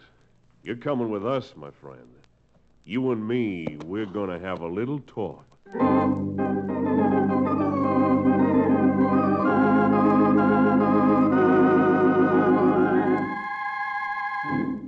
You didn't think you were the only one who could find out about that silver shipment, did you? That's not answering my question. I asked you how come you figured you could take that Wells Fargo wagon alone. I never found the game yet where I needed someone to back my play. Pretty salty, ain't you? No. Just figure I got a good head on my shoulders. You keep talking like that, and I'll blow the head right off your shoulders. I don't think you could. Oh, no? No. You need a gun for that. Only you haven't got a gun anymore. I've got it. Mister, you are fast. That's the first time anybody's got my gun out of my holster before I could reach it. You and me, we ought to be playing on the same team. I don't know. Who are you? Who are you? Montana's the name I go by, if that means anything to you. I've heard a lot of gents called Montana. Yeah. So have the sheriffs and marshals in about 9 states. But that isn't telling me who you are. The handle's Dallas. The Dallas Kid? The handle's Dallas. Okay, Dallas. Maybe I could use you at that. You use me? That's right. Because the job that really brought me down this neck of the woods may be too big even for me. Job? Government money. $500,000 in gold. What's the deal? 50 to me, 50 to you and your boys. Fair enough. Where is the dinero? It's coming. Coming in army wagons. But don't let that worry you. I know when and where, and I got the whole thing figured out. All you got to do is... Hey, Dallas, I got something here for you. Come on, by you blasphemous bushwhacker, let me go. Who's this, Mike? When we split up to ride back to town, we came across this lummox, and what do you think he was toting? That silver box off the Wells Fargo wagon. What? Why, Let me handle this, Dallas. Now listen, you red-nosed, pasty-looking scarecrow. You got about 3 seconds to start talking. We want to know who you are and if you work for Wells Fargo. I said I wanted an answer. Billy Blue Blazes, what sort of a yellow-spined creature are you taking advantage of an old man? Now, are you going to answer my question? Take it easy, Montana. He's so scared now he can hardly talk. He won't be able to talk when I get through with him. Now, where did you get that silver? Well, the mine hired me. I was supposed to pack it down because they were afraid the wagon would be held up. I think you're lying. I don't think he's lying. Remember what the shotgun guard said? Yeah, and I think he was lying, too. Well, it'll be the last lie this one will tell because I'm going to... Hey, doggone it, Montana, you loco. I don't want any gunplay in here. You'd only bring the whole town running. And then where'd we be with... Well, you know what I'm talking about. Well, okay. I still think he's lying, though. before he makes any more trouble for us, have some of your boys tie him up. Tie him up? What for? Because I got an idea how we can use this crummy old saddle bum up at Wolf Creek Pass when the government tries to get their gold shipment through.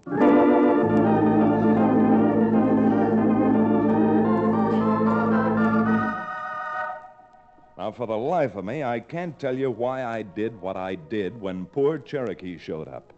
Except that I instinctively realized if I didn't do something to make Dallas feel we were strangers, he might put two and two together and get me. Now, believe me, it hurt me worse than it hurt Cherokee, and I didn't pull my punches with him either. But when it came to saving both our lives, I figured that a few skin knuckles or a bruise on Cherokee's cheek was at least a reasonable price to pay. Although I didn't know it then, Cherokee being caught was only half of my pat little plan, which had gone haywire. The other thing that happened, well, take it from me, nobody could have anticipated. Having told the Dallas kid about the hypothetical gold shipment coming through Wolf Creek Pass, I couldn't back out now, even though I knew Cherokee hadn't gotten through to give Lieutenant Carpenter the message. But while I was debating what I'd tell Dallas when the wagons didn't show up, out at Fort Disaster, the lieutenant got a surprise of his own. Sergeant, this just doesn't make sense. See, Chad promised that Cherokee would bring word back to us if we were supposed to drive those decoy wagons through Wolf Creek Pass. I know that, Lieutenant. But the courier just brought in this message, and as you can see, it's official. Signed by the adjutant himself. And they're shipping $100,000 in gold for payroll purposes. Oh. Well, while we're out trying to protect the actual wagon train, what happens if Chad does succeed in getting the Dallas kid and his gang up into Wolf Creek Pass? I'm sure I don't know, Lieutenant. But this is an order signed by the adjutant to the commanding general of the area. And if, begging the lieutenant's pardon, I know that old curmudgeon, well, you'd better be having the bugler blow boots and saddles and getting the troops ready to ride.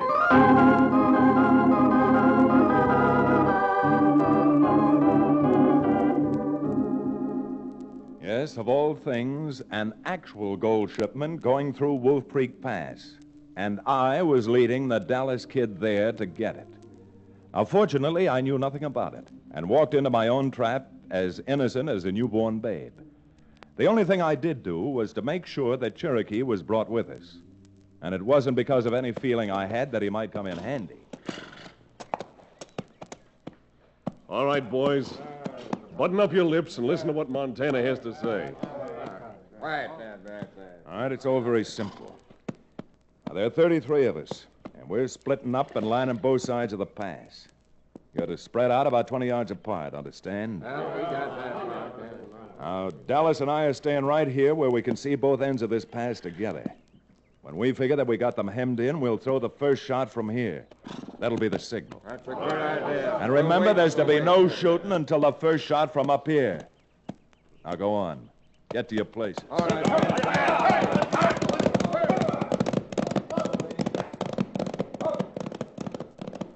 I gotta hand it to you, Montana.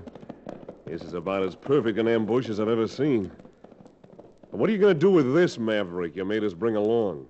You said you had some way you were going to use him, too. I have. And to start with, I'm going to untie him. Untie him? You got bats in your belfry? Sure, I'm loco, completely batty. Now, don't you see, if we untie him, and then when the shooting starts, we put a slug through him and leave him down there, and they find him, they'll figure that not only did he swipe the Montrose silver shipment, but also was the Jasper behind this deal. Say, that's really thinking. Sure. Knowing who he is, they'll figure that he was behind the whole thing. And when they bury him, they'll think they got the man they've been looking for. Yeah. Hold your hands out while I cut those ropes. Chad, how are we ever going to get out of this? I don't know, Cherokee, but... Hey, Montana. Here come the Army wagons now. Army wagons? Oh, Billy Blue Blazes, Chad. He's right. See, down there. 3 U.S. Army wagons. It's the real thing. What in blazes are you two talking about? Why, we were just... Cherokee, quick, lend me a hand. Why, you back, juggle. Chad, I got his gun. Don't let him fire it, Cherokee. If those men hear it, they'll think it's the signal to attack. I'll run through it. Gonna plug. I got his gun, Chad. I found his jaw. Well, we got him, Chad, but how in the name of my holy aunt are we going to save that government wagon train? Well, we might as well die trying as... Chad, maybe we're dead now. I think I'm hearing music. Music? You bird brain clown, you. That music is a bugle. A cavalry bugle. I don't know how it happened, Cherokee, but here comes Lieutenant Carpenter and all of his troops. Cavalry? Well, Chad, do you realize this changes the entire course of history? Course of history? What do you mean? Why, in any books I've read, it's not supposed to be the cavalry. It's always the Marines who come to the rescue. Well, come on, Cherokee. We'll change the course of history right back to its normal channels ourselves. We're going to ride down there and get in on that fight. And you can be General Cherokee O'Bannon of the Horse Marine.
Frontier Town, starring Reed Hadley and featuring Wade Crosby, is a Bruce Ells production.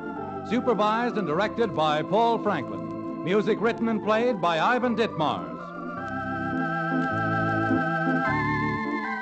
Be sure to be with us again, same time next week, for another fine action-adventure story with your favorite young Western star, Reed Hadley. And now this is Bill Foreman telling you that Frontier Town comes to you from Hollywood.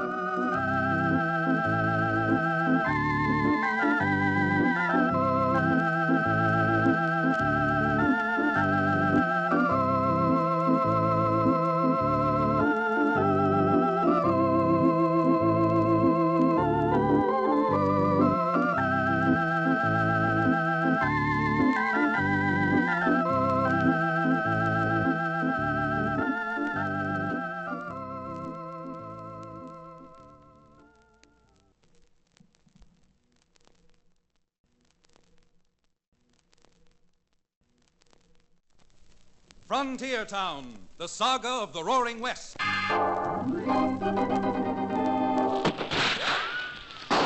Frontier Town.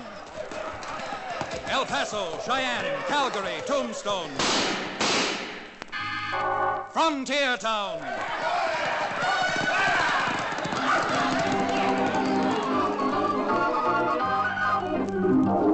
Here is the adventurous story of the early West, the tamed and the untamed. From the Pecos to Powder River, Dodge City to Poker Flat, these are the towns they fought to live in and lived to fight for. Teeming crucibles of pioneer freedom. Frontier Town!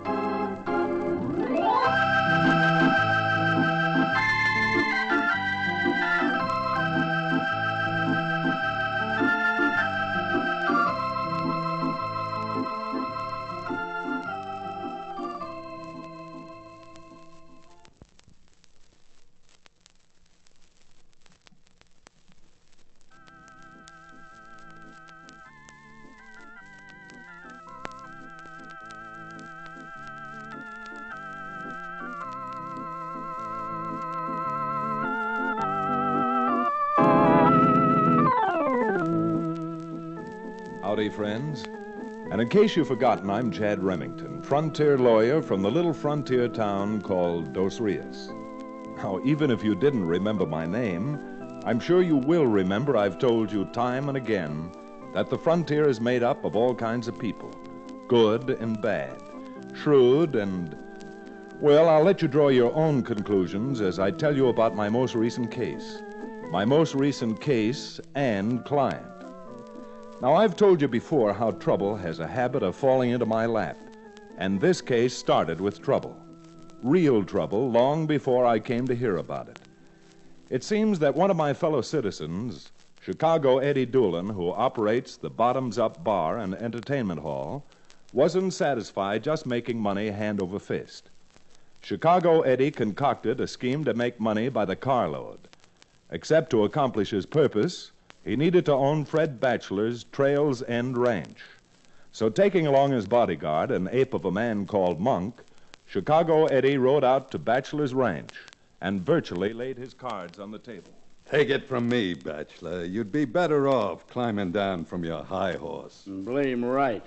Besides, ain't Eddie offering you more than this crumbly old ranch of yours is worth? Yeah. And I'll even raise my offer. Make it another $2,500. You got me over a barrel, Batchelor, 'cause I know that you know I gotta have your ranch. Well, what do you gotta say? One thing only. Both you slimy crooks get out of here before I blow you out. Come on, Monk. We'll be seeing you again, Batchelor. Believe me, we will. Boss, what was the idea of letting that old fogey run us out of there? Because arguing with a stubborn old fool like Batchelor is like trying to shout over Niagara Falls. Sure, I know, but without Batchelor's ranch, you got no way controlling the water in this valley. Who said I was gonna be without his ranch? Why, you just... I mean, if he don't sell it to you... Batchelor don't have to sell it to us. But when he dies, not having no kin, what's to stop us from buying it from the probate court? Yeah, what's to stop it? You mean you're going to wait till Batchelor dies? Why, he looks strong enough to outlive you and me together. Sure. If we're suckers enough to let him die from natural causes. Come on, Monk. I got a feeling once we ride off here, Batchelor's gonna head for the sheriff's office to tell him just what happened. Yeah? Yeah.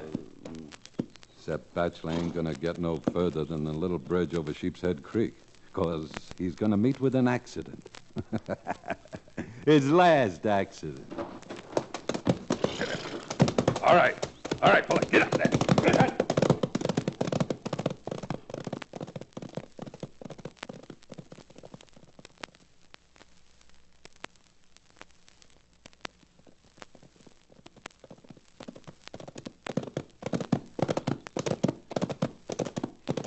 This here's Sheepshead Creek, Eddie. We'll rein up just behind that big spruce where we can see Batchelor when he hits the bridge. Only he won't be able to see us. Oh, there. Oh. Whoa. Yeah, supposing Batchelor doesn't go to town. Then we got a long wait, ain't we? Yeah, and something else, boss. If they find him with slugs in his body, they may be able to hang it on... I said he was having an accident, and that's just what's happening to him. That big bay stallion he rides is a pretty spirited horse. If we threw some shots around the horse, don't you think he'd spook and buck and smash through the bridge, huh? That railing's pretty flimsy, you know. Yeah, then he'd really have it. Oh, hey, look, Eddie. Here comes Batchelor now. And with the sun right behind him, what a target he makes. Come on, Monk. Empty your holster. All right, Monk. He's on the bridge. Now get him!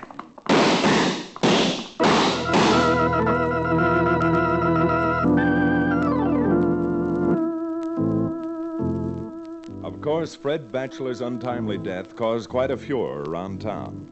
But with sudden death being almost a normal part of life on the frontier, it was soon almost forgotten. I say almost because before it could be forgotten, I was returning to town along with Cherokee O'Bannon, the former and reformed medicine man. We were following the trail high above the stagecoach road. Something wrong with you, Chad? Wrong with me? Yes, you've been squinting down toward the road as if something bothered you. Oh, was I? Well, then, perhaps it's because I was trying to make out what's going on down there. Can't you see it? Seems to be about a dozen or so men digging or sawing or using some sort of tools. Well, shake my bed and call me early. You've got eyes like an eagle. Yeah, or a buzzard. What in the name of Ulysses S. Grant are they doing down there, Chad? Well, it looks like they... By golly, that's it. Remember where lightning hit those 3 big ponderosas in that storm we had a few weeks back? Yes? Well, those men must work for the county. They're cutting those dead trees out of there before they fall down in a high wind and block the road. Yeah, so that's what our tax money goes for, huh? Paying a lot of able-bodied men to... Hey, Billy Blue Blazes, Chad, look. Doesn't it look as if they're setting dynamite down there, too? Yes, I guess having felled the trees, they're taking no chances, and they're going to blow the stumps out. I know, but the afternoon stage from Gallup's due through here almost any time. By golly, you're right, Cherokee. I'd forgotten all about the stagecoach, and apparently so had they. All right, come on, rattle up your pony and see if we can't get down there and tell them. Come on, you broken down, benighted bundle of buzzard bait. Run! Good Lord, Cherokee, look there. It's the Gallup coach. It's coming wide open. Hey, you men down there. No use wasting your breath, Chad. The wind's against us. They can't hear you. Well, then maybe they can hear this. Well, they heard the shots, Chad. They don't seem to know where they came from. You fools! Don't! It's too late. There goes the dynamite, and here comes the...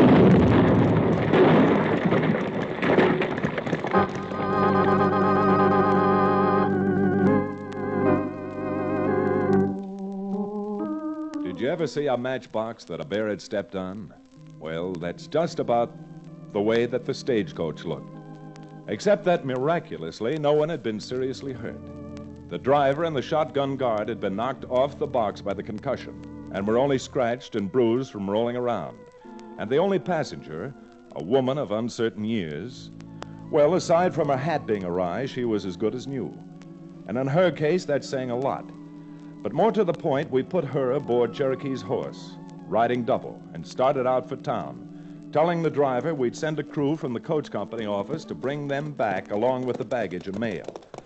It was on the ride, or jog, back to town that we managed to get acquainted with the lady in question. I hope I'm not holding you too tight, Mr. The name is O'Bannon, and you are holding on too tight, madam. Oh, I'm not madam. I'm Miss Myrtle Summers. It's a pleasure. So what, Miss Summers? Now may I make you acquainted with my friend, Mr. Remington? Howdy, ma'am. Miss. Remington! Do you happen to have any kinfolk by the name of Remington who live in New Bedford, Mass? No, I haven't, Miss Summers. That is, I don't believe that I have any relatives in Massachusetts. I was born here, and my father came from Chattanooga. You were born here? Oh, isn't that romantic, being born a cowboy? Mr. Remington is not a cowboy. He happens to own a ranch. Which, may I add, was left to me by my father. But my principal vocation is the practice of law. No, you're a lawyer? Oh, this is a kismet. Fate! I always say there's a purpose behind everything. And that was the purpose behind the explosion. I'm afraid you're several jumps ahead of me, Miss Summers. Well, this is too much of a coincidence just to be, just a coincidence. This has got to be fate because, you see, Mr. Remington, I'm coming to Dos Rios for only one purpose, to engage a lawyer.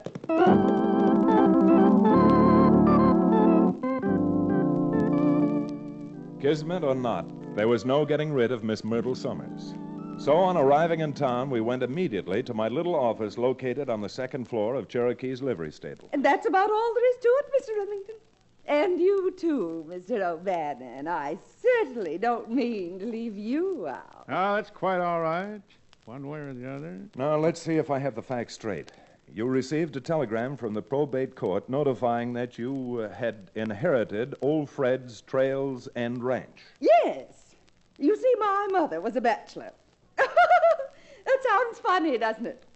Understandable, notwithstanding. I guess what I should have said is my mother's father, George Batchelor, was the first cousin of Fred Batchelor, who died out here and left me all of his worldly goods. And to the best of your knowledge, you're the only heir Fred had. That's what I understand. Although Father always said there was a third bachelor who'd gone to South Africa, but he was a black sheep, and we just didn't figure that he was a bachelor like the rest of us. Tad, if you don't mind, I think I'd better go back downstairs. So goodbye, madam, miss. Since you have so much trouble remembering just what to call me, Mr. O'Bannon, why don't you just call me Myrtle? Well, Cherokee, I think you'd better sit down. Miss Summers seems to be causing you to lose your composure. My taste for female women of the opposite sex, too. What did you say, Cherokee? I said make haste because there's a woman downstairs. I have to give some checks. Cherokee, the best thing for you to do is... Oh, Mr. Remington, what was that? A small-sized boulder with a note attached to it. Well, the rain was good. Landed right on your desk. What does it say, Chad? Well, it says... never mind what it says. But I'm telling you this much, Miss Summers. I'm taking your case, and just as long as you stay in Dos Rios, I'm making mighty sure that you have a bodyguard.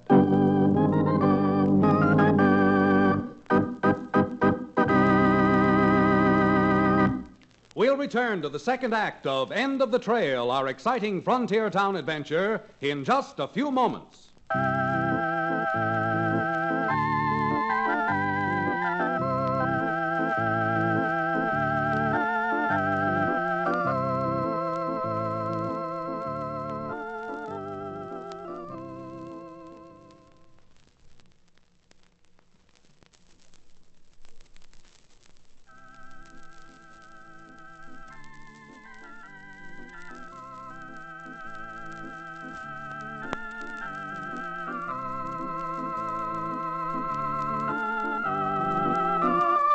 And now, Frontier Town.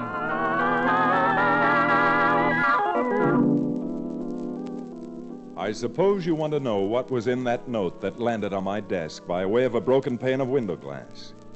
Well, it was short and very much to the point. In words, none of which was over 2 syllables, it warned me that if I didn't advise Myrtle Summers to sell the ranch she'd inherited from Fred Batchelor and go on back east where she belonged, this would be the last case I ever handled. That is, until I pleaded my own case in front of the pearly gates. Well, once the stagecoach company had gotten the luggage back to town, we installed the angular and husband-hungry Myrtle in a hotel room, completely unaware that in the private office behind the bottoms-up cafe and entertainment hall, Cherokee, Myrtle, and I were the basis for a whole discussion. I don't know, Eddie. From the little I've seen of this Chad Remington, he don't scare easy, if at all. Look, Monk, we gunned down one man, arranged for a blast we thought would wreck the stagecoach and this Summers woman. And believe me, I ain't stopping there, just because Chad Remington stuck his long nose into this. Okay. But if Remington advises her not to sell the ranch, what are we going to do? Yeah. And besides, if either one of us are found making her a fancy offer for that Trails End ranch, someone's liable to figure out just what the accident was that happened to Fred Batchelor. Look, well, you keep on asking questions, I ain't going to be able to think. I'll figure out something, don't you worry. Right now, all I can tell you is nobody, not even the great Chad Remington, is going to stop us from getting that ranch and controlling the water.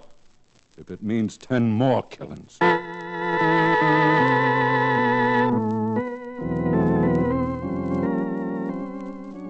Chad, I don't care what you say. I don't care if Myrtle Summers gives her ranch away.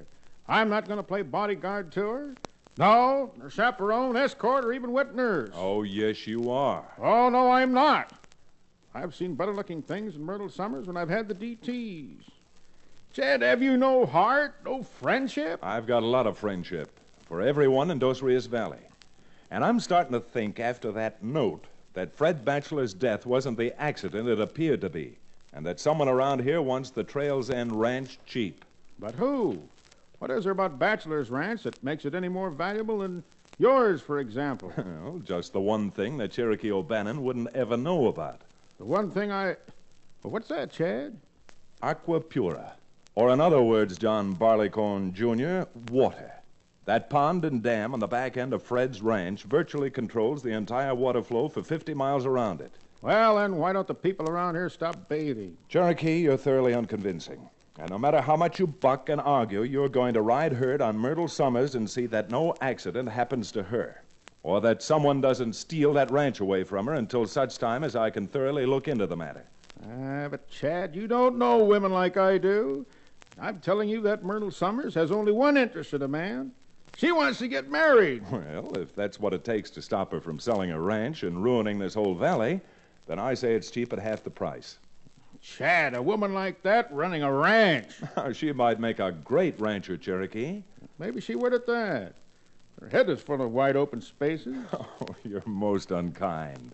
Now, Myrtle has got some very good features. Now, take her teeth. Now, that won't be any trouble. I'll bet they come out. All right, then.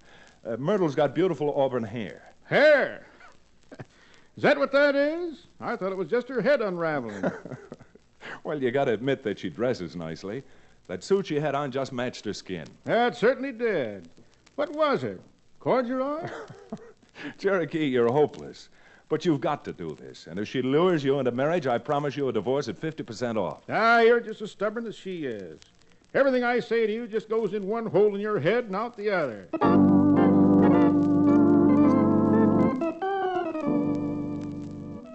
Yep, it was a tough spot. But I won out in the end, and Cherokee went over to the hotel to escort Myrtle to supper. It was quite a tete-a-tete, the way I got it. Cherokee, may I have some more coffee? Well, what's the matter with you, Cherokee? You're not paying any attention to me at all. I guess I was just ruminating. Oh, a penny for your thoughts. What were you thinking about, Cherokee? Something romantic? Why should I be thinking about something romantic? Well, you're a man, aren't you? Of course. And I'm a woman, aren't I? Myrtle, I wish you wouldn't start arguments. Now, that's not very nice, Cherokee. What do you take me for? A moron, an idiot, fool? Well? What's that first word again? Cherokee O'Bannon.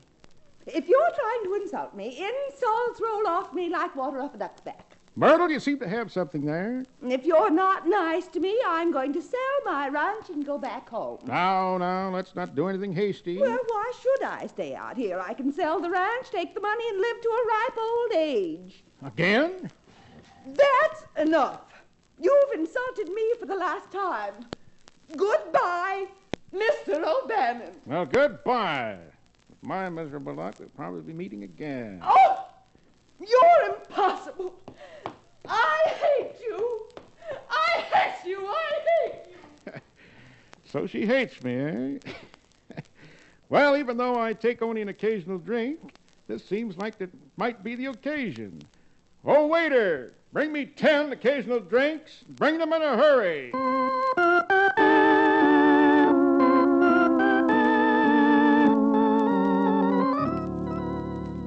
Well, I can see now that it was all my fault. Knowing Cherokee and having seen Myrtle, I should have known what would happen. But not only didn't I know what would happen with Cherokee, but I didn't know what would happen when Chicago Eddie's bodyguard, Monk, saw Myrtle stalk out of the dining room in tears. And then she banged her way out, clumped upstairs, went to her room, and slammed the door. If you're going to make her an offer for that ranch, now's the time, Eddie. Offer nothing. Huh? Well, you mean you're Welshing? No, you lunkhead, of course not. But don't you see? If we was to make her an offer, even if she accepted it, she'd go back to Remington to have him check the papers. Yeah? Yeah, and what's more important, just like you said before, somebody just may start getting nosy about Fred Batchelor's accident. Well, so then what are you going to do? While you was out trailing her and O'Bannon, I cooked up an idea, first-rate idea. That is, if she likes to gamble, and what woman who looks like Myrtle Summers don't like to gamble? You mean take her for all her cash and then have her put up the ranch for more? Yeah, you're a real bright boy, Monk. Well, criminy, boss, how you going to get her in here and get her gambling? For a bright boy like you and a dame who's crying and already sore at the world, that shouldn't be too hard. Now, listen to me and pay attention. Okay. Yeah, you go over to the hotel and go up to her room, see? You introduce yourself to her as a member of the local businessmen's committee. And tell her that we're so honored she's taken over the Trails End Ranch. And the Dos Rios Businessmen's Committee is throwing a big shindig just for you, in your honor, tonight. Well, if that isn't the nicest thing. Then you'll come. Oh, it's the Businessmen's Committee, isn't it? You're a card, Miss Evers. Yeah, you're a card. Well, what do you say we go? Why, sir... Say, if he's not there already, do you think it'd be all right if I invited that nice man who helped me this afternoon, Mr. Remington? Well, I'm afraid you see, Miss Summers, this businessmen's committee is only the better class of people in town. Remington don't belong, and the boys wouldn't like it if he was there. Oh, but Mr. Remington seems so nice. Oh, he ain't so bad, but that lickerhead he runs around with, old Bannon, we don't approve of either one of them. Well, I can certainly see what you mean when you mentioned that old Bannon. And now, if you'd be good enough to get me my gloves, let's be on our way.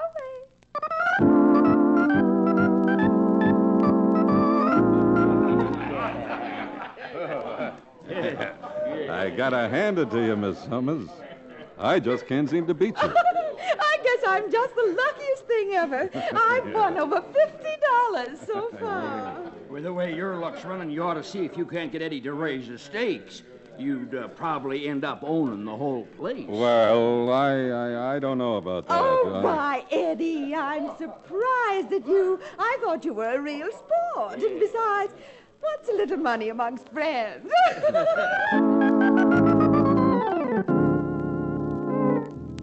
Well, when I finally caught up with Cherokee and found out what had happened, instead of beating his brains out, I hustled him back to the hotel for an apology, a full apology. But when we got there and learned that Myrtle had left more than an hour ago with a man whose description seemed to tally with Chicago Eddie's bodyguard, I figured it was too late. And as a matter of fact, it was. Oh, dear, I just don't know what to do. Call him, Miss Summers. I'm sure he's just bluffing. Very well, then. If he's bluffing, I'll call and raise another 100. And if you had any more money left, I'd raise you right back. So, seeing as how you ain't, I'll just call. Wait a minute, Eddie. Miss Summers has got a mighty good hand. And being out as much as she is right now, you ought to give her a chance to back her hand for what it's worth. I'd be glad to, but she ain't got no more money. If you really want to be a good sport about it, why don't you let Miss Summers put up a deed to a ranch? That ought to be worth enough to make this game interesting. You mean you'd accept a deed to my ranch? Why, sure, if you think your hand's good for it. Oh, dear. I wish I knew what to do. What do you think I should do, Mr. Monk? What do I think? Well, here's what I think. A piece of paper and a pen to write out that deed.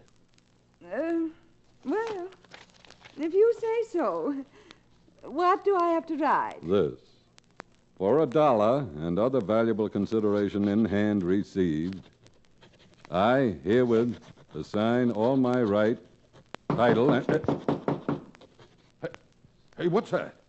Monk, go see who it is. Sure thing, Eddie. I'll go. And make sure nobody but our invited guests get in. All right, Miss Summers, just keep on writing. All my right, title, and interest in the land and its improvements, described as... Hey, Eddie! Huh? It's Remington and O'Bannon. You're playing right, it's Remington and O'Bannon, and we're coming in. Quick, somebody, shoot out them lights!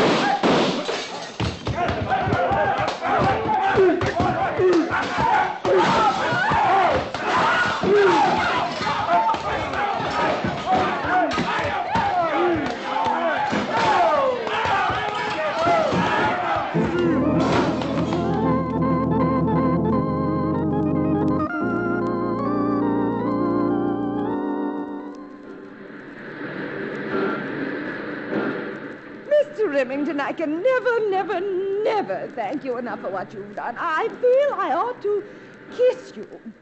Kiss you both. Chad, help me, protect me, save me. Oh. Oh, Myrtle, you'd better get on that train before it pulls out without you. And I'll mail you the check for the ranch sale as soon as it's cleared at the bank. Well, I just hate to leave, but goodbye now. Au revoir. Toodaloo.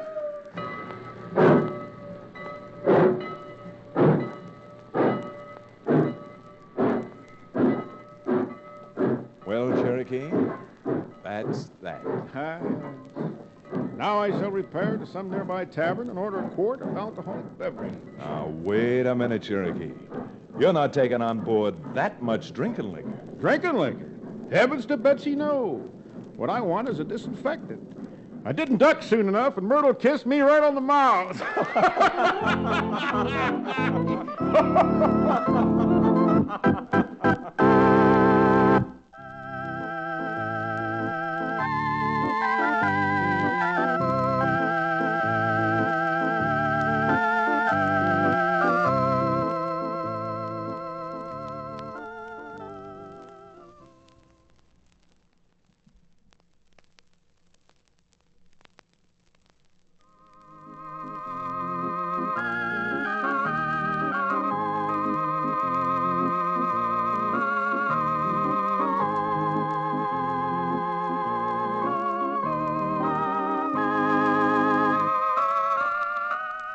Frontier Town, starring Reed Hadley and featuring Wade Crosby, is a Bruce Ells production. Story and direction by Paul Franklin. Music written and played by Ivan Ditmars. Be sure to be with us again same time next week for another fine action-adventure story with your favorite young Western star, Reed Hadley. And now this is Bill Foreman to tell you that Frontier Town comes to you from Hollywood.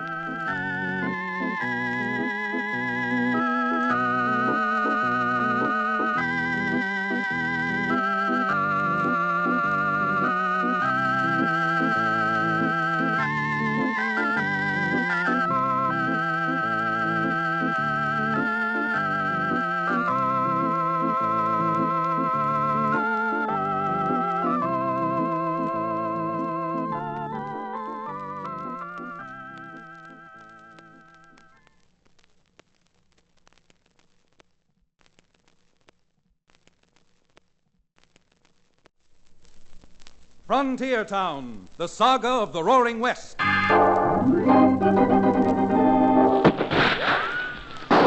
Frontier Town. El Paso, Cheyenne, Calgary, Tombstone. Frontier Town.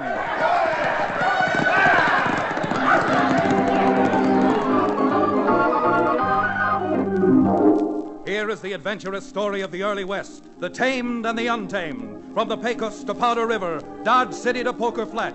These are the towns they fought to live in and lived to fight for. Teeming crucibles of pioneer freedom. Frontier Town!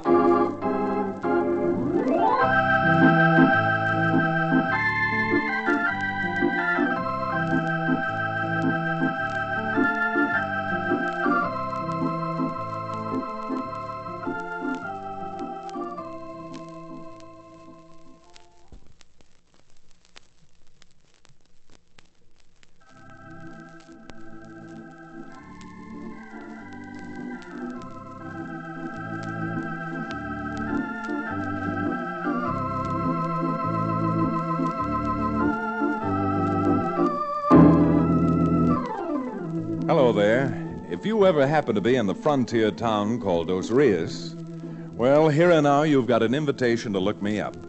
My office is over Cherokee O'Bannon's Dos Rios livery stables, and I'm Chad Remington, frontier lawyer. Now, don't go misunderstanding my invitation. I'm not aiming to say that when you're in Dos Rios, or even on the frontier itself, you're going to need a lawyer. But being a lawyer, and a frontier lawyer at that, I'm certainly equipped to tell you a yarn or two to pass your time waiting between stagecoaches. Now, of course, they say that a good salesman always shows his samples. So here's a sample of a yarn and an adventure which I'm only too happy to spin for you. Now, it all started when a brazen and cold-blooded gang of road agents, under the whiplash of a gunslammer known as Pecos Rowley, waited until Wells Fargo had carried a large shipment of gold into town. And then they swooped down, guns blazing. There's the gold! Don't let him get away! Cherokee, come on! Up this way with me! Just keep riding, Chad. I'm right behind you. Counselor, I'm not objecting to being in this posse, but I'm not a mountain goat. Where are we going? Back into these hills, Cherokee, until we find them or lose their trail.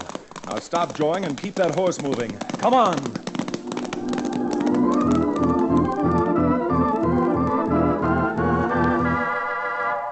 It was only a 50-50 chance cutting off that way back through the crags, and instead of finding Pecos Rowley and his crew, we lost their trail. But there was enough evidence of which way they went. So, when upon returning to town, I found that Wells Fargo had posted a $5,000 reward, I euchred Cherokee into packing a bedroll, and both of us set off through the narrow confines of Steamboat Pass, heading for the broad, sweeping valley we called the Green Hills country. Chad, I think this whole thing is a lot of nonsense. And a wild goose chase. That doesn't sound like you at all, O'Bannon. $5,000 would buy a lot of things, including the one thing you like best, and the counter-irritants to cure your hangover after. Bosh, piffle, and fiddlesticks. Besides, with a bloodthirsty killer like Pecos, whatchamacallit, An excursion of this nature is fraught with danger. Danger? Yes, with danger. How do you know where he's heading out? Where he might be? Why, any moment riding along here, he might spot us over the sights of his rifles and... Down! Down, Chad! We've been discovered by that polecat. That polecat you're talking about, Cherokee, doesn't seem to be any more than a pole kitten. Hey, you see him over there? About 10 years old and not even ankle high to a prairie dog. Well, by the bear, the top of the prophet. An adolescent ape like that has no business packing a gun. Hey, you. You, youngster. Come on over here. Come on, you pint-sized Imperial Pass. Shake it up. I'm coming. What's your hurry, Tenderfoot? Tenderfoot? Why, you sawed-off son of Satan's stepchild. I've got a good mind. Hold it, Cherokee. Here comes someone riding up. Maybe this is his father. Over here, mister. You go and snitch on me and I'll bust you both one. Ho, there, ho, boy. Yeah. Something wrong here? I heard a shot and... Well, I'll be dogged and branded Chad Remington. Ike Davis. Now, what in name of all that's sacred are you doing out here in Green Hills country? Last I heard of you had a place over in San Juan Basin. Been over here for most 2 years now, Chad. See, you ain't changed none, Cherokee. A moment ago, I was almost changed. This rambunctious, rowdy little runt almost blew my head right off my shoulders. I did not. And with that purple nose for a target, I don't see how even a child could miss. Oh, but seriously now, a Winchester 30-30 is nothing for a youngster this age to play with, Ike. I know, Chad. And believe me, he wasn't playing. What? You have the audacity to stand there and defend this immature imp? Moreover, you're starting to sound as if you were his father, which, beg your pardon, we know you're not. Well, I don't blame you for not knowing, Cherokee, but I am Mickey's father. His father? Now, wait a minute, Ike. If you're trying to pull my leg, it doesn't stretch that far. I've known you for 15 years. This youngster must be at least 10, and up to 2 years ago, you weren't married. That's right, Chad. But if you ride over to my place, you can just see the roof of it through those trees. I've got a lot to talk to you about, and a lot to explain.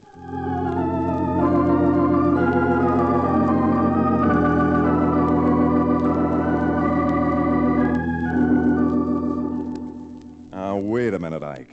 You'll have to go a little more slowly. Now, tell me that last part just once more, about how you got married. Well, I thought by moving to the Green Hills country, I might do better than I did over in the San Juan Basin.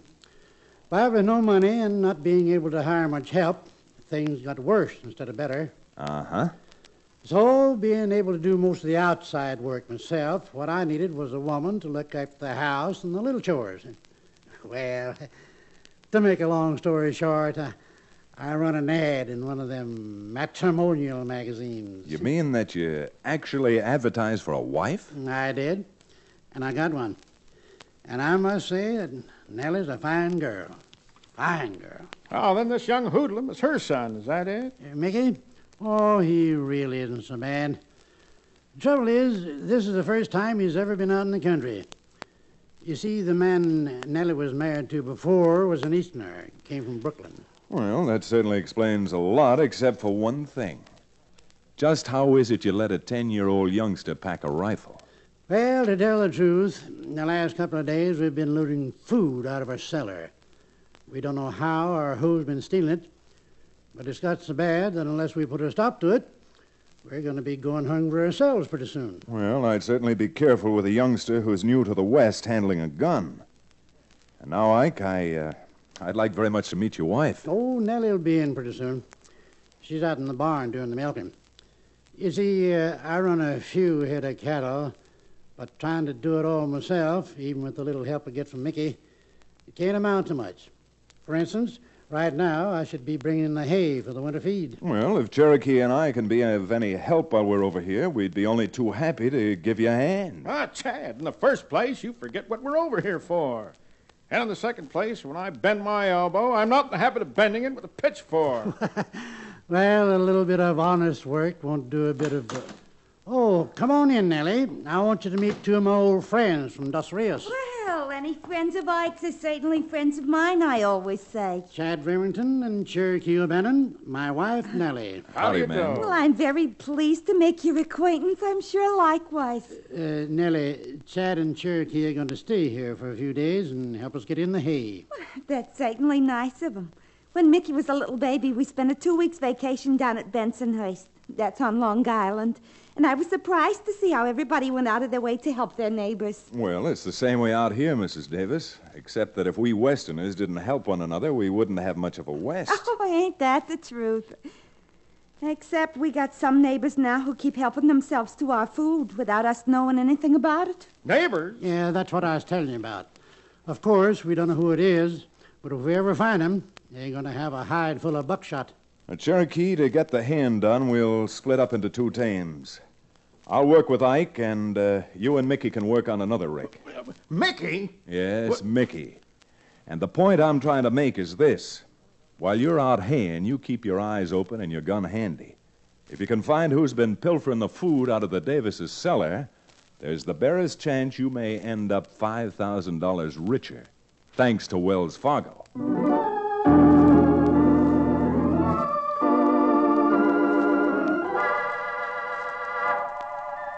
Of course, I mentioned the $5,000 to get Cherokee to go to work, having no idea that the wide loop I was throwing might settle awfully close to the truth. Because Pecos Rowley and Lefty, one of his men, were hidden out not 2 miles from Ike Davis's little ranch. Well, Pecos, how about it? We sure could use some more food. All you seem to do while we're hiding out in this barn is to eat. Nothing but eat. Yeah, I know, Lefty. And with every sheriff between Dos Rios and Denver looking for us, I don't dare show my face for a while. And just hanging around makes me nervous. And hungry. Well, it's a good thing this deserted place is just a couple of miles from that Davis ranch, or we'd be eating twigs and grasshoppers. How about it? You want to ride over there and sneak into their cellar again? Yeah, but I sure don't like walking them 2 miles over there, them 2 miles back, loaded down. Well, why can't we take the horses? Yeah, and have someone spot us? Nothing doing. Not while the hay in that field is up to our shoulders and we can walk through it without being seen. Come on, I'm getting hungry again. Let's go.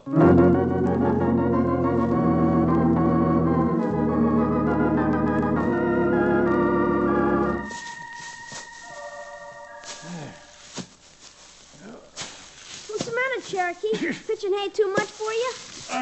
Well, no, Mickey, but I just thought that we'd stop now here for a few minutes. I could give you a lesson or two on how to shoot that rifle. Are you kidding?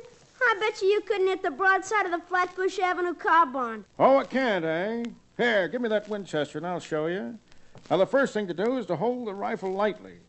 Don't pull the trigger. Squeeze it slowly, like this. Now, I'll pick a target the other side of the hayfield and show you how to aim.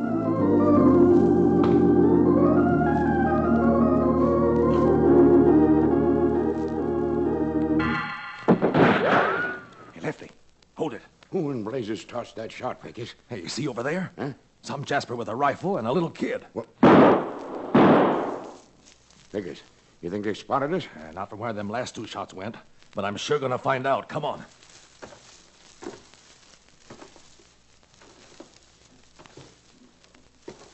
Now, are you getting the idea, Mickey? Why, you ain't in nothing yet. We were back in Brooklyn. I'd take you down to Coney Island to a shooting gallery and teach you. Wait a minute, Lefty. What's going on here, anyhow? If you'd keep your lip buttoned up, maybe we can find out. Cherokee, I'll bet you're afraid of guns. Afraid of guns? Why, listen, my urban urchin. You know the reason why Chad and I are up here in the Grass Hills country? Why, we're up here to capture one of the worst crooks in the entire West, Pecos Rowley. Why, that big mouth... Lefty, leave that gun alone. You ain't doing no shooting out here. Because I just got an idea that's gonna take care of both of them and give us money to burn. Come on. We're going back to the hideout and start this thing working.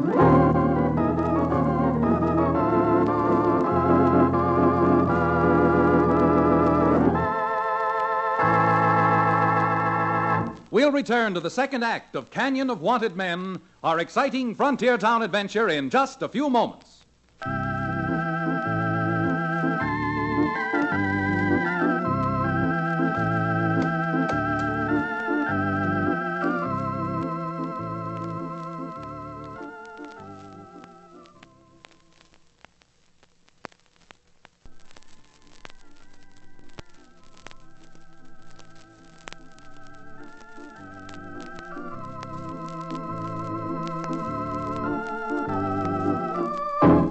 And now, Frontier Town.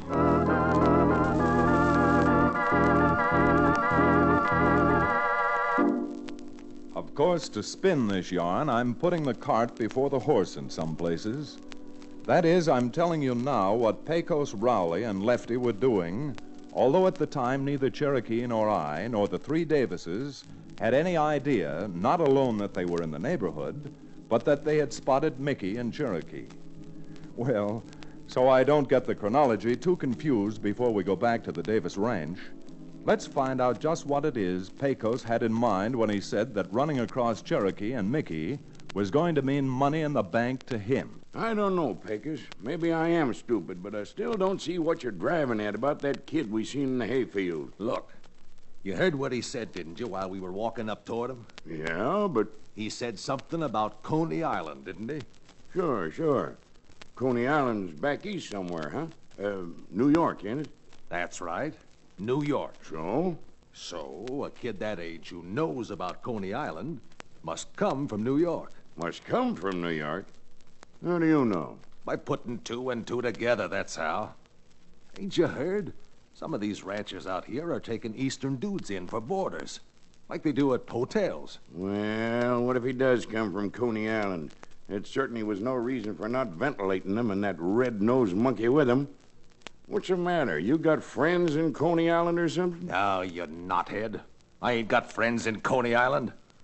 But if you'd ever stop to think, maybe you'd see what I mean. If the kid is a dude who's out here boarding at the Davis Ranch, what does that mean? Yeah, never mind, I'll tell you. It means his old man or his mother has to have a hatful of dinero, that's what. Rich Easterners. Okay, so they're rich Easterners. What's that to us? What's it to us? Oh, nothing. Nothing more than $50,000. Don't you see? We go over to the Davis Ranch tonight, sneak into the kid's room and grab him. Yeah? Then we leave a note that tells them if they want to get the kid back, it's going to cost them $50,000 of Uncle Sammy's nice new frog skins. Now do you get it? Say, you got a real good idea there, Pecos. Real good. Only, what happens if they don't pay us the $50,000? Or if they ain't got that much? Then you can do what I stopped you from doing this afternoon. You can get out that gun you're so anxious to use and shoot the brat full of nice little round holes.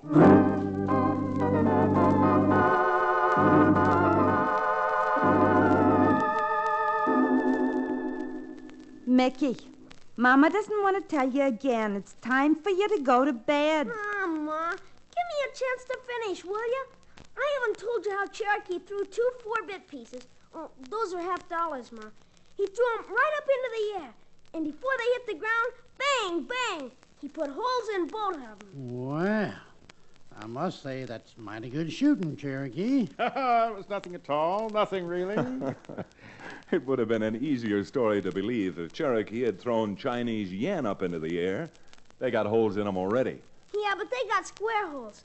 And there's nothing square about good old Cherokee. Well, Cherokee looks as if you've made yourself a conquest. Mickey seems to think you're quite a hero. I sure do. He captured Billy the Kid single-handed. And Cherokee's promised to teach me how to ride a horse. I mean, ride one good. He owns a livery stable. Then, Mickey, you better look out that he doesn't sell you a couple of bottles of his genuine Cherokee Indian rattlesnake oil along with it. All right, Mickey, you've heard your story. Now it's time for you to go to bed already. Oh, look, Ma, I got a keen idea. If you'd let me go riding with Cherokee tonight, so he could really teach me how to ride a horse, and then by tomorrow, I bet you I'd be able to help you with the chores around here. Ride down and bring in the cows, I mean. It wouldn't surprise me a bit if it could help by tomorrow. All right, Ike. What do you think? You're Mickey's father, too, you know. Oh, let him go. An hour isn't going to make much difference. And knowing that Cherokee found that pint bottle I had hidden in the kitchen, it might keep Cherokee out of trouble, too.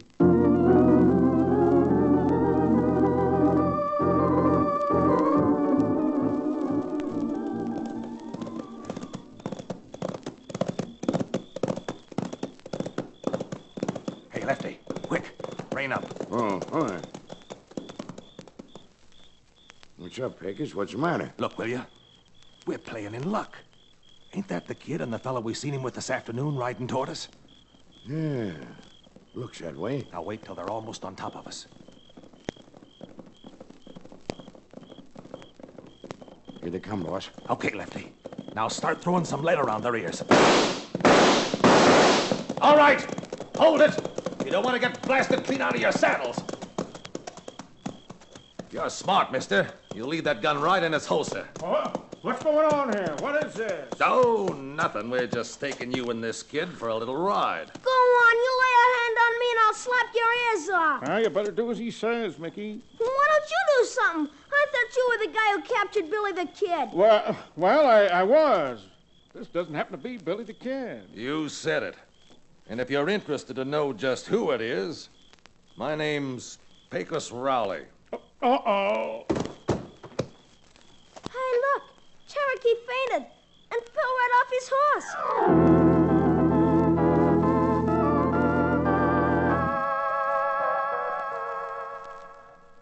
Oh, now, believe me, Mrs. Davis, I'd give my right arm if I knew what happened to Cherokee and Mickey. No, Chad.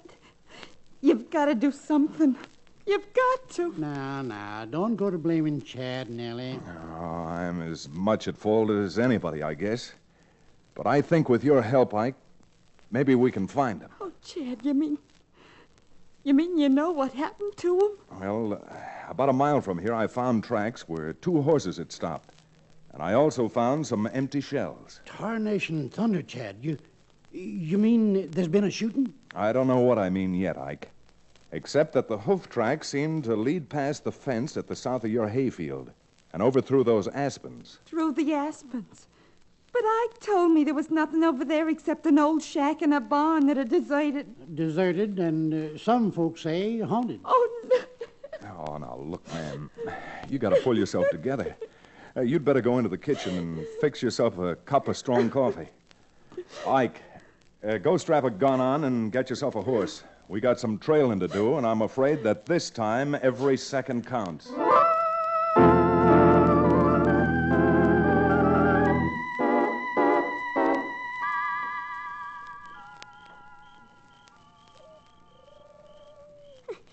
Cherokee, you gotta get us out of here. This barn's spooky. What do you think I am, a magician?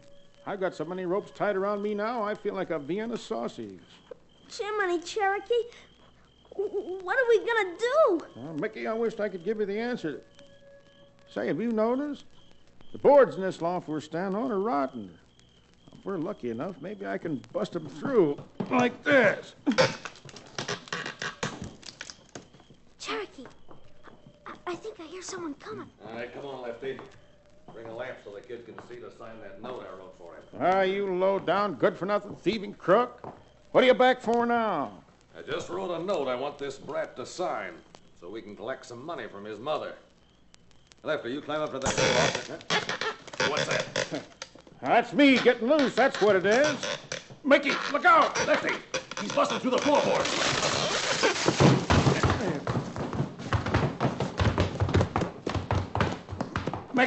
Mickey, run for it. Hey, quick, Lefty. Grab that kid. Let go, me, let go! You let go of me, You concerned brat. Now I got you.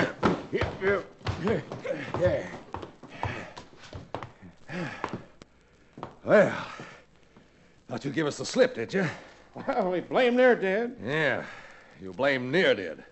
But so you blame near don't do it again, I'm gonna put you someplace you'll never get out of.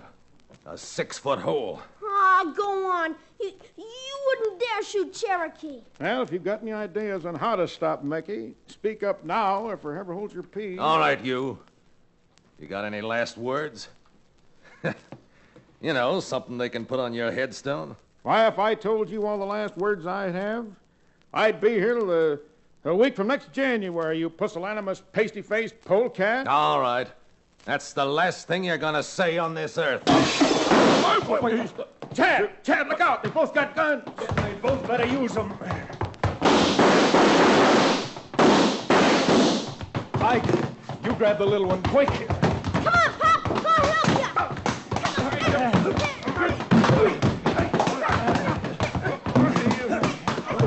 All right, you hold him, Chad, and I'll slug him.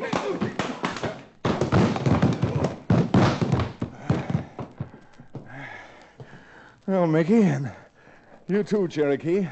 I don't know how you did it, how you found them, but this was good work.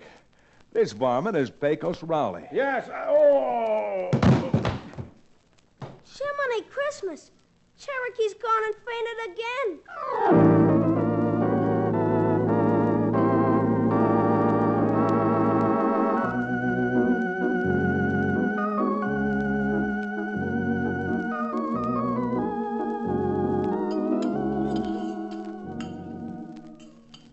Nellie, without a doubt, it's the finest vegetable soup I've ever eaten. In fact, I'd say this soup will grow more hair on a man than my rattlesnake oil.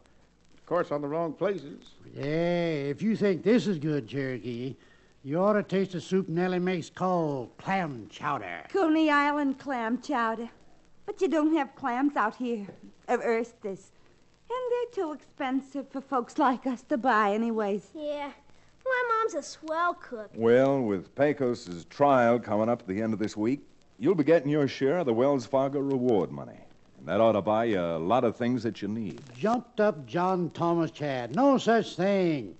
That reward belongs to you and Cherokee, not me. Oh, maybe not to you, Ike. But Mickey is certainly entitled to his share. Aw, shucks, Chad. I didn't do nothing. Oh, the tickets you didn't. Well, you bit that horrible-looking lefty on his gun arm so he couldn't use it. Matter of fact, I think you saved my life. Well, if that's true, Cherokee, maybe you ought to give Mickey your share of the Wells Fargo reward, too. Oh, no, I should say not. I wouldn't hear of it. Nellie, it might prove to be a very good thing for Cherokee. Anytime he gets his hands on money, he throws it away over the nearest bar. Ah, but not this time, Counselor. This time I put my money in the savings bank. Oh, so? And why the change of heart? Well, he gave me a little pocket bank to save my nickels and dimes in. It has a quotation on it. It says, "Giant oaks from little acorns grow." Yes. So, being a man who is interested in any kind of corn that can age an oak, I figure I ought to end up owning a distillery.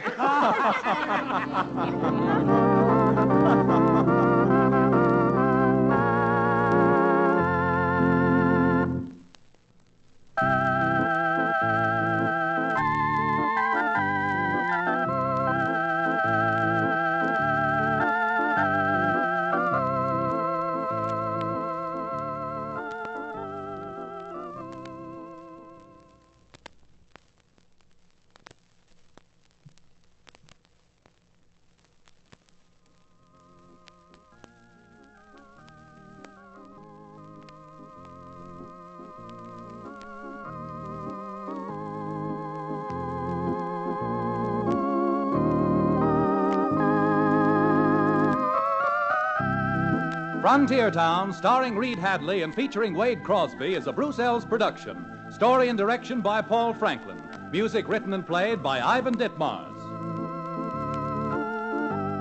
Be sure to be with us again, same time next week, for another fine action-adventure story with your favorite young Western star, Reed Hadley. And now this is Bill Foreman telling you that Frontier Town comes to you from Hollywood.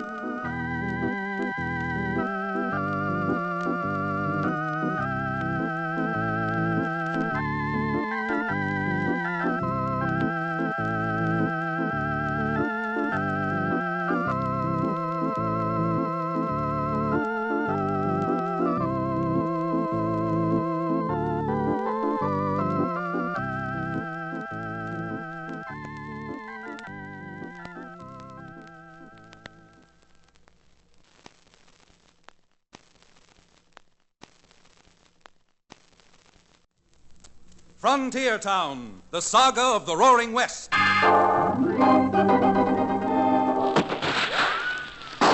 Frontier Town. El Paso, Cheyenne, Calgary, Tombstone.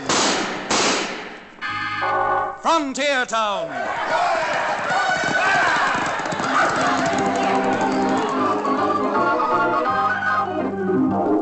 Here is the adventurous story of the early West, the tamed and the untamed. From the Pecos to Powder River, Dodge City to Poker Flat, these are the towns they fought to live in and lived to fight for. Teeming crucibles of pioneer freedom. Frontier Town!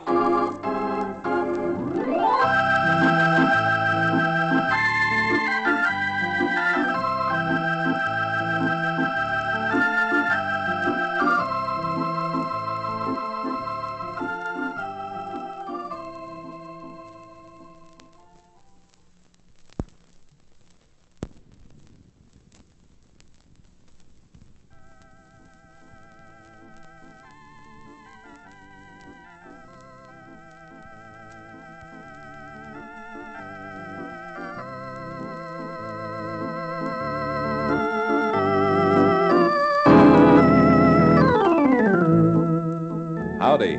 This is Chad Remington, frontier lawyer, from the frontier town called Dos Rios. I don't suppose I have to tell you what a frontier town is like with all of its roistering and brawling. But there are some folks to whom the occupation of a frontier lawyer sounds like a tame one. But believe you me, it isn't. Out on the frontier, we seem to have trouble. Nothing but trouble. And when there's trouble, that's when folks go scampering and looking for a frontier lawyer. A frontier lawyer who not only has to know his Blackstone, but his Pinkerton, his Colt, and his Winchester as well. Let me give you an idea. For the past few months, our particular section of the country has been plagued by a continuous series of stagecoach stick-ups. And they were all performed by a lone bandit, who, wearing a mask cut from an Arbuckle coffee bag, had been given the name of the Arbuckle Kid. His system is the same and his attack never varies.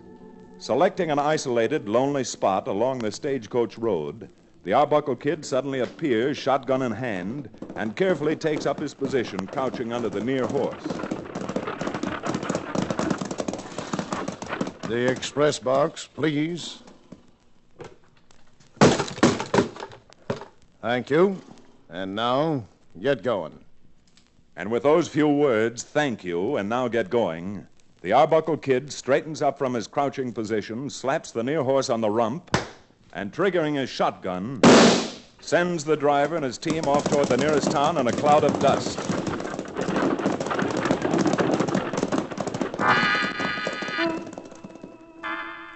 That particular holdup occurred close to the mesquite at the bottom of Gold Dust Hill one Tuesday.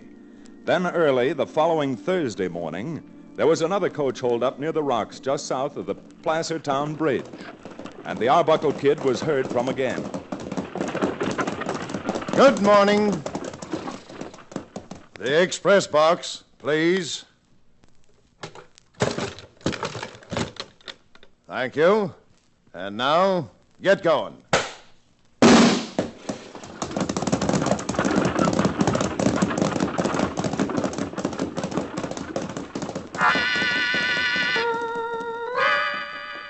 If you think that was quite normal, it was. But if you think that it wasn't strange, you're wrong.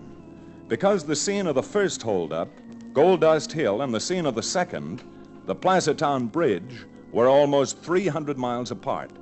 Just how a man, even the Arbuckle Kid, covered that much distance, nobody seemed to know. But my partner, Cherokee O'Bannon, rode along with me when I joined the posse to see what we could find by completely covering every foot of ground within the radius of a mile each way from the Placer Town Bridge.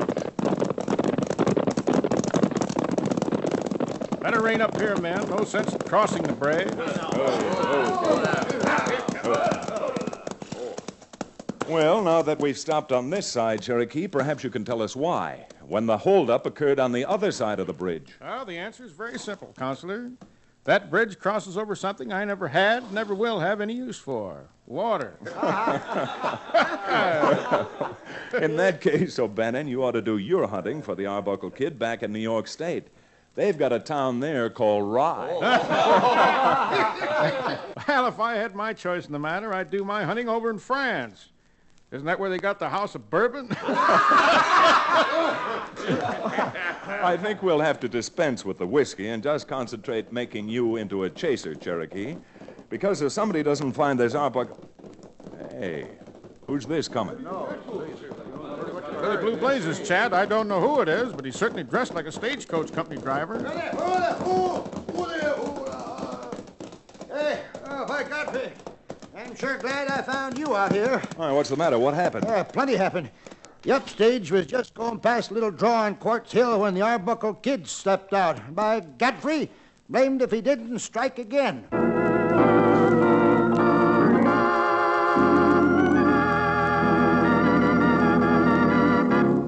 Well, there it was. 3 times in 4 days, the Arbuckle Kid had stopped a stagecoach, and with the words, "The express box, please," had made off with another shipment of valuables. But Quartz Hill was 200 and some miles northeast of the Placer Town Bridge. The Placer Town Bridge where the Arbuckle Kid had robbed a stage not 18 hours earlier. Naturally, the posse broke up. And Cherokee and I returned to my office in Dos Rios, located over O'Bannon's famous livery stable. Now, Chad, you can take it from me. This is an absolute and complete mathematical impossibility. When I robbed those 3 coaches, the Arbuckle Kid would have had to ride 207 miles a day. Yes, Cherokee, he would have had to ride 207 miles a day, except he didn't. Well, that's what I'm telling you. He couldn't have ridden that far. Even had he been astride the winged mythological horse known as Pegasus. But that's not the reason the Arbuckle Kid didn't ride that distance each day. Huh? What's that again? The Arbuckle Kid didn't ride that distance each day for the simple reason that the Arbuckle Kid doesn't ride a horse. Doesn't ride a... Well, bless my sainted Aunt Chad. You're right. Every driver who's ever seen the Arbuckle Kid says he's traveled afoot. So if he doesn't ride a horse, how could he... Wow. Look who's coming up the stairs, Chad. Jim Baker, the head detective for the Rocky Mountain Stagecoach Company. Jim Baker? Well, this might mean a nice fat fee. Come on in. Howdy, Chad. Cherokee. Hey, what's wrong, Jim? You look as if you'd lost your best friend. Yeah, I'm about to lose my job if someone doesn't ear down that Arbuckle Kid, and I thought maybe you could help. I have been trying to help, Jim. Cherokee and I rode out with the posse this morning. Yeah, for all the good it did. That's not what I mean, Chad. I mean to do something to help official. Official? Well, if you're willing to take it on, I'm willing to hire you for $50 a week. And if you catch the black-hearted varmint, see that you get half the reward money. How about Cherokee? Are you willing to hire him, too? If you reckon you need him, I'll sign him on for 2 weeks. Same money. Well, although I abhor work in its general connotation, $50 a week would buy a number of things I prize highly. The quartz we're interested in this case, Cherokee, is gold quartz, not liquid quartz. You got any notions as to what you'd like to do, Chad? I'll just ask you a lot of questions to start with, Jim. Fire away. Well, the location of each of the 3 holdups the Arbuckle Kid pulled this week are all more than 200 miles apart. Do you believe the same man pulled them? Each of the 3 drivers identified him positively. Same mask cut out of an Arbuckle coffee bag, same words, the express box, please, same voice, and same method. Uh-huh. Now, another question. Has every stage your company's run this week carried valuables? No, the only 3 coaches carrying anything worth more than $50 were the 3 of the Arbuckle Kid that stuck up. You mean to say he has inside information? I'm not meaning to say anything, Cherokee. Tell you what, Jim, now that I've been engaged officially, I'd like to give this some thought.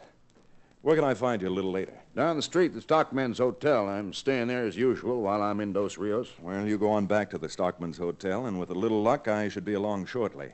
There are a couple of things I'd like to figure out, and they're going to take a mess of thinking.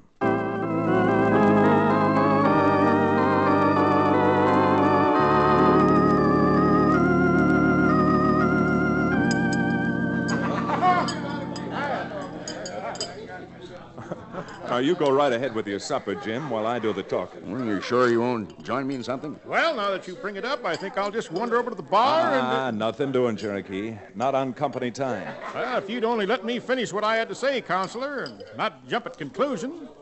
I was just going to add that I'd wander over to the bar and talk to the barmaid. She may be Mexican, but she's unusually comely. Dolores? Yeah, McMurtry, who owns the hotel, told me he's more than doubled his liquor business since he's put Dolores behind the bar. Yeah, well, what have you figured out, Chad? Maybe nothing, maybe a lot. Well, the way I feel, anything's better than nothing. Well, checking back over what evidence we have, I find that the Arbuckle Kid performs his work automatically, with almost mathematical precision. Yeah, that's true. Everything goes like clockwork. Not one holdup has taken more than 10 seconds at the most from the time he stops the coach, then slaps the horse in the flank and shoots off his shotgun. So? Jim, I just got to wondering what would happen if we could change his timing. Change his timing? What does that mean? What would happen, for example, if when he ordered the driver to throw down the express box, the driver couldn't? Couldn't? I mean, suppose you arranged to have the express boxes bolted down to the roof of the coach. I'm wondering what would happen if the Arbuckle Kid found he couldn't get the box off. Yeah, Chad and I feel he'd be so flabbergasted with his set plans all being changed that he'd give up and run away. Doggone it. Boys, I think you got an idea there. A real idea. And starting today, every Rocky Mountain coach that goes out is having the express box bolted down.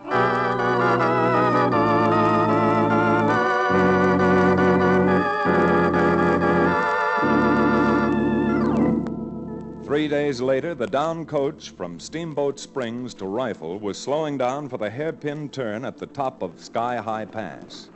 Both the driver and the express messenger, knowing the Arbuckle Kid's habits, had their eyes fastened on the road.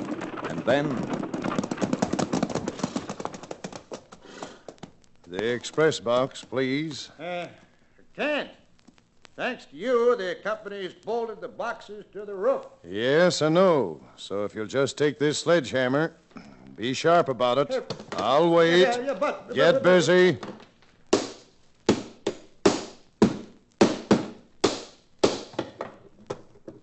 And now, gentlemen, the express box, please. And you might tell Jim Baker and Chad Remington they're going to have to get up a little earlier in the morning if they want to outfox the Arbuckle Kid. Now, get going.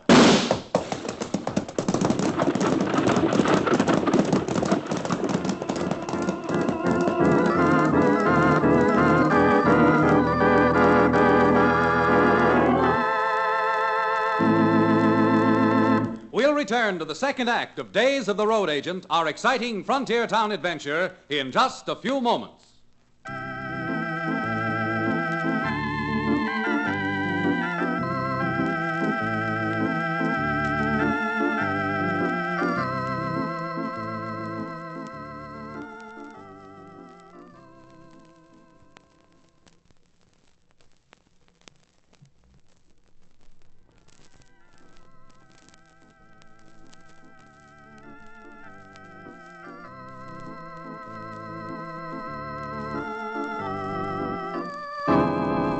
And now, Frontier Town.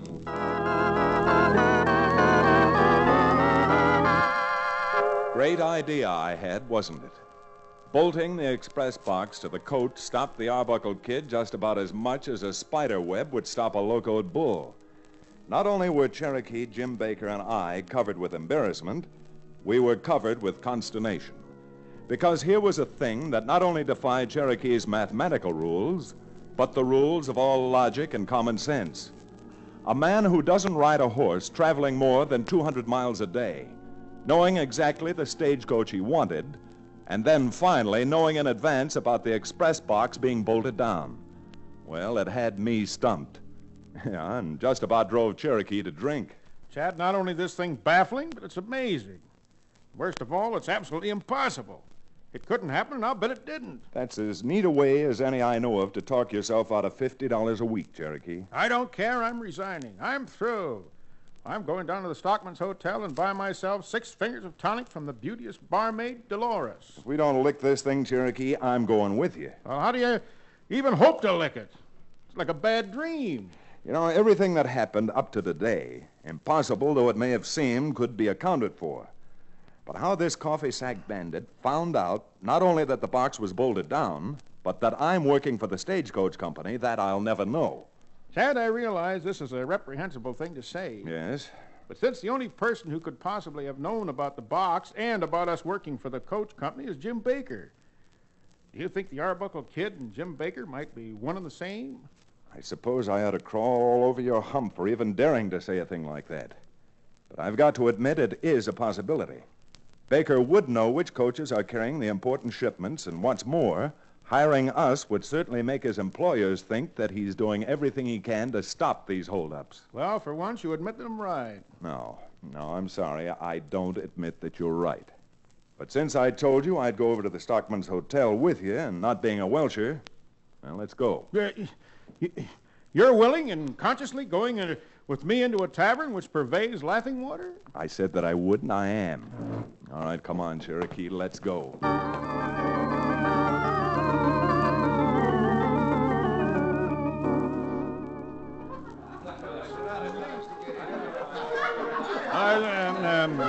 Chad, would you be willing to set me up to another? I'm afraid that last glass Dolores gave me must have had a little hole in the bottom. It had a hole in it, all right. It did? Yeah, it did. Except that the hole was in the top, where you poured it into your mouth. Dolores, will you please bring my friend here another the same? You do not wish another drink, senor? No, I'll play around with this one, thanks. You see, one of us has got to keep a clear head on his shoulders. Oh? We're supposed to be working for the stagecoach company, and, well, they've got a shipment going north tomorrow morning. Oh, you think you maybe get Arbuckle Kid, huh? No? The only thing I'm interested in getting right now is another drink. How about it, Dolores, the lovely? See, right away. Must open another bottle. Who told you there's another shipment going north morning, Chad? Nobody. But I needed some sort of an excuse not to have another drink. Dolores, come on, Cherokee's tongue's hanging out. Right away, please, senor. Super be impatient. And if that isn't just like a woman, Mexican or otherwise. Look at her down there waiting on somebody else. Or maybe she's afraid of him. See, he's got a Bowie knife he's playing with on top of the bar. Chad Remington, you can get the most ridiculous ideas.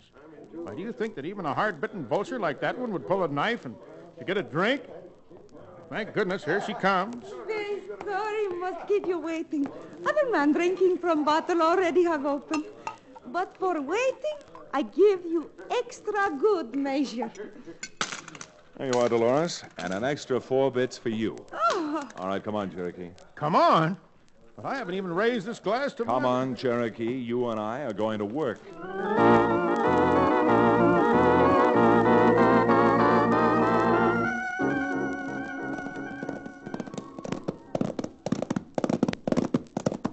Chad, I've known men so mean they'd pull wings off of little flies, but I've never met the likes of you yet. Imagine buying me a drink and paying for it and then not let me drink it. Save your breath, Cherokee, because you and I have got quite a lot of riding to do. But where? Where are we going? Well, the first stop is right here, Quartz Hill. All right, easy, boy, easy. And what, may I ask, are we doing out here? We're going to see if we can find any sign left by the Arbuckle Kid, principally his footprints. Footprints? Footprints, Cherokee. And if you want that $50 a week and your share of the reward money, you'll start right now looking.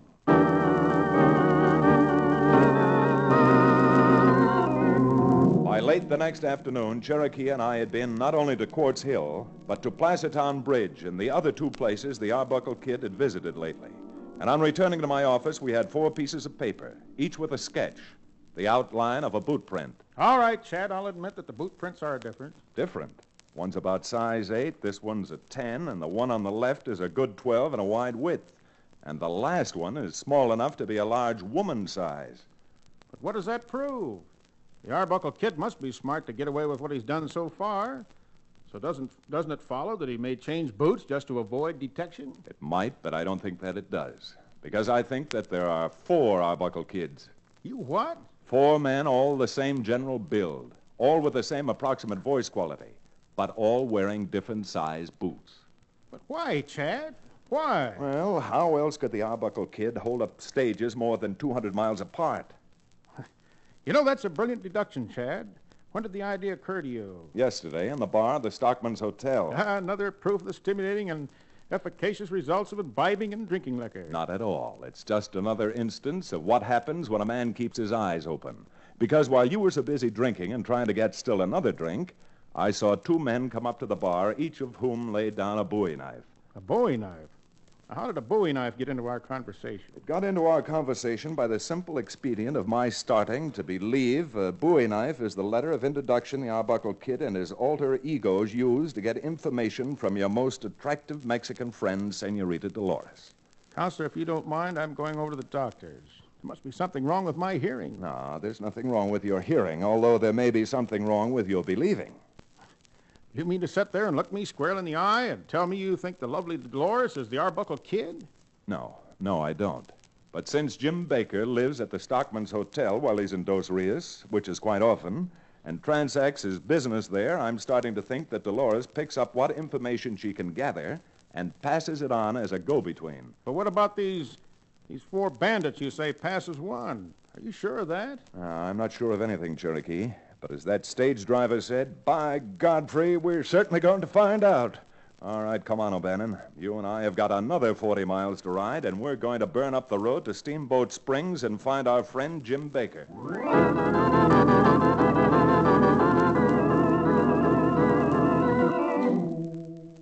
Jim, what do you think? Do you think Chad's proof makes sense? Chad hasn't got any proof, Cherokee. Well, I'm glad you... Huh? No proof? But the boot prints? placards with the Bowie knives? All of that is far from being proof, boys. Well, you can't say that I didn't try, Jim. All I'm trying to say, Chad, is you've turned up the first clues. The only clues we've had in 16 months. I even spent 7 weeks making the rounds of all the grocery stores, trying to find out who might be buying Arbuckle coffee. But since everyone around here seems to drink nothing but Arbuckle coffee, it was a neat little blind alley. Well, then, if you're as delighted as you sound with what Chad has turned up, wouldn't this be an occasion for a little celebrating? They don't start ringing the church bells till the wedding's over, Cherokee. As long as all of this is your doing, Chad, how would you like to proceed from here? Any ideas? Well, since, as we lawyers say, time is of the essence, I don't think we ought to waste any time trying to outsmart the Arbuckle Kid and his gang and catch them while they're in the act of holding up a coach. How else would you catch those buzzards? You give the Stockman's Hotel in Dos Rios a lot of business, don't you? I sure do. Not only do I spend about 10 nights out of the month there myself, but our drivers stop there on their layovers. Why? In that case, McMurtry, who owns the hotel, should be willing to do you a favor, wouldn't you think? He sure should. Good enough. And instead of wasting any more time up here in Steamboat Springs, I say let's find some fresh horses and get to riding.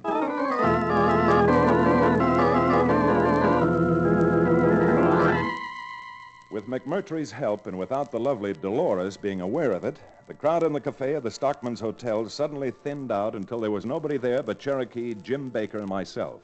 And, of course, the languorous but attentive Dolores. Then, much to Cherokee's distaste, I got up, walked over to the bar, and with a quick flip, threw a Bowie knife into it so it stuck there and quivered.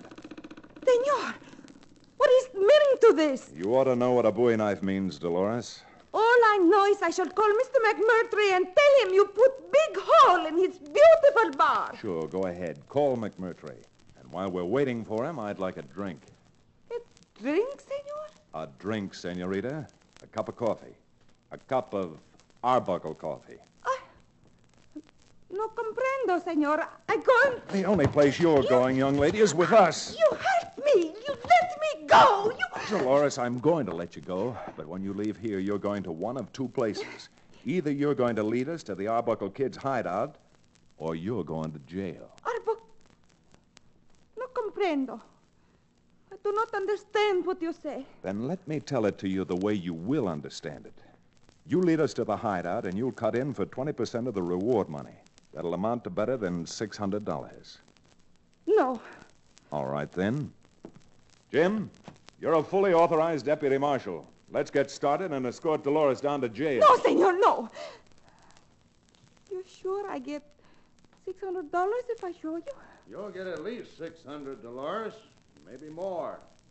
Well, Dolores? You get for me a horse, senors. I'll show you a hideout very soon.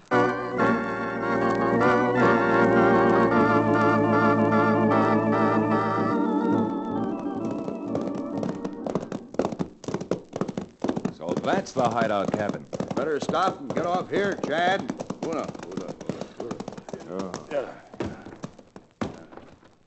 What do we do now, Chad? I'm afraid that we'll have a little trouble getting any closer to the cabin by ourselves, so I think the smart thing to do is to send Dolores on ahead. Huh? Send her on ahead. She can warn him that way, Chad. With these rifles pointing at her back. Senor Remington, no. No. Senorita Dolores, yes. Now get going. Jim, we three had better spread out. Okay, Chad. This is your party. Roberto! Roberto, there's trouble! Now, blast that girl. She's warned them. Jim, cover the side of the building. Come on, Cherokee. We're going to close in from the front. The girl, Chad, she's been shot. Use your rifle, Jim. Use your rifle.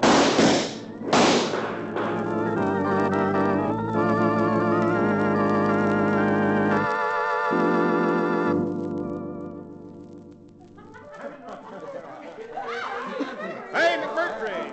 Am I good for another drink? I've got that reward money coming, you know. If you don't believe me, ask Baker here.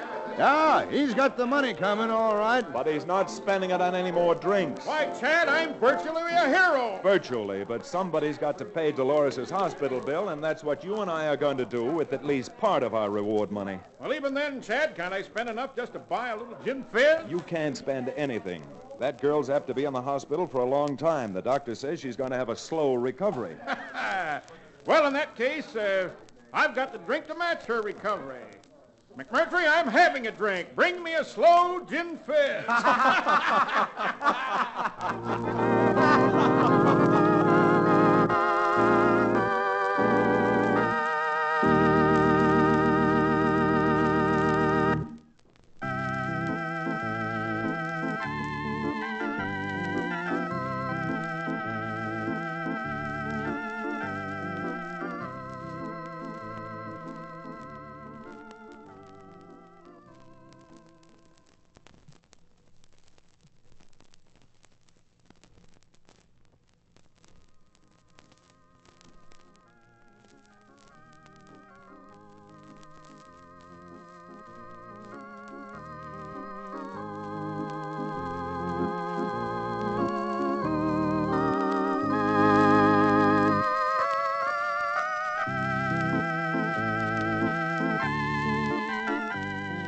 Frontier Town, starring Reed Hadley and featuring Wade Crosby, is a Bruce Ells production.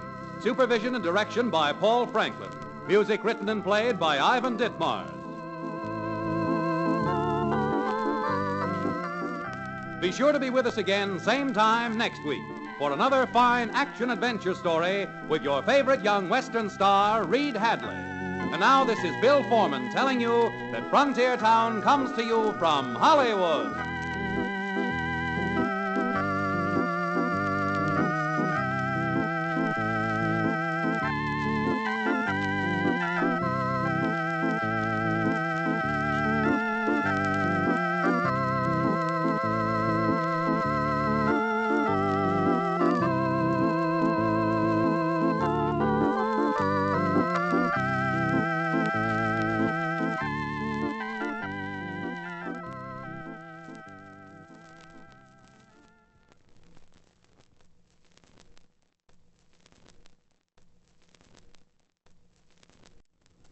Frontier Town, the saga of the Roaring West.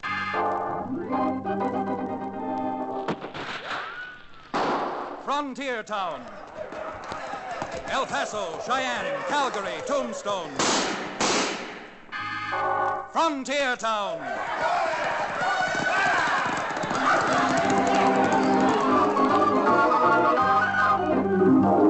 Here is the adventurous story of the early West, the tamed and the untamed. From the Pecos to Powder River, Dodge City to Poker Flat, these are the towns they fought to live in and lived to fight for. Teeming crucibles of pioneer freedom. Frontier Town!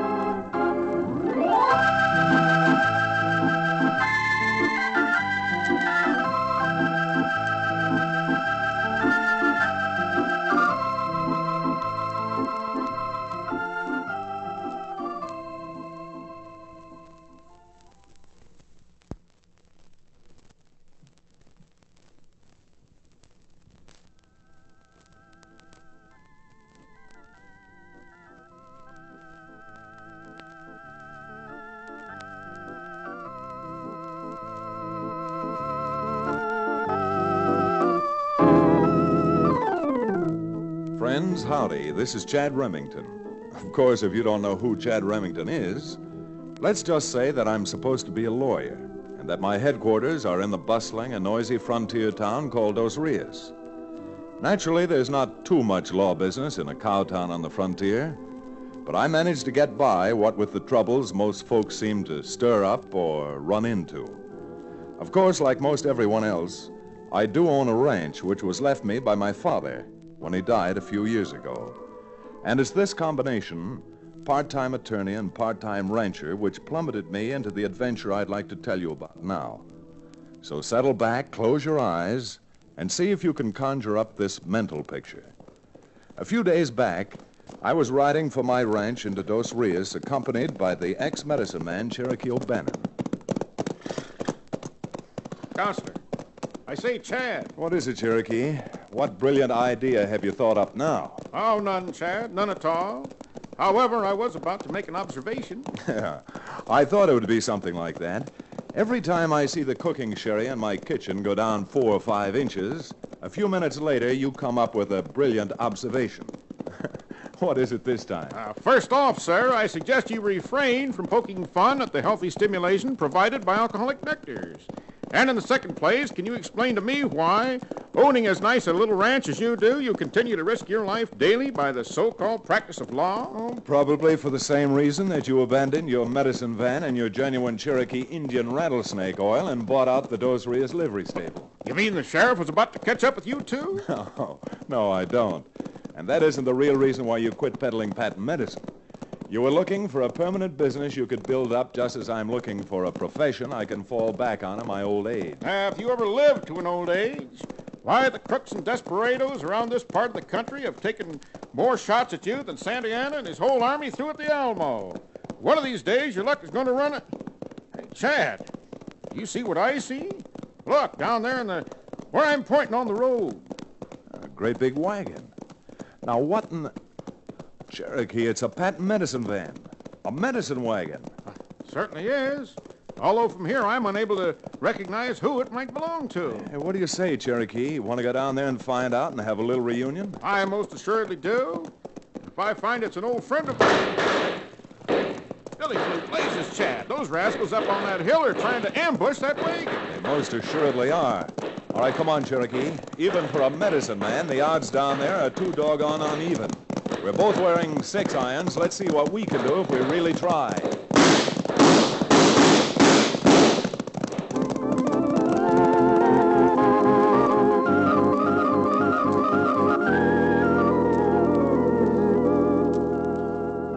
I don't know who it was trying to ambush the medicine show wagon or why. But when they found a pair of Colt 44s on the other side of the battle, they wasted no time beating a hasty retreat and vanishing into the woods. Cherokee and I chased them until we realized it was futile.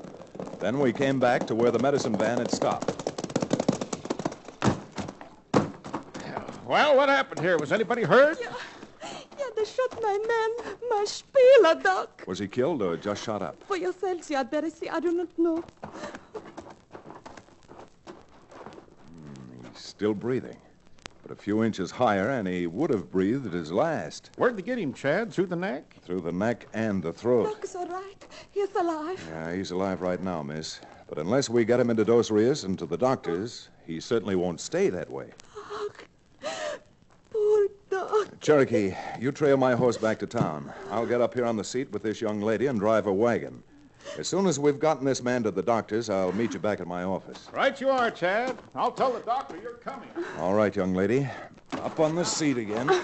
There we are. I'll drive as slowly as I can so we don't jostle him too much. But at the rate he's losing blood, unless we find the doctor and have him taken care of, this man's not going to last much longer. All right, get up there. Come on now. Ha! Ha!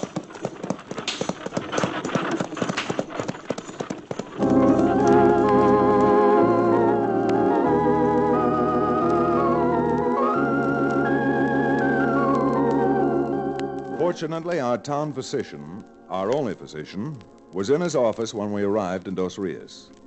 He saved the poor chap's life, but he told us it would be a month or even 2 before he'd be able to use his voice again. Fine thing for a medicine show spieler, no voice. However, knowing that he would live was a relief to the young lady. And as soon as we had made the wounded man comfortable, we both went over to my office to meet Cherokee. Miss, I'm afraid in all the excitement out at Blue Bottle Canyon, I didn't get your name. Schiller. Gretchen Schiller. Schiller? Well, then you must be related to Alfred Schiller. Alfred Schiller was my father. Was? Papa died last spring. You knew Miss Schiller's father, Cherokee? No, I didn't know him, Chad, but I heard about him. In the fraternity, Alfred Schiller was supposed to be the only legitimate itinerant purveyor of medicines and nostrums. Oh, the way you talk, you sound like a medicine man yourself. A former medicine man. Cherokee hawked his genuine Cherokee Indian rattlesnake oil to the unsuspecting public in 9 states and 2 territories. Rattlesnake oil? That is good? Well, containing 85% alcohol. After drinking half a pint of Cherokee's rattlesnake oil, the patient thought he felt better. Oh. What is it you sell? Well, my papa, he was a physician from Austria. But when he had office in Boston, he developed consumption, so he prescribed for himself. That is why we bought medicine wagon and came out west where Papa could get fresh air. That's true, Chad. I heard about Alfred Schiller from a lot of other medicine men who had the pleasure of knowing him. Schiller's prescriptions and remedies were legitimate. You can buy them just the way you can buy a prescription from a physician. But with my assistant, Doc, short so that he cannot talk, I'm afraid nobody will be able to buy Dr. Schiller's remedies because there will be nobody to sell them. Ah, yes, that is unfortunately true. Is it, Cherokee? Why couldn't you substitute for a few weeks until Doc gets his voice back? Hey, Cherokee, you are able to do that? You can make what they call spiel? I do not wish to seem immodest, Miss Gretchen, but I have been known as the silver-tongued orator wherever I have spoken. Yes, and after a successful day, they changed silver-tongued to thick-tongued. Oh, but seriously, Cherokee, would you be willing to help Miss Schiller? Ah, it would be wonderful if you would do that for me. Because if I do not make sales, then I have no money, and if I have no money, I must sell out. You must sell out? Yeah. You see, there is another medicine man who now for 2 years has been trying to buy out my father's remedies on medicine show. Who might that be, Miss Schiller? A man Papa could not abide, and I do not like. He calls himself Dr. Pasco. Grifter Pasco? You know him too, Cherokee? Do I? Why, Grifter Pasco was one of the most scurrilous, underhanded, vicious blots on the name of the entire fraternity of medicine men. Why, he's so crooked they wouldn't even let him run the shell game at a traveling fair. Well, this is throwing a mighty wide loop. But that may supply the answer as to just who it was that shot up the wagon at Blue Bottle Canyon. No. This is hard to believe, even of a man like Pasco. No. Ken, this is easy to believe. Grifter Pasco would love nothing better than to get a hold of Dr. Schiller's legitimate formula so he can stay in business. Well, we're all getting exorcised over something which is just pure guesswork. But if Grifter Pasco is around Dos Rios, we'd better help Miss Schiller get her wagon out to the exposition grounds and set up for her afternoon show.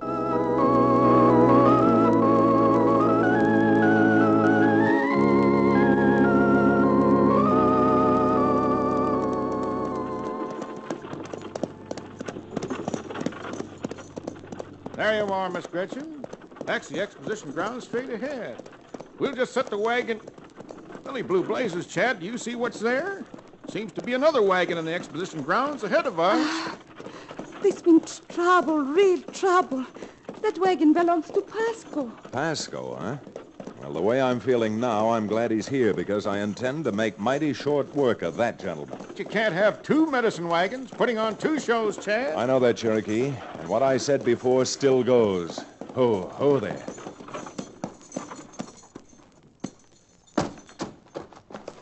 Something on your mind, mister? Yes, are you Pasco? No, the doctor's inside, in the wagon, resting up for this afternoon show. Well, tell the doctor there's not going to be any afternoon show and that I want to see him. Yeah, well, I told you the doctor's resting. He's apt to have a long rest, a permanent rest, unless he gets out here and talks to me. You think you're mighty salty, don't you?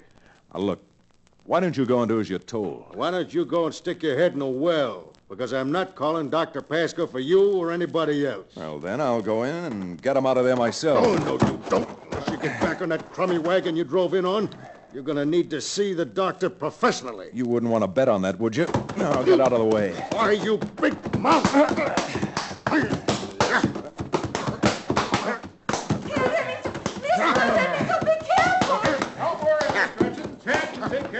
I sure can try. And now I'll just step over you and... Chad, look out! The other one! I watched your little pugilistic exhibition from the window in my wagon. Oh, your wagon, huh? And you must be Dr. Pasco. Grifter Pasco, huh? Hello, Cherokee. When did you get out of jail? It seems to me a more important question is, when are you going to jail, Pasco? I don't know who you are, but you sure don't make much sense. Oh, I believe that we've met before. Really? Well, you look like the kind of a lunkhead who wouldn't make a lasting impression on me anyhow. Probably at that distance, I didn't make the impression I was aiming to make. Cherokee and I ran you out of Blue Bottle Canyon this morning. What did you do, mister? Drink a bottle of O'Bannon's alcoholic rattlesnake oil? I've never been in Blue Bottle Canyon, and what's more, I don't even know where it is. Well, we'll skip that for the moment and get down to what I've got to say to you right now. Yeah? Pasco, You'd better pack up your wagon and get out of the exposition grounds so Miss Schiller can use them before you get into real trouble. I always heard it was first come, first served.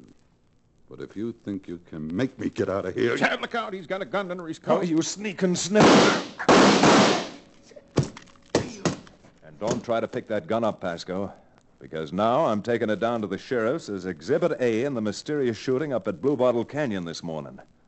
You're a smart apple, ain't you? Well, go on. Go down to the sheriff's. Because I'm going down there myself and charging you with trespassing and with assault with intent to kill.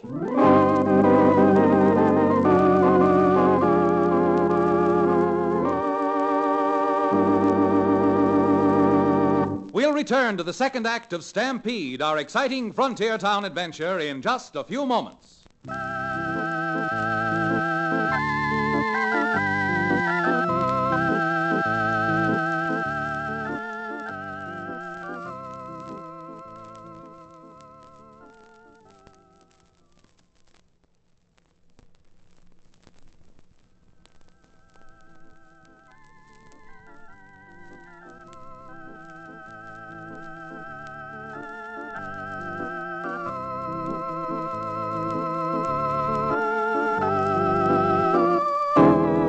And now, Frontier Town.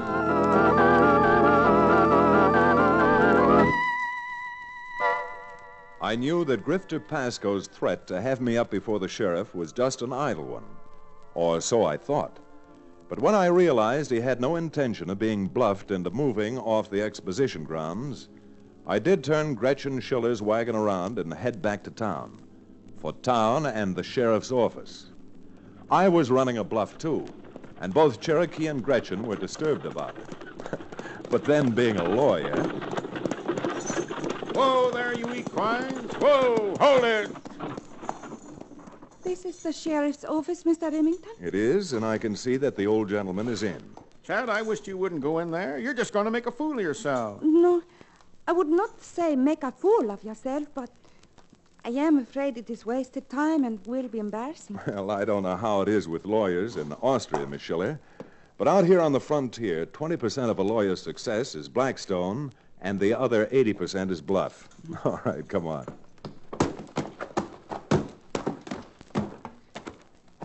Here, Miss Schiller, I'll open the door.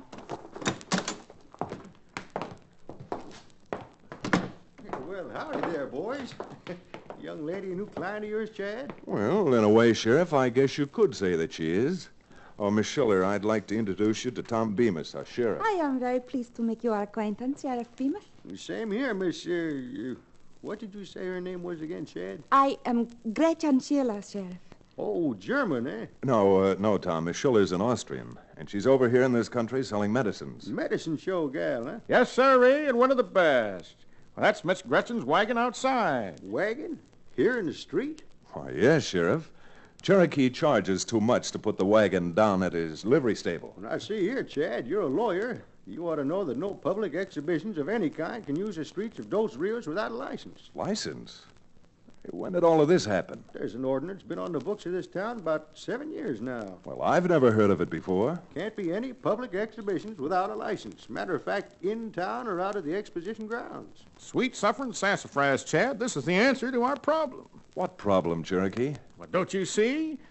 If you've got to have a license for a public exhibition, we've got Grifter Pasco by the back of his neck. By golly, you're right.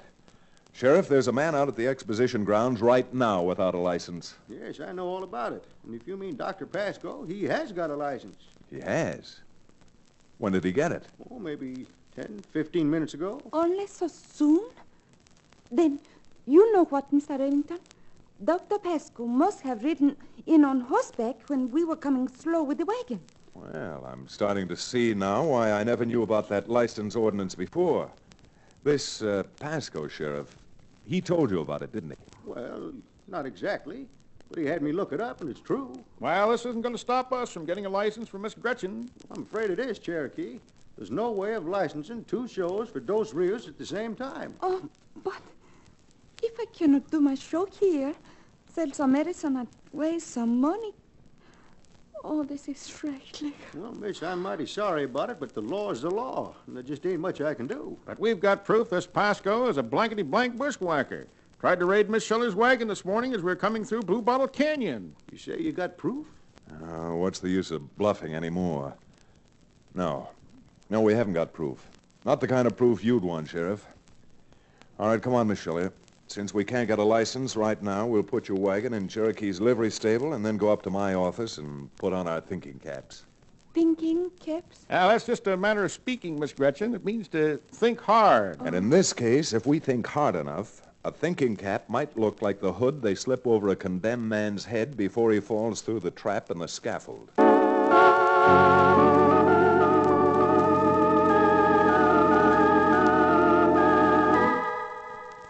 Remington. I mean, Mr. Remington. How about just making it Chad, Gretchen? We're all in this together, and we seem to be tarred with the same stick. That's the trouble, Chad. There's no reason you should get... how do you say over here? Involved on account of me? If I'm involved at all, it's because of that poke I took at Pasco's bodyguard. No, Gretchen. We're in this now, and as far as I'm concerned, I'm not getting out. You don't mind my intruding again, Chad. You seem to be overlooking one irrefutable fact. With the doctor bills piling up for Gretchen's assistant and the recent lack of business she's had, she has to raise some money and raise it quickly. There is no way for me to do that without selling some of my remedies. That is not here in Dos Rios. And the next town is 2 days' ride away. Besides, what good would it do me without a medicine man to put on this show? I've just been thinking. There's nothing in that ordinance the sheriff suddenly found that could possibly prohibit our putting on a public exhibition on a private place. Private place? I mean, I own a ranch not too far outside of town. Why couldn't you set up your wagon and show out there and leave it up to Cherokee and me to see that people get out? Oh, this is a wonderful idea. Do you think really we can do it? Well, if we can't do it, it's only because Pasco caught up with us, and after this morning's practice, his aim's better. Cherokee, let's get busy. While you get the wagon harnessed up again, I'm going to drop into every store in town and see that everyone who is able to walk is out at my ranch for the medicine show before sundown tonight.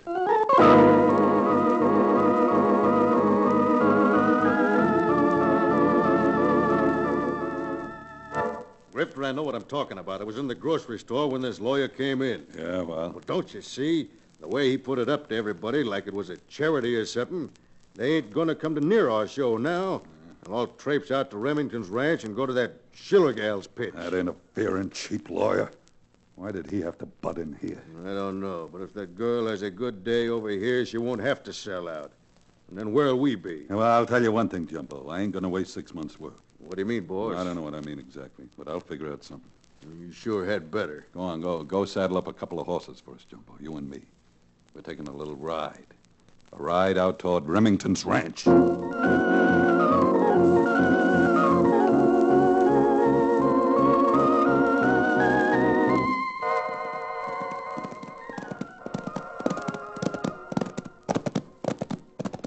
Grifter, you've been thinking for an hour now. You got any bright ideas? Why don't you shut up? Okay. Well, with nobody showing up at our show at the exposition grounds and everybody going out to Remington's ranch for the girl... Great Caesar's ghost, look at that, will you? Huh? See where I'm pointing? There's a whole mob of people around a wagon. I'll bet your pennies to popcorn we're on the road to Remington's ranch, and that's the show going on down there. Look at him, will you? They must have a crowd of more than 200... Slow down, boy. Easy now. Well, if you're ever going to buy Schiller's business in these formulas after the business she's doing down there, we'll be wearing a long gray beard. You think so, huh? Hold it. Whoa. What's gotten through you, Grifter? Nothing's gotten through me, Jumbo, except an idea. An idea how to bust up that sale, put an end to Gretchen Schiller's business, and get even with that tin-horn lawyer. Oh, sure. You turned magician or something. Why don't you admit that you... Do you see what's on the other side of this fence, Jumbo? A lot of beef cattle. Why? Let's suppose you and me crawled through the fence, got behind them cattle, and threw a few shots at them. What do you think would happen then? Happened? Them cows would stampede. Stampede all over the place. No, not all over the place, Jumbo, with us behind them. them cows would make a beeline down the hill and head right for where they're holding the show. You get the idea now? Huh? I sure do, boss. A couple of 100 head of cattle stampeding down on that show would sure break that up. Yeah.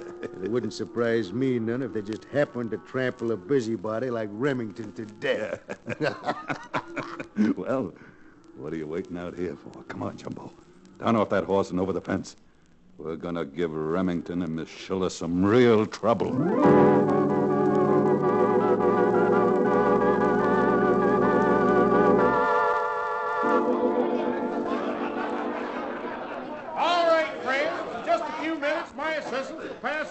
So that you can get your bottle of Dr. Alfred Schiller's internationally renowned Austrian Panacea. Not at the regular price of $5, nor at $2.50, but at the special advertising price of $1 a bottle. You say that's not enough? You say you want more for your money? Very well, then I'll tell you what I'm going to do. Notice what I hold here in my left hand? 2-ounce bottle of Dr. Schiller's instantaneous headache remedy. You can see the price right on the label, $1.50. Now, just so none of you miss this extravagant value, this special introductory offer, with every bottle of Dr. Schiller's internationally renowned nostrum, I am going to give you absolutely free, at no cost whatsoever, this $1.50 size of Dr. Schiller's instantaneous headache remedy. You say you never have headaches? Well, let me read you a testimonial letter from a satisfied customer who bought Dr. Schiller's instantaneous headache remedy at the full price of $1.50. It says, "Dear Doctor, I can't tell you how pleased I am with the results I've gotten from your headache remedy. Ever since I've been married, I've suffered from a constant headache. So after 3 doses of your remedy, taken by my mother-in-law, we buried her last week." Of course, I'm only fooling. It's just a joke. Part of the entertainment that we... Billy Blue Blazes, Chad! Chad, come here quick. What is it, Cherokee? What's the matter? Look at all those cattle pastured out in the grass lot. They're stampeding and heading right this way. Oh, for the love of... Everybody quick. Scatter. Get behind the wagon. Cherokee, come on. We gotta hit our horses right into the middle of that stampede and see if we can't turn them back before everyone down here is trampled to jelly.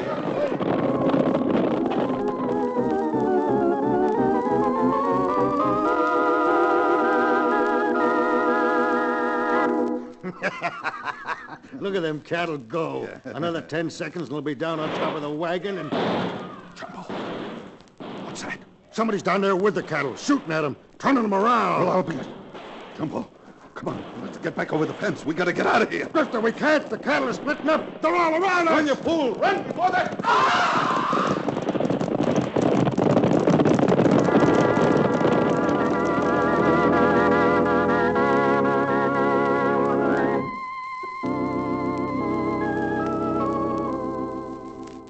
Too bad Pasco and his friend were trampled to death, nicht wahr? I'm afraid, Gretchen, that's what they call poetic justice. Hey, verily. Or in another well-turned phrase, hoist by their own petard. Talking about hoisting, Chad, don't you think that after all that excitement and exertion, I'm entitled to some sort of libation? Oh, maybe you aren't that, Cherokee.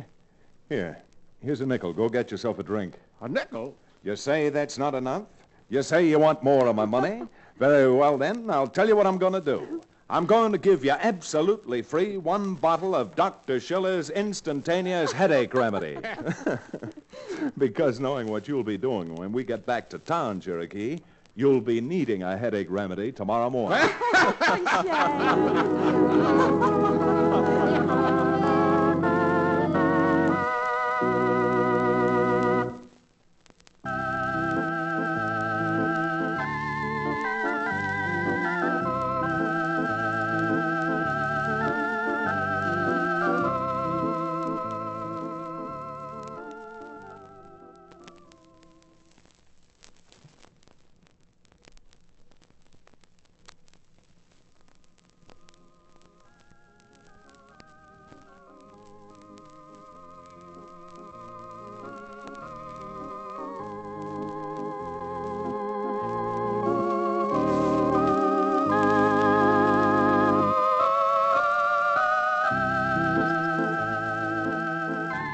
Frontier Town, starring Reed Hadley and featuring Wade Crosby, is a Bruce Ells production.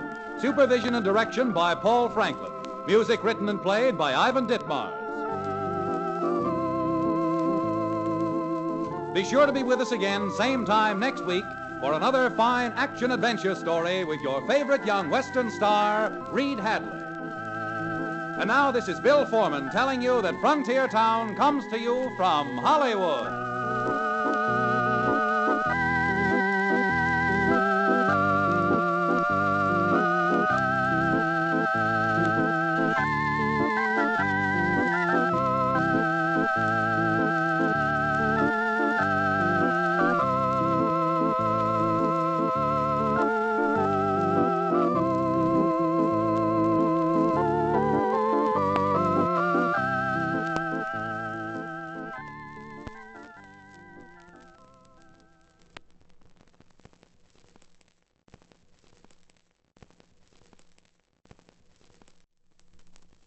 Frontier Town, the saga of the Roaring West.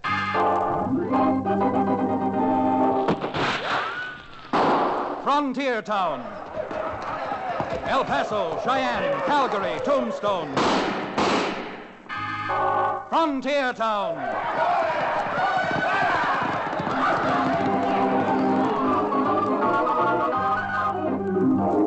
Here is the adventurous story of the early West, the tamed and the untamed. From the Pecos to Powder River, Dodge City to Poker Flat. These are the towns they fought to live in and lived to fight for. Teeming crucibles of pioneer freedom. Frontier Town!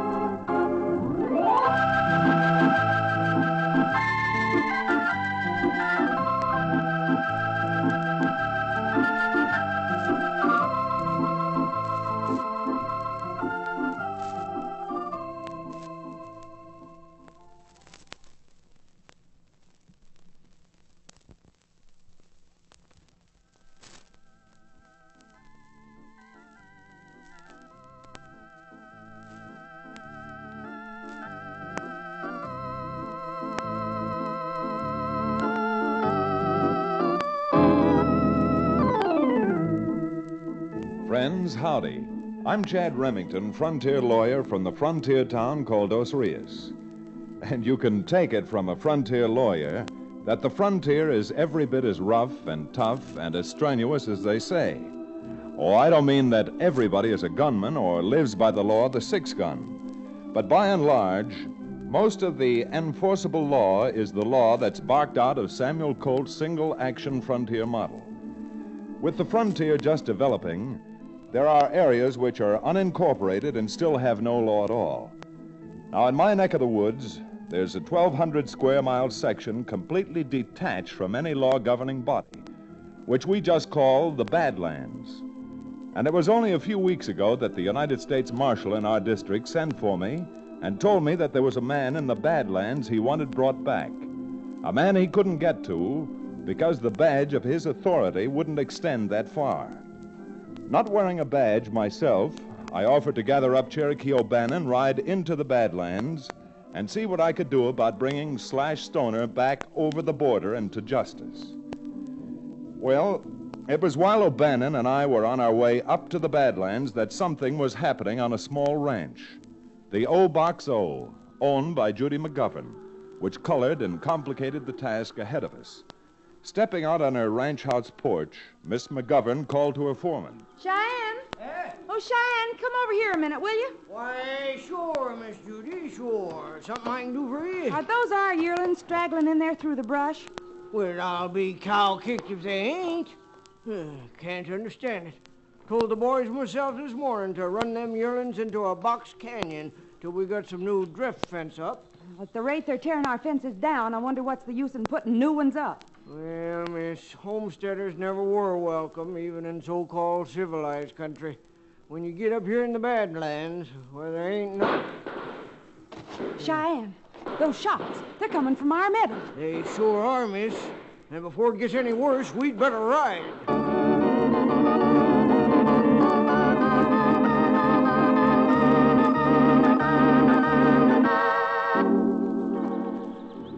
Go on, Drago. What else happened? Well, that's about all there is to it, Miss McGovern. Me and the boys saw someone tearing out our fences, so we come out after them.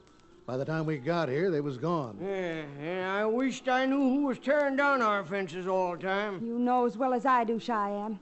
Who was using this land as open range before my father fenced it off? Slash Stoner. Easy now, Miss. Stoner's a pretty powerful man around these parts. If I were you, I wouldn't talk too loose about a man like that. A man like that? A murderer, that's what. He killed my father, and someday I'm going to prove it. I hate arguing with a lady, Miss McGovern, especially a pretty one. But if I was in Stoner, where did you come from? From my place. Heard some shooting and rode over to investigate. Looks like they wrecked your fences good this time. Looks like they wrecked my fences. You got your nerve, Stoner, when you know better than anyone else just who they are. Miss, I used to figure you talked too much because you didn't think first. Now I know it's because you can't think at all. Why, you... Miss McGovern, if you've got half a brain in your head, you'll keep your mouth shut when I'm around, because I'm afraid the only language you understand is hot lead.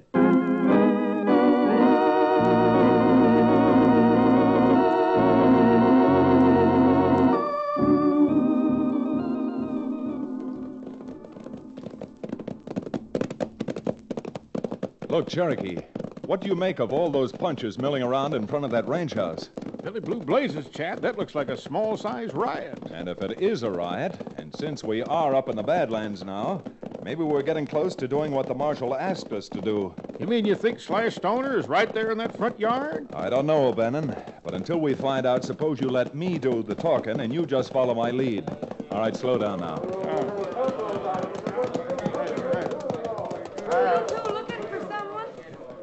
Well, yes and no, miss. But if you own this place, what with it getting to be roundup time, we thought maybe you could use 2 extra hands. Well, I might have a minute ago. Now all that I need is a first-class miracle. All my men are quitting, and I'll tell you this much. I don't blame them. Quitting? Well, they look like you feed them enough. What's the trouble? Well, we're sick and tired of making clay pigeons out of ourselves for $30 a month. That's what. That's right. Why, not 2 months ago, the girl's father was killed. Just this morning, the town marshal was gunned down. From behind. We're getting out while the getting out is good. What's wrong? A little gun smoke bother your nose? There's one thing about my nose. I don't go around sticking it in other people's business. We're looking at that twisted horn on the front of your so-called face. Any business you'd find to stick it into would have to be plenty crooked. Yeah? Well, here's something straight. Straight for your jaw.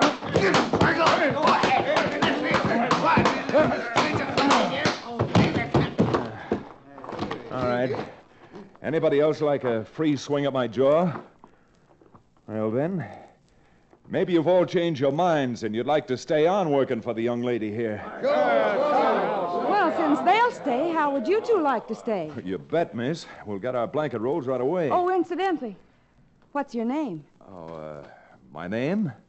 Well, it's not much of a name, miss, but, well, anytime you call me, I'll answer to just plain John Doe. I see.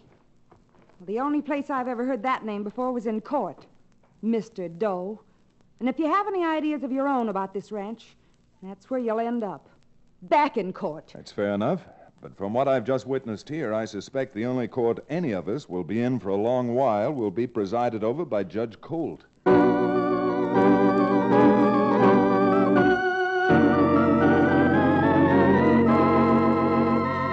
Now, if you want to cluck your tongues and wag your heads and say I didn't know what I was getting into, well, you're as right as an early morning rain. I didn't. But before that night was over, I started to find out, with a vengeance. Deciding to go into town, my first problem was to stop Cherokee from coming with me. Billy Blue Blazes, Chad, I'm sick and tired of you treating me like an orphan. But you are an orphan, Cherokee. I certainly am not an orphan. I had just as many mothers and fathers as you did. All right, Cherokee. You might as well stop all that blustering, because I know as well as you do why you're so insistent on going into town with me. You figure if I can run into Slash Stoner, that you ought to be able to run into an old friend of yours. Friend of mine?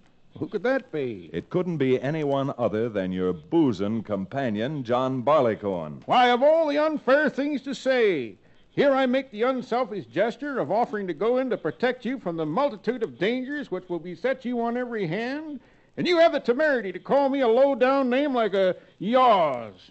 Yours? What's yours? 3 fingers of bourbon and never mind the chaser. I certainly tripped you up on that one, Chad. Yeah, you certainly did, Cherokee.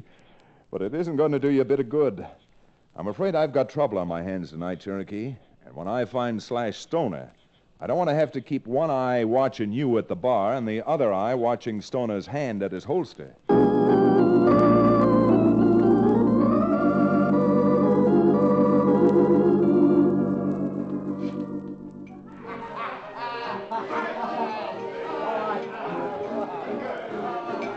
Slash, will you listen to me? What's eating on you, Drago? It's like I just told you. After I had it all fixed so the McGovern gal's punchers quit, these 2 big jaspers ride in and knock everything higher than a kite. Have a drink, Drago, and quit worrying, will you? Suppose she signs on 20 new punchers. You think that's gonna stop me? But if you want to get that land back so that you can... Hey, see this maverick walking over here toward the bar? Yeah? He's the one that'd like to beat my head off this afternoon. Very interesting, Drago. Let's call him over to have a drink. Hey, you! You! Come over here a minute, will you? Were you calling me? Yeah. Have a drink. No, thanks. I don't like the company you keep. Why, you cheap... Drago was just telling me about you. Oh? He said you were one of the new hands Judy McGovern signed on. Yeah, that's right. I'm one of the 2 new hands.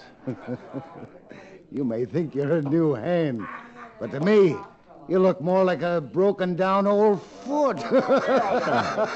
Well, you should know a lot about feet. I understand you escaped from the state pen on foot, Stoner. Huh? What's that? You mean you thought I wouldn't recognize you? Why, I got a piece of paper here in my pocket with your picture on it. Published by the United States Marshal. When you see him again, give him my regards. If you live long enough to see him again. I see you reaching down towards your holster. You want to try your luck? Yeah. But not right now. Thinking of waiting until my back's turned? Maybe. It's a nice broad back. Room for about 6 slugs. Stoner, I don't intend to have my back turned, but I do intend to get you back. Back out of the Badlands and across the border. You sure talk tough, don't you? I thought you and I settled that argument this afternoon. However, I see that you've got hold of your gun. You think you can do any better with that than you can with your fists? I don't know, but I sure could make an awful good... Now, the only reason I was interested in him, Stoner, was so that you could see I make a practice of hitting what I aim at. In your case, I'm aiming at bringing you back and turning you over to the United States Marshal soon. Real soon.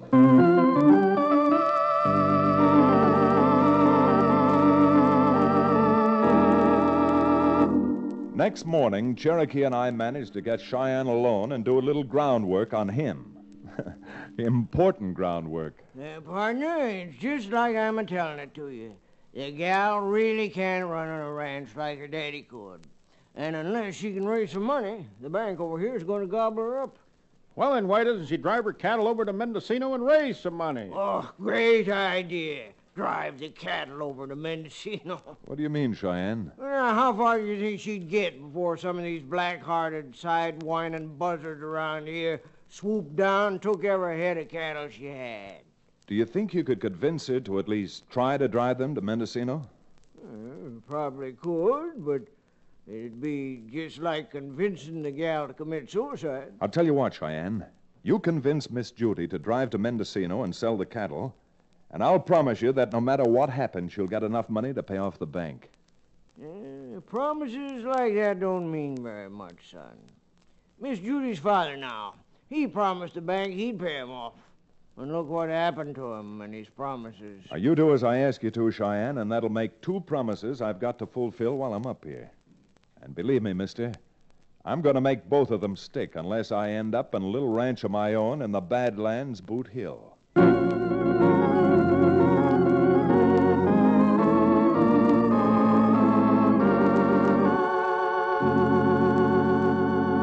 We'll return to the second act of the Badlands, our exciting frontier town adventure, in just a few moments.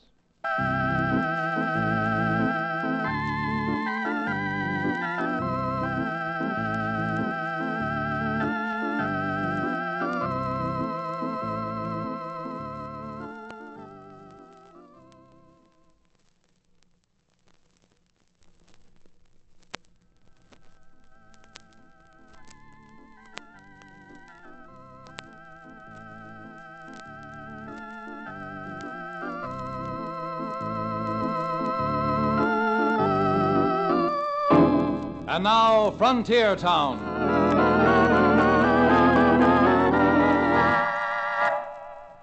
Well, maybe you're like Cherokee and thought that I was bluffing when I promised Cheyenne that I'd see Judy McGovern would get enough money to pay off the bank if she at least tried to drive her cattle to Mendocino. It was just an idea I had, but an idea I felt would work. And what happened subsequently over at Slash Stoner's dismal ranch house certainly proved that I was on the right track. I told you that new man was going to make trouble, Slash. Now he's gone and done it. Done what? He's got her rounding up her beef, getting them ready to drive to Mendocino to sell. Once she sells the cattle and raises the money... And what makes you think she can raise the money? Now look here, Slash. If you mean you want us to raid that cattle drive, nothing doing. When you first hired me, it was a question of just scaring them off their spread. But now... Yeah?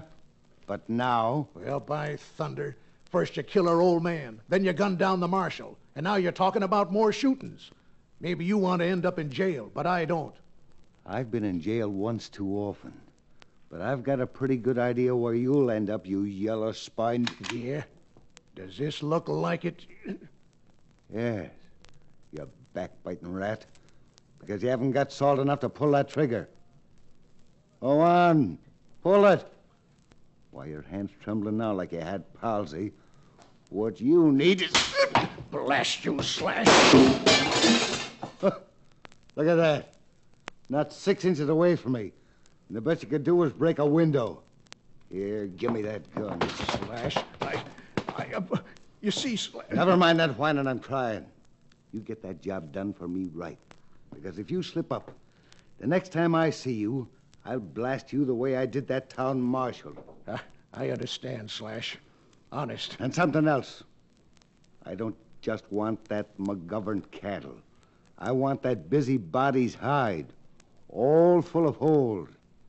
I'll get busy. I'm going to town and order a few dozen funerals.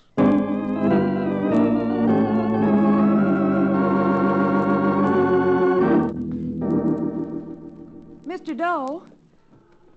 John. Oh, you talking to me, Miss McGovern? Yes, Well, I guess I was wrong about you. You did a wonderful job rounding up the stock the way you did, and, well, I appreciate it. Thanks, miss, but, well, you save your appreciation until you've got the bank paid off. What do you know about the bank? Oh, I know a few things, Miss Judy, that I don't talk about. Oh, Cherokee. You call me, Chad? Yes, any sign of anything in that gorge ahead? Don't see anything yet. What do you mean, is there any sign of anything? Well, if anyone's going to raid our drive, that's about the most likely place for it. Well covered and... Now, you see what I mean? All right, rein up, boys, and hit for cover.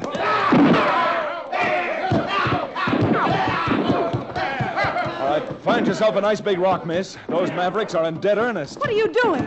Are you just going to let them take my cattle? I reckon so, miss. There are 5 of us and about 20 of them. Why, you quitter. Well, I'm not going to let them get away with it without even trying. I've got a gun and I know how to use it. Judy, get down. Drop that gun. Don't make me hurt you. You let them get me. You're in with those rustlers, that's what you are. You're just as bad as they are. All right, miss, have it your own way. But remember what I told you. Save your thanks and your condemnation for a while until the bank's paid off.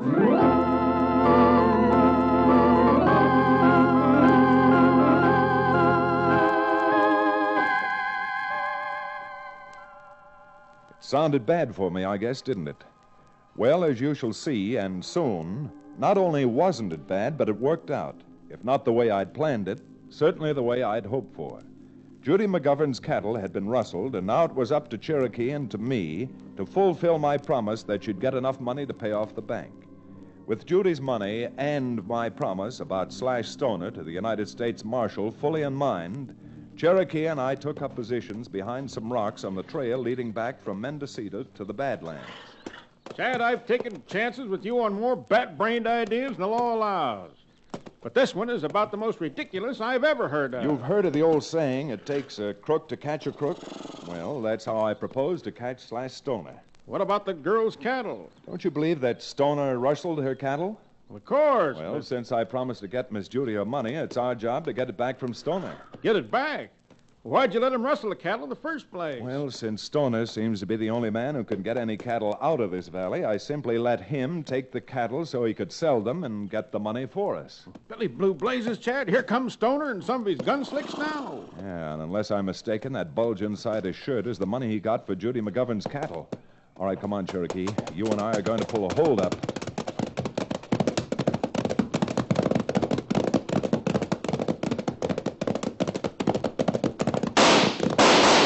All right, Stoner, and the rest of you, start clawing clouds. What do you want? That sack of money you got inside of your shirt. All right, come on, get it out. Oh, not that way. He said your shirt, not your holster.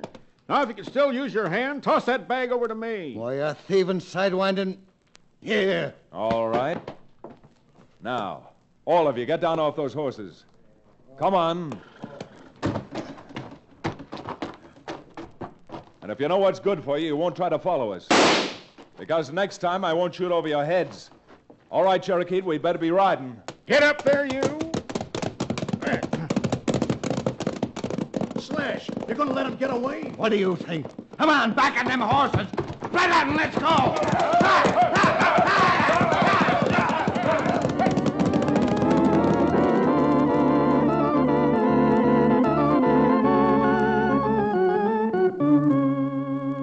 Giving Cherokee the money for safekeeping, I circled behind Stoner, crossed his trail, and came out ahead of him, where I waited for him to approach. All right, Stoner, that's far enough.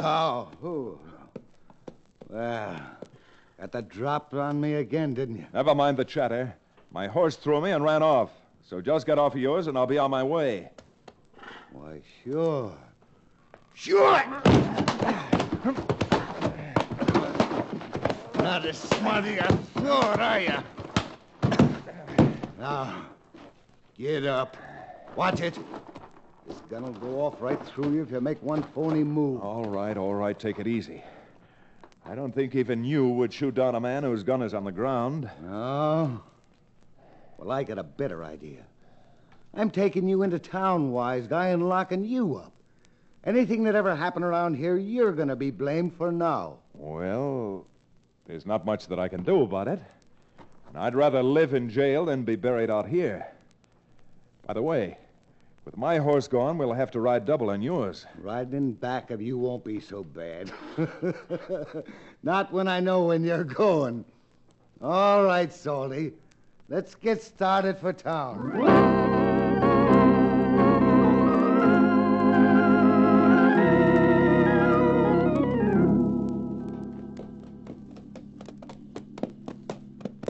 What's the matter, Stoner? You uncomfortable? When we get to the road, I'm moving you over onto one of my boys' horses. Hey, look. There's a stagecoach coming. How about trailing your horse and getting a ride in that? Huh? As long as I'm going to jail, well, I might as well go in comfort. Yeah, I've been in this saddle long enough for one day. I guess the boys will find their way back. Come on. This stagecoach looks like a break for you.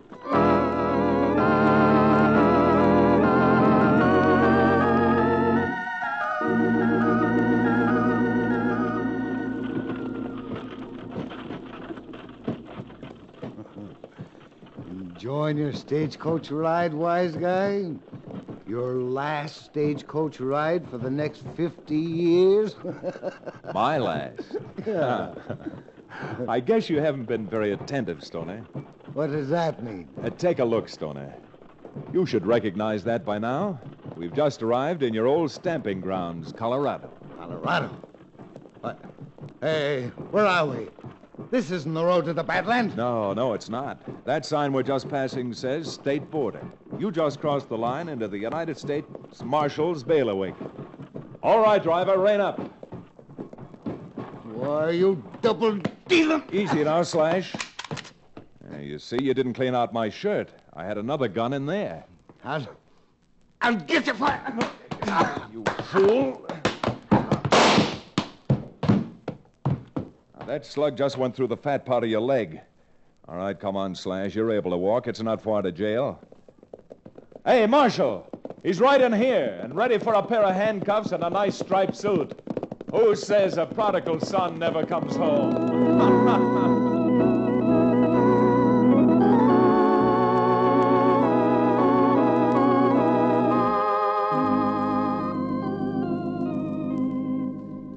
Chad, I guess I can call you Chad now instead of John or Mr. Doe.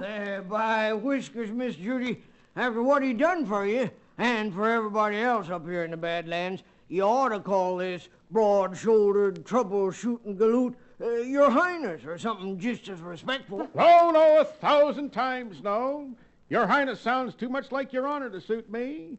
I've been hailed up in court so many times, even I started to think my name was Mr. Defendant. You know, he's not fooling about that either.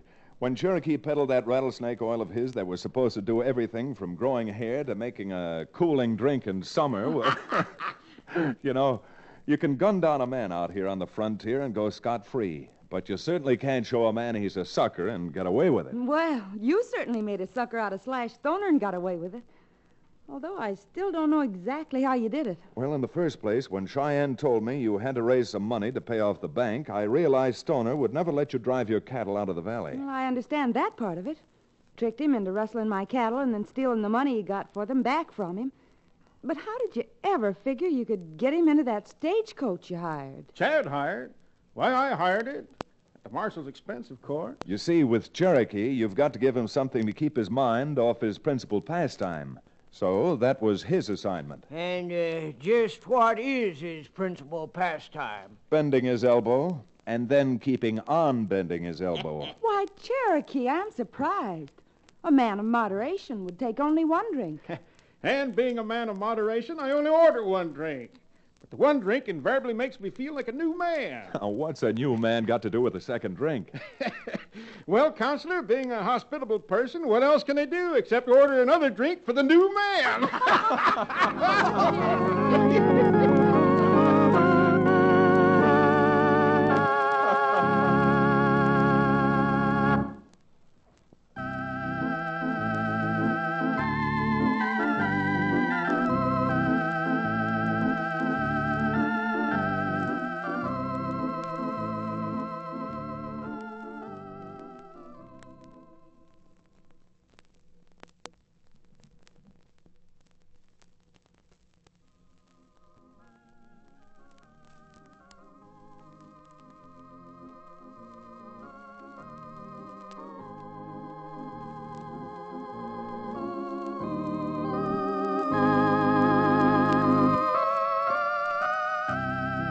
Frontier Town, starring Reed Hadley and featuring Wade Crosby, is a Bruce Ells production.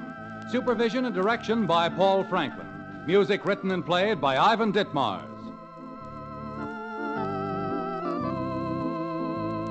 Be sure to be with us again same time next week for another fine action-adventure story with your favorite young Western star, Reed Hadley. And now, this is Bill Foreman telling you that Frontier Town comes to you from Hollywood.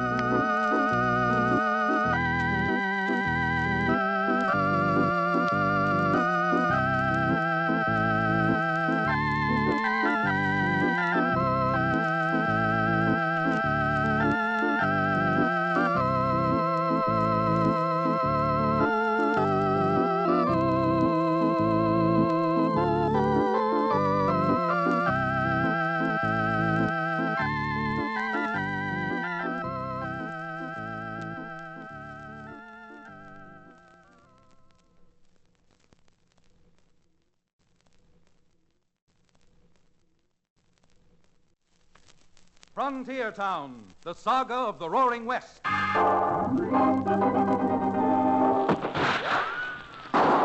Frontier Town. El Paso, Cheyenne, Calgary, Tombstone. Frontier Town.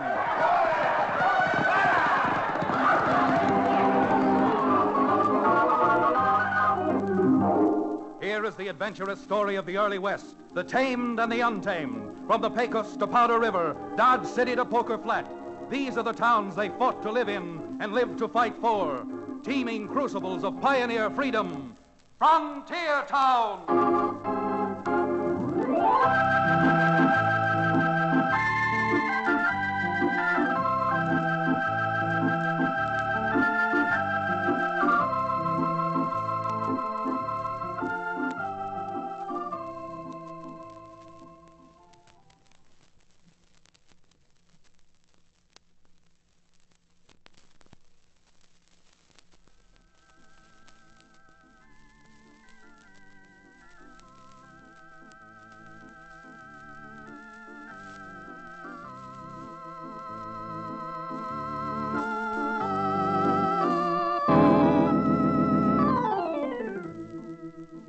Hello there, friends. I come from a frontier town, and I'm a frontier lawyer by the name of Chad Remington. Now, I guess everyone knows that the frontier is a section of the country that's set apart, not alone by geographical differences, but by the differences in temperaments and the character of the people who come to the frontier. Some to live on it, some to infest it. Yes, no matter which way you square it, it adds up to one thing: trouble. And most of the time, that's spelled gun trouble. Now, what law office I have is located over Cherokee O'Bannon's livery stable. And Cherokee, I might add, is one of the many characters who infest the frontier, except that Cherokee is reformed, having given up his alleged profession of medicine man. Well, as like attracts like, so Cherokee had attracted a lot of strange and offbeat characters to him in years gone by, one of whom was an old prospector known as Pack Rat Scott. After many years of grub staking and moving around, Pack Rat Scott finally hit it rich, and the town of Scott's Diggings rose virtually overnight. A lusty, boisterous, typically bonanza frontier town. Having grub staked Pack Rat once upon a time, Cherokee talked me into riding from Dos Rios up into the hills where Scott's Diggings was located. It was a tough ride, but a pleasant one. Or so it seemed as we neared the little boom town. You know something, Chad? Pack Rat Scott has one shred of honor or decency. Not alone will he return the grub stake I gave him 12 years ago, but he'll give me an interest in that mine of his. Oh, sure, Cherokee. After all, you and Pack Rat were good friends. Oh, the best of friends.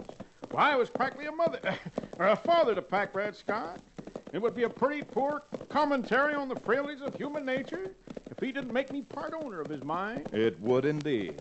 Of course, now that he's rich, he probably won't even look at his old friend. That's happened before, Cherokee. Yeah, the very idea. Turning me down, refusing me after all I did for him. Ah, the frailties of human nature. You know what I'm going to do when I meet Pack Rat? I'm going to walk right up to him, look him squarely in the eye, and tell him I wouldn't take 5 cents worth of his filthy gold mine. Well, if we're lost out here in this desert and didn't know where Scott's Diggings is, we wouldn't have much trouble finding it. Look at them racing up and down the main street, shooting off their guns. This is a wide open town, Chad. Then let's hope it doesn't open up wide enough to swallow us both and keep us here for good.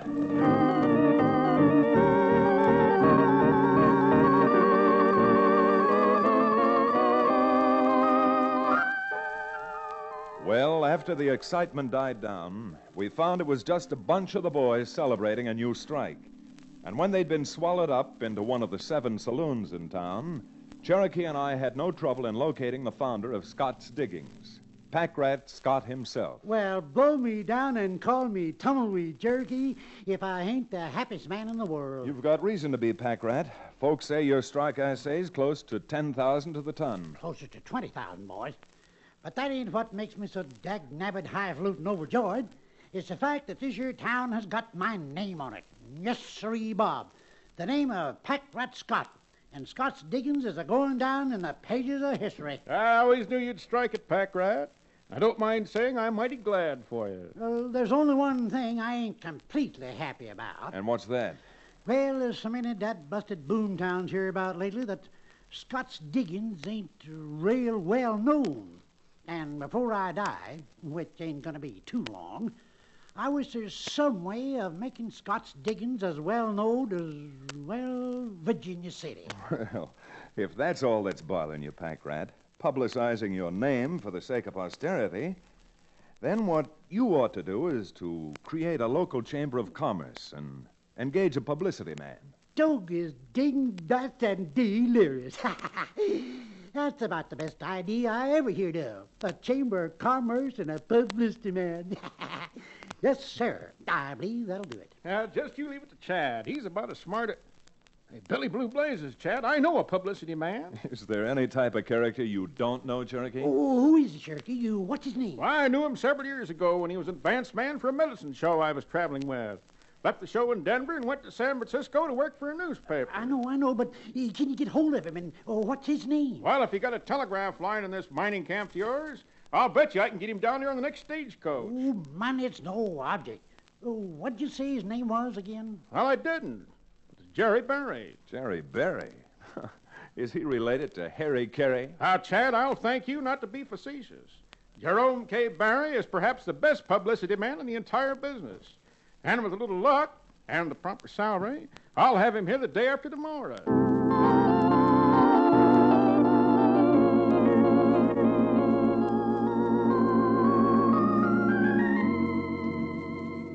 Well, it took more than a little luck to keep Cherokee out of the various parlors of entertainment in Scott's diggings while we were waiting for Jerry Berry to arrive.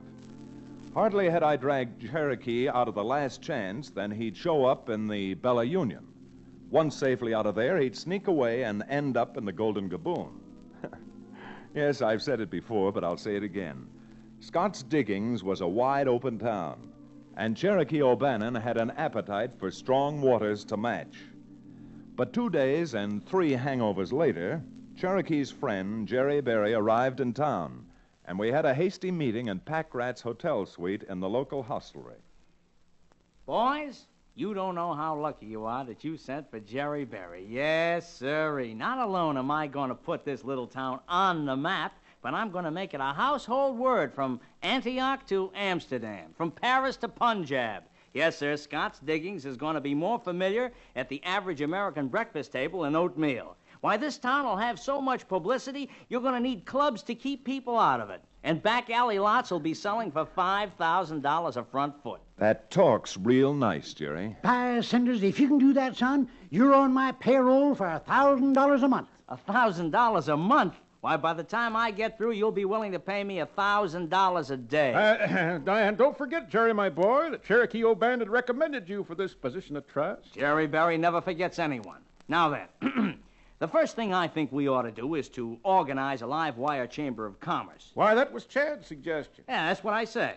We've all got to work together to make this thing click. Now, do you think you can get a meeting together, Mr. Scott, so that we can get this chamber of commerce organized? And if they don't come, I'll personally shoot their ears off.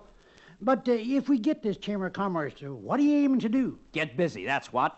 Get the name of Scott's Diggings on the city desk of every newspaper in the world. Well, there shouldn't be anything to that. You know what they say, it's a small world after all. You bet your boots. Now, here's what we'll do. Do you know who's the best-known miner who ever prospected out west? Never mind, I'll tell you. Samuel Clemens. Mark Twain. So, what do? I'll tell you that, too. We invite Mark Twain to come out here to visit us. And when he sees the wheels of industry... Industry? What industry? Now, I'm glad you asked that question, friend. When he sees this hustling, bustling, riotous little town that we have here, why, he'll write dispatches about it, stories about it, novels about Scott's Diggings. By Tuffet, that there's a crackerjack idea. Yep, a great idea, except for one thing. If any of you have been reading the papers lately, you'll know that Mr. Clemens is almost fatally ill. Well, we'll get him out here anyhow. Why, this dry desert air, this God-given climate, the cool breezes sweeping down from the... Jerry, your idea's a good one. But in the case of Mark Twain, it isn't going to work. All right, and who's Mark Twain to stop Jerry Berry? Why, he's just small potatoes anyway. Yes, sir, when I get an idea, I get a big idea. And this time, I've got a world buster. You know who we'll get down here to visit our town instead of Mark Twain? Never mind. I'll tell you. Evelyn Billingsgate. Evelyn Billingsgate? You mean the English woman who just wrote that sensational novel? Absolutely. The greatest, the hottest novel since the Songs of Solomon. Ecstasy's Fortnight. What a book. Why, the whole world is talking about it. Jerry, you're becoming a big disappointment. How are you going to get an English authoress all the way over here from England? Well, now, it just so happens that she's in San Francisco. She says that Ecstasy's Fortnight was an expose of the slums and the nightlife of Paris, and that her next book is going to be against the flaming canvas of the wild and woolly West. And where will she find a wilder and woollier West than right here in Scott's Diggings? Well, I don't know. You don't have to know, Mr. Scott. You just get the businessmen and the miners around this town into a place where I can talk to them, and the Scott's Diggings Chamber of Commerce will be born in full panoply. Now, let's go.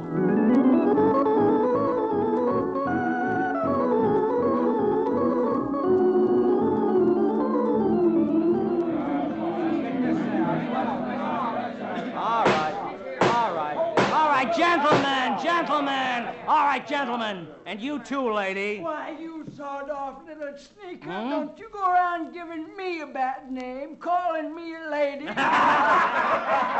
and she mean what she says, Jerry. That's high-grade Hattie, the slickest poker player that ever run a table in a mining camp. Yeah, you're blamed right. And I've grubbed steak Pat Rack Scott more times than you've cleaned your teeth, you little squirt. All right. Look, folks, suppose we leave personalities out of this and get right down to business, huh? What do you mean, business? You get us all here away from our business and try to sell us some sort of gold brick. What do you take us for? A bunch of underage idiots? Moon, you got no right to talk that way. Because if we can form a Chamber of Commerce and get Evelyn's Billingsgate down here to ride us up, why, that saloon and gambling joint of yours will do 10 times the business you're doing now. And I'll be willing to help make good that promise. I think you're all a lot of crackpots. What difference does it make if Scott's Diggings is known in New York? They know all about Virginia City, Carson, Goldfield, and where are they now? Ghost towns. I say let's make what we can make out of this dump and move on. God bless you, Moon Showalter. I ain't gonna have nobody calling Scott's Diggings a dump. Now you take that back. Go dry up, will you? You talk as if you'd made this town. All you did was to suddenly get lucky and run into a vein that wasn't just sand. No, you apologize. You take that back. Why, you sawed-off little...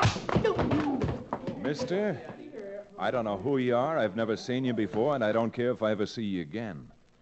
But if you think you can get away with slapping a man half your size and twice your age, you just don't think. Well, now, you ain't half my age, and how do you like this?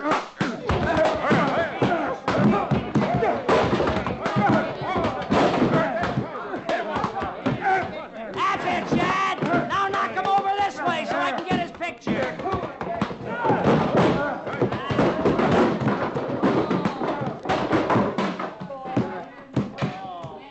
Man, oh man, what a picture this is going to make.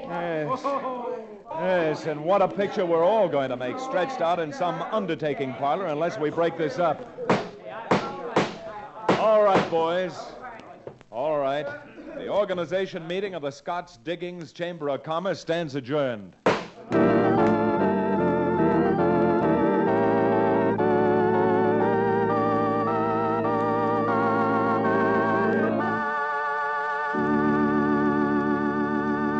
We'll return to the second act of Boomtown, our exciting frontier town adventure, in just a few moments.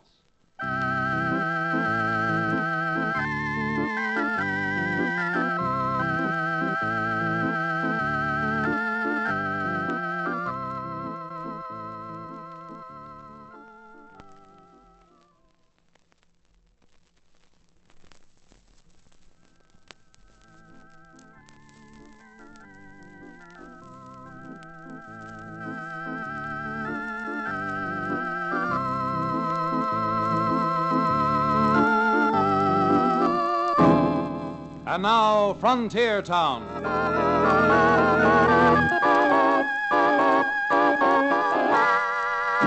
Quite a shambles, wasn't it? And even if I'd thought that Pack Rat Scott and Jerry Berry were weird and strange characters, the best was yet to come. Yes, Pack Rat and Jerry were just kind of ordinary folks compared to the renowned authoress Evelyn Billingsgate. And I must say that even though the idea of having her at Scott Diggings originated with Jerry, once she received the floridly worded telegram inviting her, well, there was just no keeping her away. In fact, she arrived so quickly that the Chamber of Commerce was left with scarcely enough time to organize, despite Moon Showalter's hot-headed objections. Come on now, folks. Come on. Button up your lips and be quiet. Quiet down and let Mr. Barry here finish, won't you? Thank you, Pack Rat Scott.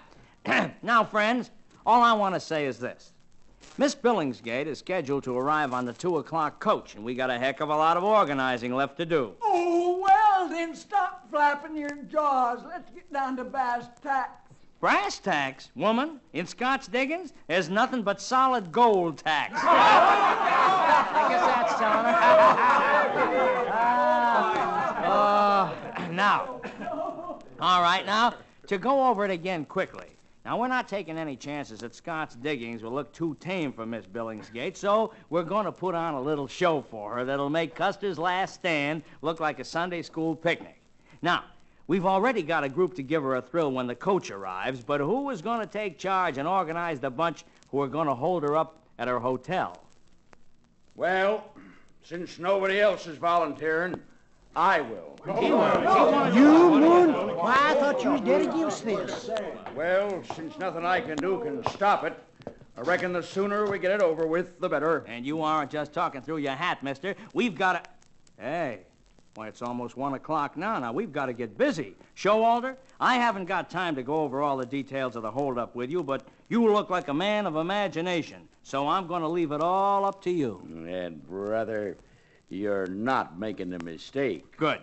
All right, let's break this up. And you fellas in the stagecoach hold up, you come with me. Evelyn Billingsgate's coach is arriving in town in less than 1 hour.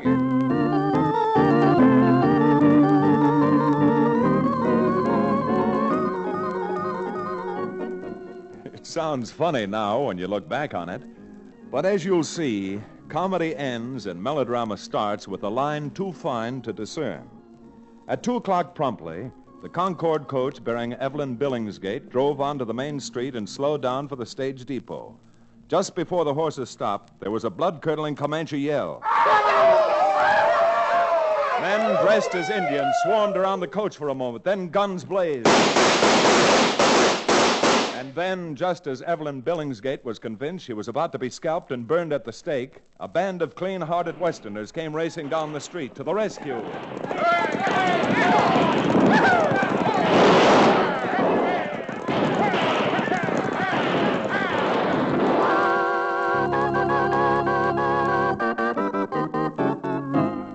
Saved from the Red Man, saved from a fate worse than even death itself, Pack Rat, Jerry, Cherokee, and I gallantly repaired with Miss Billingsgate to her Rococo hotel room for a respite.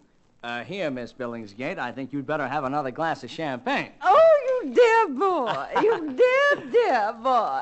Yes, ma'am, that's me. I don't know what I would ever have done without you, Mr. Berry. And that champagne you so miraculously... Mr. O'Bannon, I don't mind your drinking my champagne, but I simply will not tolerate your drinking it out of the bottle. Why, that is to say, my lovely lady, my pretty little powder pigeon, well, I was afraid in withdrawing the cork that a bit of the glass might have chipped from around the neck of the bottle, and I was merely getting rid of it for you. And the champagne along with it. All right, put it on, Cherokee. And, Jerry, you'd better get Miss Billingsgate a fresh bottle. You bet your boots. And we got 60 fresh bottles already on ice. The folks around Scott's Diggings think a lot of your coming to visit them, Miss Billingsgate. And as soon as you feel up to it, there's a delegation waiting to call on you downstairs in the dining room. They're giving you a dinner to commemorate this memorable day. Oh, how excruciatingly exciting. And I presume the menu will be made up of, now whatever do they call it? Yes, biscuits of acidulated dough. Biscuits of acidulated... Oh, you must mean sourdough. Well, I'm afraid that Miss Billingsgate's in for a surprise. Because with millions of dollars being taken out of the diggings around here, tough and crude though these men may be, they demand and can afford the best. Oh, truly? Oh, how significant. What a fascinating background for the book I just know I should be compelled to write about Scott's diggings. Indians and cowboys. A frontier lawyer in broadcloth like you, Mr. Remington. Oh, I can see it all now. You shall be the hero of my novel. And high-grade Hattie the heroine, I suppose. High-grade Hattie? You know, I'm afraid we're trying to give you too much all at once, Miss Billingsgate. So, as they say in the best of circles, while you repair your toilette, we men folks will give you some privacy. But we'll meet you in the dining room in 30 minutes for the big celebration.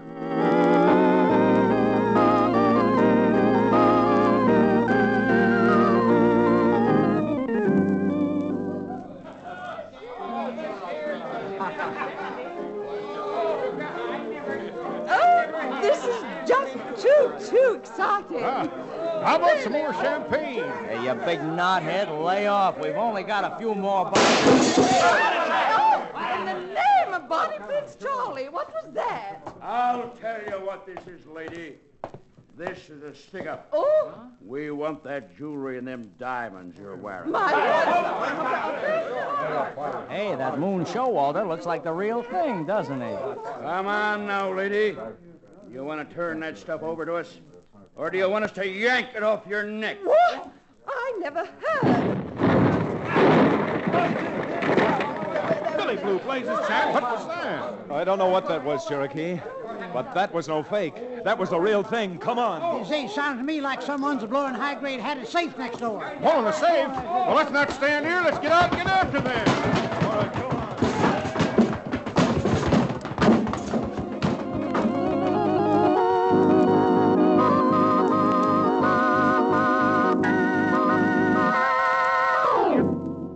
Well, whatever humor there had been in the situation vanished fast as we all piled out into the street and saw the wall of what had been high-grade Hattie's poker and entertainment parlor shattered in a cloud of smoke.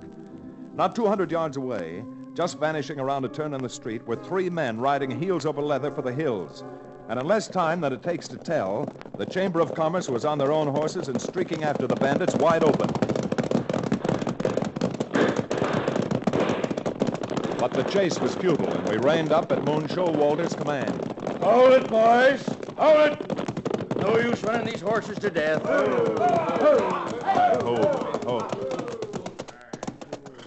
What in thunder's wrong with you anyhow, Showalter?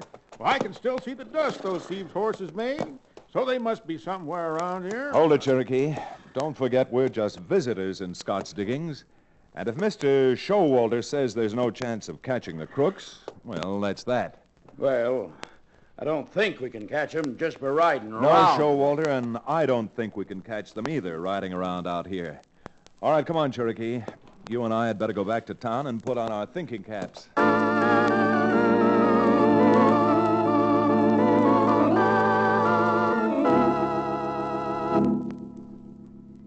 Remington, I want to tell you that as a publicity man, I have had some pretty wild ideas in my life, but this idea of yours, of setting fire to Showalter's saloon, is the wildest one I have ever heard. If it takes fire to fight fire, then it takes one wild idea to fight another wild idea. Huh? What do you mean, Chad boy? I mean that I believe Moon Showalter took advantage of the fake holdup to engineer one of his own. But why Showalter? Because he was the only man who knew exactly when he was going to come into the dining room and fake trying to steal Miss Billingsgate's jewelry. Blue blazes, Chad. I do believe you're right. Well, then, if you want to get high-grade Hattie's money back for her before they're safely out of the county, you better gather up some greasewood and matches and let's go.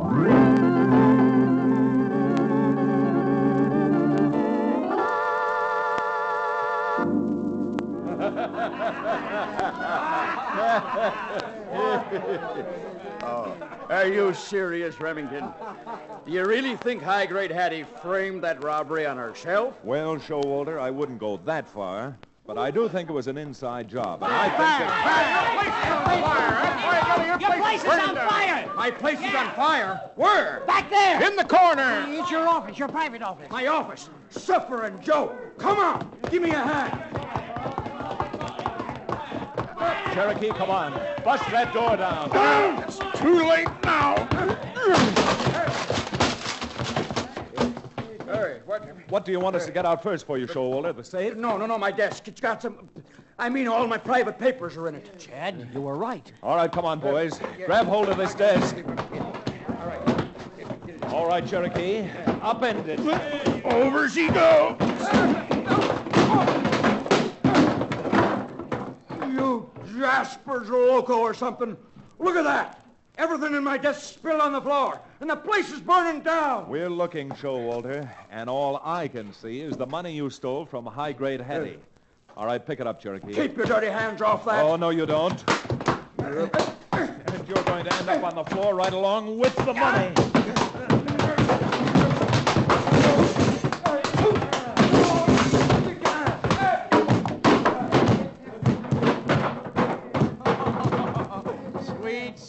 Suffering I.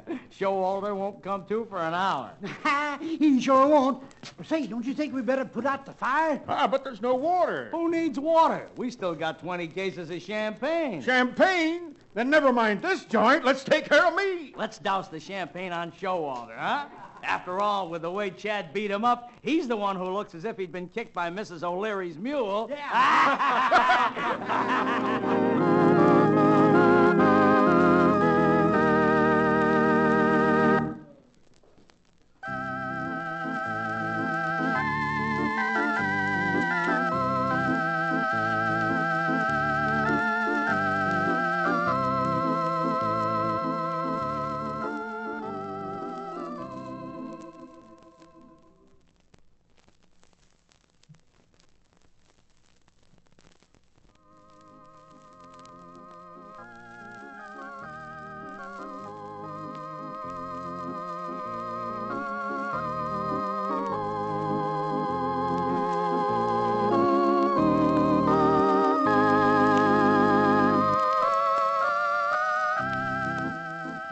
Frontier Town, starring Reed Hadley and featuring Wade Crosby, is a Bruce Ells production. Supervision and direction by Paul Franklin. Music written and played by Ivan Ditmars. Be sure to be with us again, same time next week, for another fine action-adventure story with your favorite young Western star, Reed Hadley. And now this is Bill Foreman telling you that Frontier Town comes to you from Hollywood.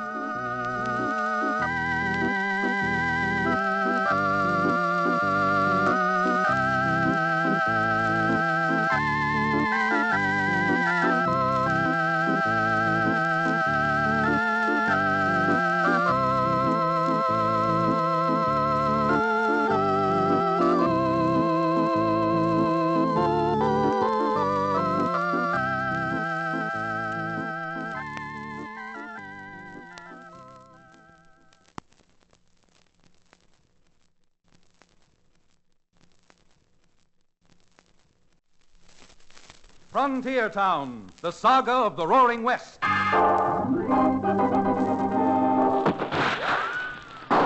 Frontier Town. El Paso, Cheyenne, Calgary, Tombstone.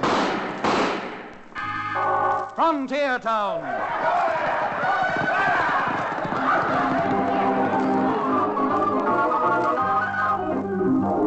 Here is the adventurous story of the early West, the tamed and the untamed. From the Pecos to Powder River, Dodge City to Poker Flat, these are the towns they fought to live in and lived to fight for. Teeming crucibles of pioneer freedom. Frontier Town!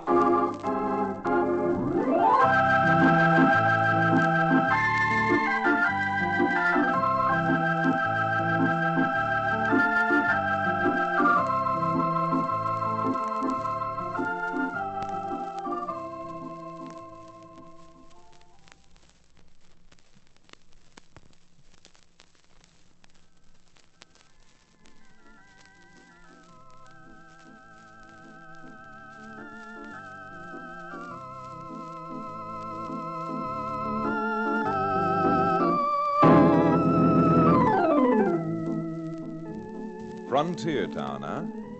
Well, I come from a frontier town, and I don't want you to think that one frontier town is like another. You take it from me. Frontier towns are different, and the difference is defined by how much worse one is than the next. Rough, tough, rowdy, and boisterous. Yes, they're all that, and most of them a good deal more. Now, I happen to be a frontier town lawyer, Chad Remington by name, and I get to see the troubles folks, good and bad, get into for miles around my hometown of Dos Rios. Only recently I handled a case which was, well, 3 cases in one, and they all revolved around Cy Bardwell's young son, Phil. Now, Cy is an old and valued citizen of Dos Rios and runs the Dos Rios Packing Company, all of which means that Cy Bardwell has money. Money that Phil Bardwell seems to feel is better off spent entertaining well, let's let it go at young ladies. Now, it should go without saying that this can lead to plenty of trouble. And in Phil's case, it did lead to plenty of trouble. First, there was the row in the Last Chance Saloon.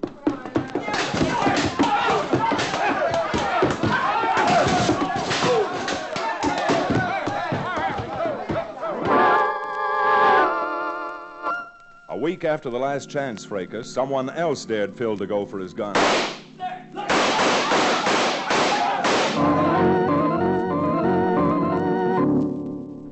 It took a little law book thumbing to get Phil out of the pokey on both these charges. And then only last week, trouble broke out anew. That doughty ex-medicine man, Cherokee O'Bannon, and I were walking from Cherokee's livery stable down Colorado Street, slowly passing Dos Rios' 9 saloons, minding our own business. Chad, would it be all right if I stepped into the next tavern we come to? You washed your hands just before we left the livery stable. Yes, I know. But I'd like to go in and tie a shoelace. You know, that's a great trick if you can do it. You're wearing boots. Foiled again by the astounding perspicacity of this young... Chad, look out! Billy Blue Blazes, Chad, someone was heaved right through the doors of that saloon by the bouncer. Someone? Don't you see who it is? Phil Bardwell. Here, help me get him up and dust him off.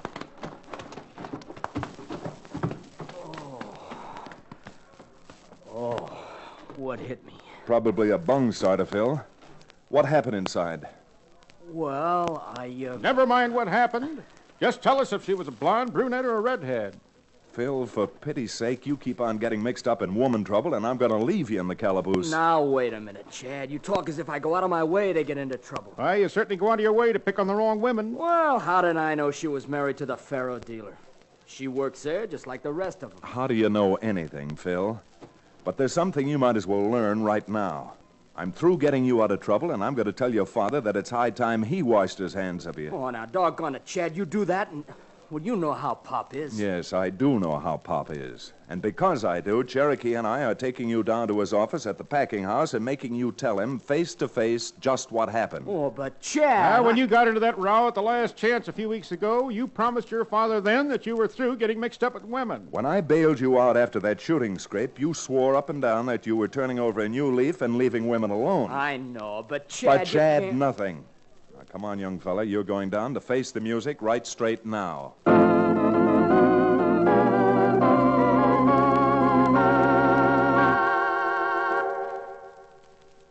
And that's about the whole story, Pop. And a fine story it is indeed. We thought it would be better if Phil told you what happened himself. Of all the ungrateful, irresponsible, weak-kneed, troublemaking, clothing store dummies, I'm ashamed to say that my own son, my own flesh and blood, sure takes a cake. But, Pop, if you'd only listen... Only listen, my pet heifer. Every time some new peroxide blonde lands in town, I can bank on you getting into some more trouble. But this time is the last time. What do you mean, Pop? The last time? I mean I'm fed up to here. And so help me, Phil, if you hadn't had the decency to come in and tell me about this yourself, you'd be out in the street without a nickel. I wouldn't be giving you one more chance. Well, you can thank Chad for that. He made me come in and face the music. Forget about it, Phil. If you don't think I'm butting in, Si, what is this final chance you say you're going to give Phil? Well, you know, Chad, as long as I've been running this packing house here in Dos Rios, I've been buying cattle practically all over the state. Yes, as I remember, you bought cattle 600-700 miles away and had them driven up here. That's right. And driving them, as you know, runs off a lot of weight. folks. Over the past few years, I've had a deal with a man down in Fort Wingate, about 30 miles from here, to receive the cattle when they get there, feed them, and fatten them up again. Oh, you must mean Bill Tolliver. Yeah, Bill's the one. Bill Tolliver? Why, that old rascal, he's been married and divorced more time than a guinea pig's had guinea piglets. He has a weakness, too. But let's get back to this last chance you're giving Phil, Si. Well, it's just this, Chad. There's been about 1,000 head of cattle at Fort Wingate for, about a month now, and for some reason or other, Bill Tolliver's holding them there. Unless I get those cattle, I'll be mighty soon out of business. Well, what do you want me to do, Pop? I want you to saddle up and ride over to Fort Wingate, see Bill Tolliver, straighten out whatever it is, and then get those cattle up here before I'm blinking well bankrupt. Well, that shouldn't be too difficult, Phil. Shouldn't be difficult at all unless the scatterbrained young punkin gets mixed up in some new mess and doesn't pay attention to business. Oh, I won't, Pop. Well, you blasted well better not. Because next time, young man, I'm cutting you off without a cent.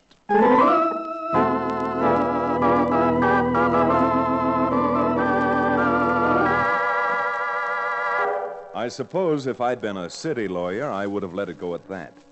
But in a frontier town where you know everybody, things are a little more personal. So, on behalf of my client, I talked Cherokee into getting 2 of his best horses out of the livery stable, and the O'Bannon and I started out for Fort Wingate, about a half a mile behind Phil Bardwell. Just far enough back so he couldn't see us, but where we could keep an eye on him. You know, Counselor, I was just thinking. A man who chases around after women is bound to get into trouble. Just for the record, Cherokee, let's get it straight. It isn't just women. It's the kind of women and the kind of company Phil keeps frequenting saloons. Well, there's something backhanded about that I don't like, Chad. There's nothing wrong with saloons. No, there isn't. Well, the buildings most saloons are in are all right. It's the firewater and the people like you who keep drinking the... Thunderation, Cherokee. See what that is? 2 highbinders up in those rocks trying to dry gulch Phil. Slap leather, man. Use your gun.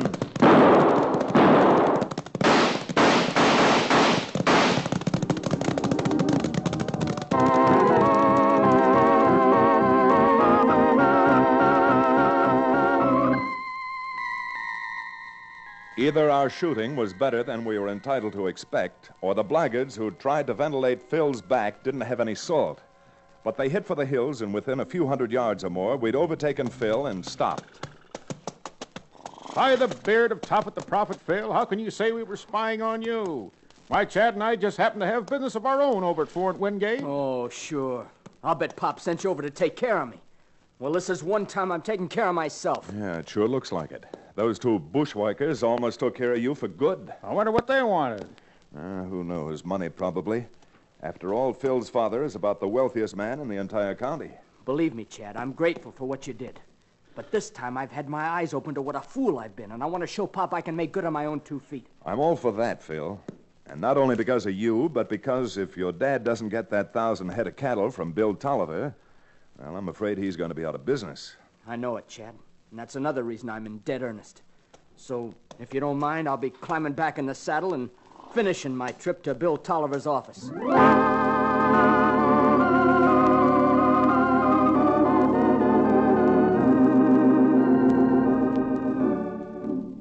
If you'd only listen, Mr. Tolliver, I'd be able to tell you what's on my mind, and we could probably get our business settled in time for me to... Oh, business be hamstrung. What sort of a mind do you think I got for business when I just got through telling you that I am up to my years in trouble? Well, if you'll tell me what the trouble is, Mr. Tolliver, maybe I can help you out.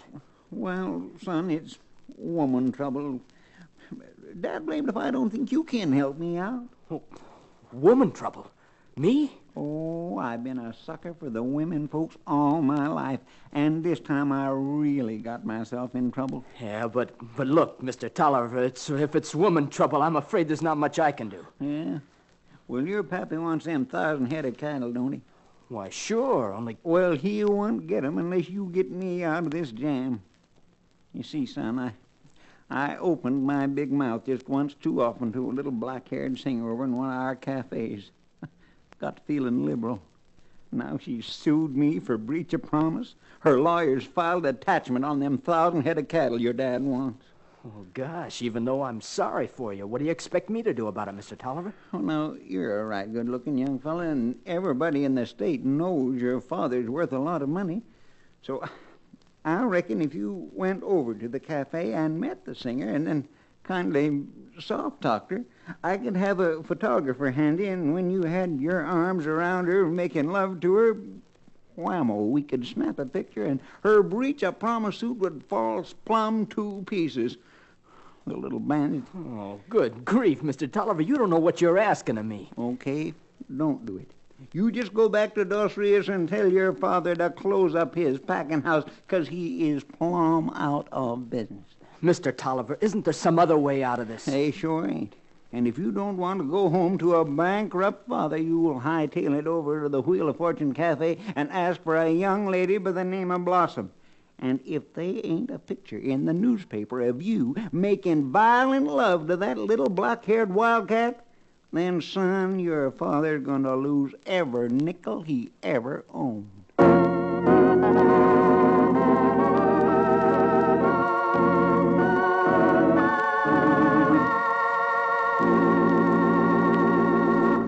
We'll return to the second act of Where Men Are Men, our exciting frontier town adventure, in just a few moments.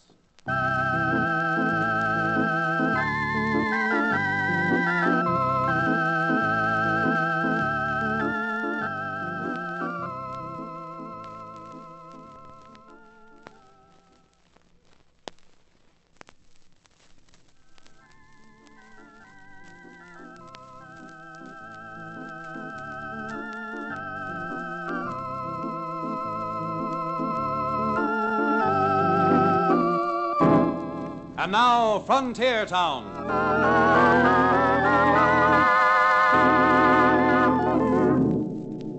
Talk about trouble on the frontier. The trouble Phil Bardwell found himself in because of Bill Tolliver and his own past record was trouble any place. I've known men to be surrounded on two sides with their backs to the wall and end up dying with their boots on. But Phil Bardwell was surrounded on all four sides. His father, Bill Tolliver, his own reputation, and the mysterious brunette singer at the Wheel of Fortune Cafe who answered to the name of Blossom. Blossom, he says. Probably no more of a blossom than a wilted skunk cabbage. Yeah, well, that's none of your affair. Pop sent me out with a job to do, and by thunder, I'm going to do it. Phil, have you gone completely out of your mind? Your father sent you over here on business. Yes, and it wasn't monkey business either. Look, Chad, I'm in no mood for a lecture, and I've got no time to argue. Oh, thank you to let go of my arm. Now, you look here, Phil. I got you out of trouble once this week, and if you think that you're going... Chad, are you going to let go of my arm? No, by golly. You're going to ruin everything now by... Maybe this will keep your big mouth shut. If you'll take my advice from now on, you'll make it your business to steer clear of me. Why, you ungrateful little... That's enough, Cherokee. Let the blame fool go. Thanks, Chad. You're being smart. Chad? Very smart.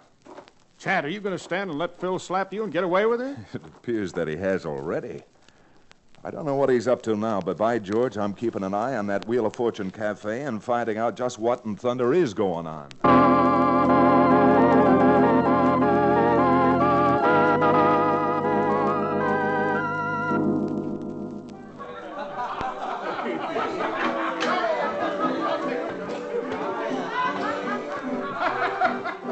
Excuse me, mister. Wonder if you could help me with something. Yeah? You looking for somebody? Mm-hmm. There's a girl work here by the name of Blossom. Maybe. What's it to you? Oh, I'd like to see her, that's all. You would, huh? Well, she's busy right now. But, I mean, would you tell her I'd like to see her anyhow? Maybe she's not too busy to take a minute. Look, I just got through telling you she's busy. Now, why don't you run along and stop being a pest? But I want to see her just for a minute. If you'd just tell her that Phil Bardwell from Dos Rios... Phil Bardwell? Uh-huh. You related to Cy Bardwell, the gent that owns the packing house down there? Cy Bardwell's my father. Why? Well, why didn't you say so in the first place? Here, sit down. I'll go tell Blossom. She'll be right out. Out in 3 shakes of a lamb's tail.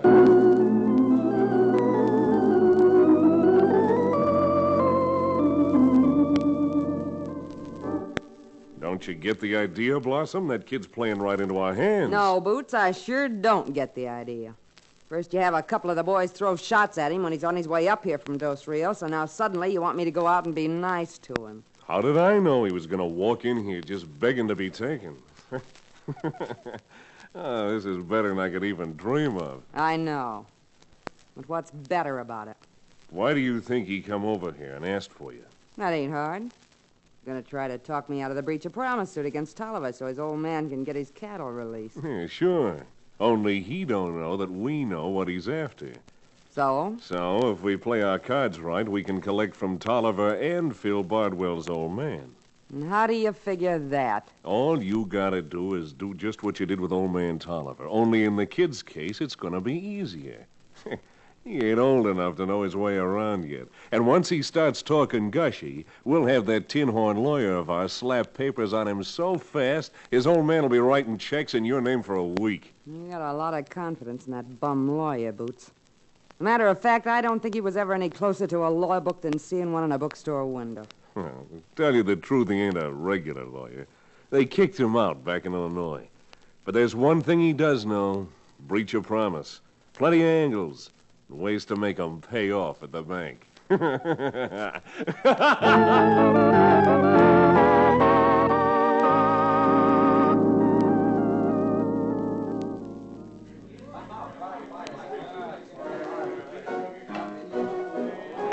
Phil, darling, how did you happen to come all the way down to Fort Wingate and out of this whole big town just ask to meet me? Why, honey, a girl as beautiful as you are gets a reputation. And in this country, the news of a beautiful woman travels twice as fast as a prairie fire. Oh, Phil, you're so sweet to say things like that, even though I know they're not true. Oh, you men are such liars. Yeah, but I'm not. I meant every word I said about your reputation. I hope you're telling the truth. When a girl's had to earn her own way like me, she learns to mistrust men. The only thing that's going to keep me going is the hope that someday I might find someone I could trust and take me away from all this. Oh, well, in that case, you just trust me, Blossom. The way I feel now, I expect to be able to take you away. To take you away real soon.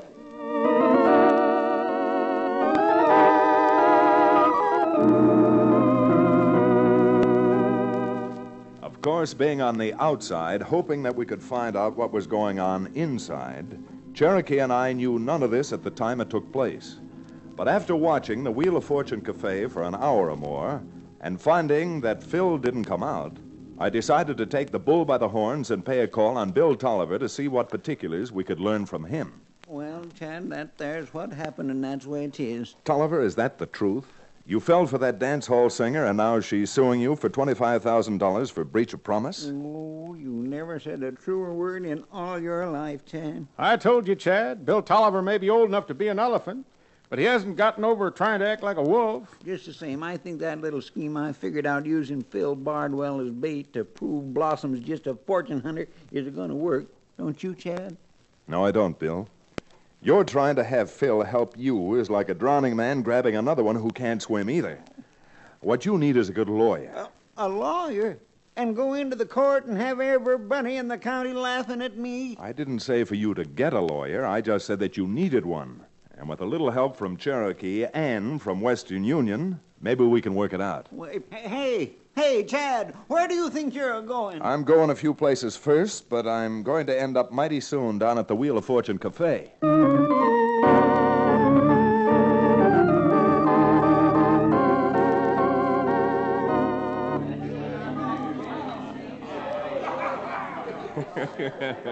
Well, Phil, my boy, as much as I hate to lose Blossom, I'm sure you'll make her a good husband.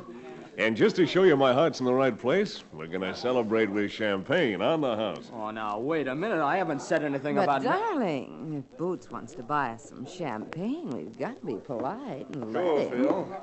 You might as well drown your troubles in champagne. That is, if this gent can afford to buy enough. Because the champagne it would take to drown your troubles would be enough to float a battleship.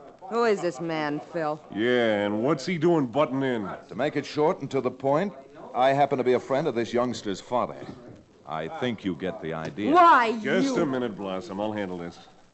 Look, mister, trouble's one thing I don't like in my place, so I'm telling you now. Get up. Well, I got a message for Phil, and I intend giving it to him. All you're doing is either walking out or my boys are going to have to carry you out, feet first. But this message is important, and I promise that I will... All right, I told you what had happened, and now...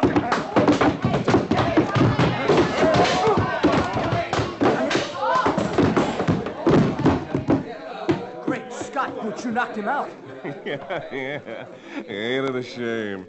Now I'm going to throw him out. Hey, Al, Murph, toss this body out into the street. Okay, boss. Come on, Al.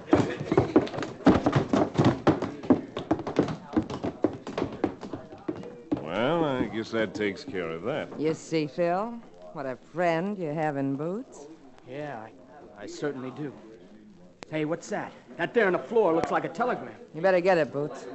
Must have fallen out of that fella's pocket when you knocked him down. Yeah, maybe this is the important message he had for Phil. Well, Phil, you'd better go back in my office. I'll have the champagne served in there. Yeah, but I want to You know... want Al and Murph to escort you back? That's better, son. Now get moving. Boots, what's in that telegram? Plenty. It's from the kid's father, Cy Bodwell. Says he suspects we're trying to run a badger game on Bill Tolliver. He's asked the governor to send down a special investigator. The guy arrives on the late afternoon stage. Good night. The state's attorney's office gets into this. You know where we'll end up, Boots. In the penitentiary. Yeah, but there's still an if.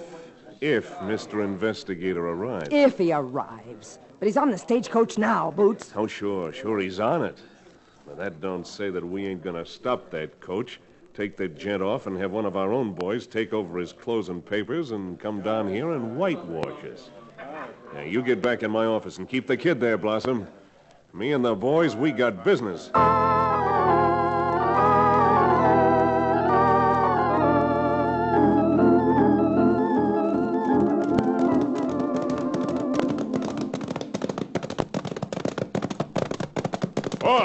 Rain up. Okay, now, here comes the coach. Remember, let me do the talking. All right, boys, and keep your guns out of sight. I want this thing to look like we were trying to help the poor devil.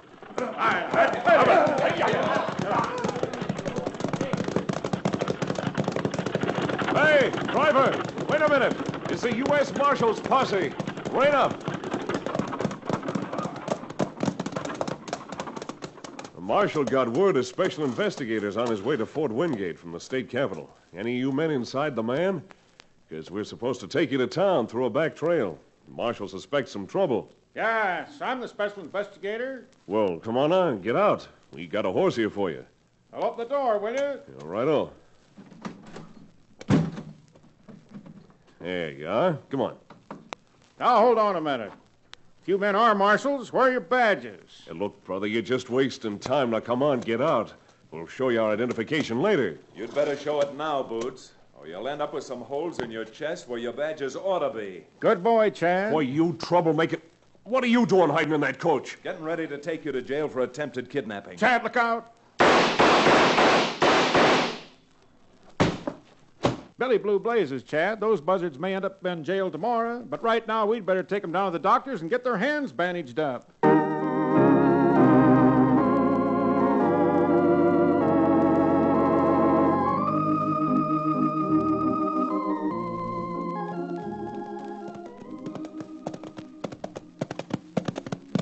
Chad, you could have knocked me down with a feather when that Blossom admitted she was married to Boots Larson. Well, as her lawyer, I advise her to make the admission so that she couldn't be forced to testify against her husband.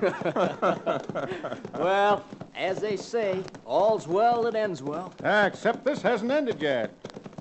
After running in and out of saloons doing Chad's dirty work, I've yet to find someone to offer to buy me a drink. Cherokee, haven't you learned yet that drinking is a harmful habit? A man your age, Cherokee, certainly should have learned it by this time. Drinking affects your health. Why, I've even known men to go blind from drinking too much. Well, I'll tell you how I figure it, gentlemen. I've lived a long and adventurous life. Yes? So if I do lose my sight, what of it? I've seen everything there is to see already.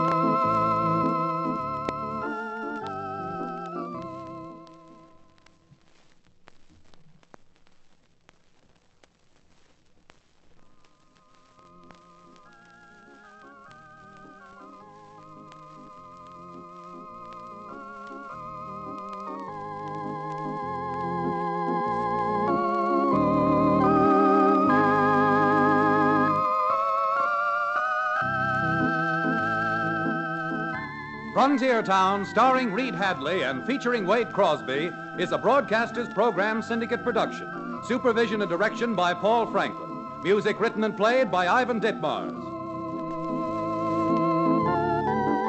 Be sure to be with us again same time next week for another fine action-adventure story with your favorite young Western star, Reed Hadley. And now this is Bill Foreman telling you that Frontier Town comes to you from Hollywood.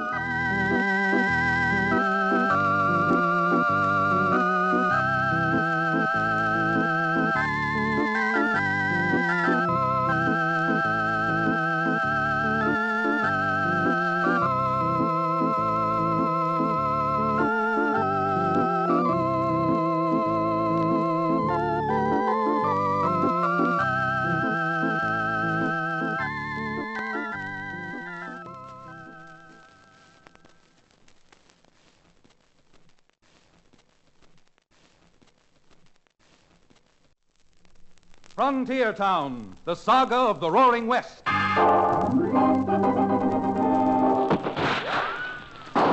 Frontier Town. El Paso, Cheyenne, Calgary, Tombstone. Frontier Town.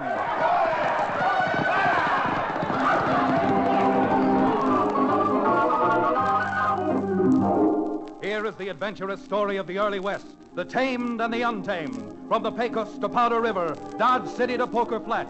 These are the towns they fought to live in and lived to fight for. Teeming crucibles of pioneer freedom. Frontier Town!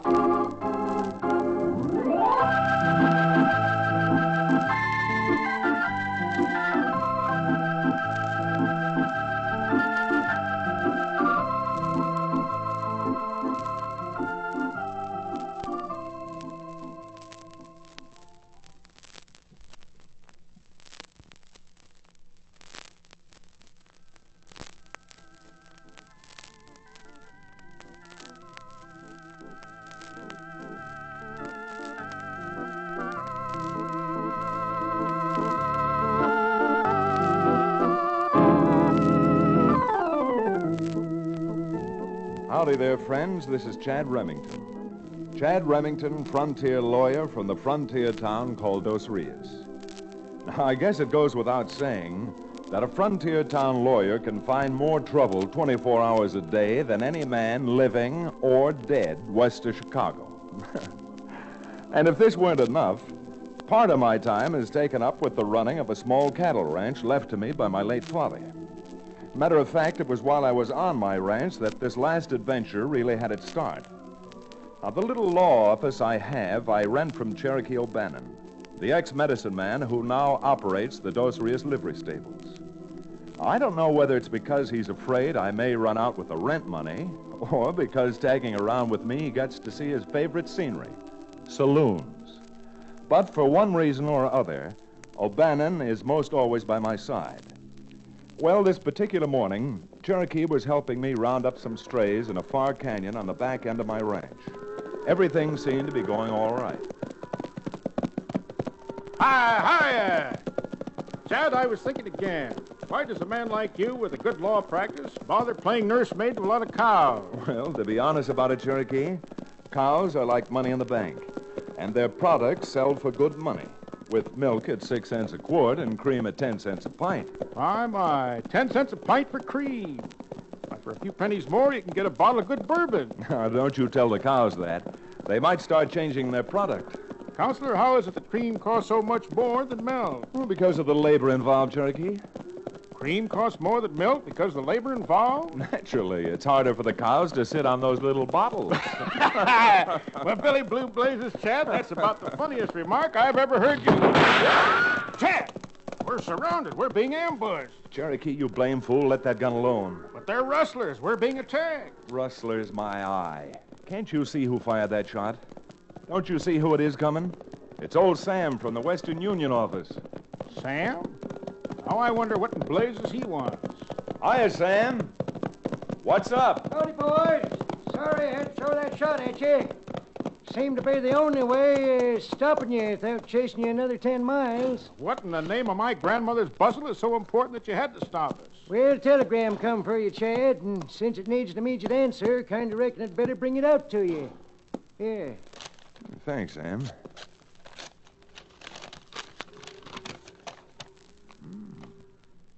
Well, that's one invitation I'm not going to refuse. What's one invitation? You please tell me what this is all about? Well, this telegram's from Kurt Bodie. You know, the sheriff over at Bonanza City. He says there's a big party being given day after tomorrow honoring all the peace officers of the territory, and, well, he's inviting me down as his guest. Yeah, from what I hear about Bonanza City, it's as much a city as a prairie dog's hole is a tunnel.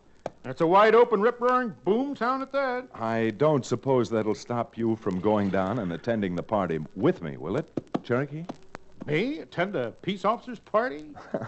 My dear friend, any warrants formally issued against you for selling your genuine Cherokee Indian rattlesnake oil probably have run out now because of the statute of limitations. So, no doubt you're fairly safe. Well, you know me, Chad. I'm a party man from the word go. Get down there and mingle with a lot of tin badges. Well, Mister, as long as your lawyer's with you, even if they do get you, they won't hit you with more than 20 years to life. Well, that's a horse of a...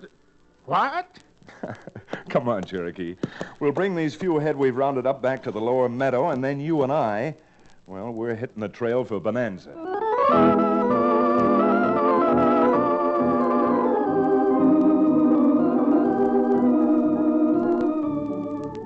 Well, I got Cherokee to Bonanza City, all right. But no matter what I did, I couldn't get him out to the party. To tell the truth, there were too many so-called attractions in the town itself, so that Cherokee wasn't too seriously tempted. Now, the affair was being held in what was known locally as the other side of the creek, which meant really the other side of the town, the wide open part of the town, the place everyone knew existed but nobody talked about. The most fashionable palace of entertainment on the other side of the creek was the somewhat flashy but expensively decorated place known as Boston Flora's Place, which Flora ran with her husband, a real high-roller gambler by the name of Monty. By the time Sheriff Bodie and I got to Boston Flora's, the party was in full swing and the place was really rocking. Boston Flora stepped up to the piano to sing. Oh, the men in my life are the curse of my life. They promise and promise, still I'm nobody's wife. Fred kissed me and told me of his lasting love. His wife caught him with me. Now Fred's up above. Oh, the men in my life are the curse of my life.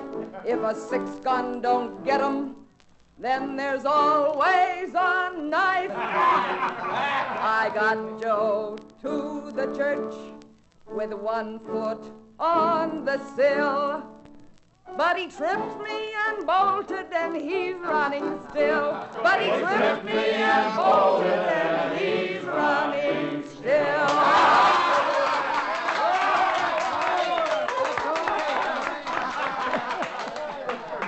Well, Chad, what do you think? How about that? Boston Flora's pretty good, huh? She's better than good, Sheriff. She's all right. All right. Oh, yes, sirree. If there's anything to be proud of in this bunch of flea bags we call Bonanza City, Flora's one of them. And when I can locate him in this mob, I'd like to have him meet Flora's husband, Monty. Monty, huh? Mm-hmm. Sounds like a gambler. Oh, he sure is. A real high roller. He's one of the coolest in the business. Oh, there he is now. Hey, Monty! Monty, come on over here and meet a friend of mine. Well, howdy, Sheriff. Howdy. Well, any friend of yours, a friend of mine, I'm sure. Yeah. Thanks, Monty. I'm Chad Remington from over in Dos Rios. I'm delighted you could be with us tonight, Remington. Oh, by the way, have you met the wife yet? No, but I certainly enjoyed her singing. Well, come on, let's go over. I'll make you acquainted with one of the greatest gals on God's green footstool. Oh, you got a treat in store for you, Chad, a real treat. Say, baby, I want to make you acquainted with a friend of the sheriff's, Mr. Remington. How do you do, Mr. Remington? So nice that you were able to come. Well, what's the matter, Remington? You look like your eyes are going to pop out of your head. Well, I don't think I've seen that many diamonds all at once since the night I attended the opera in New Orleans. My two weaknesses, Mr. Remington. My husband and diamonds. Well, I've only got one weakness, Flora. And I don't mind it. Jehoshaphat's mule. A stick-up. Senores, you will just stand where you are now, huh? I do not like to spoil fiesta, but if somebody moves, there's going to be somebody dead. It's not going to be me. You greasy devil. You got your nerve coming in here. Si, Senor Monty. And I have more than my nerve when I leave. First, we start with all this diamond jewelry that your wife, she wear, huh? What? Don't give them to him, Flora. Senor, if she no give the jewelry to me, I no shoot her. I kill you. Okay, Caballero. Monty may not look like much, but he's worth more than the rocks to me. Here. Gracias, senor. Mil gracias.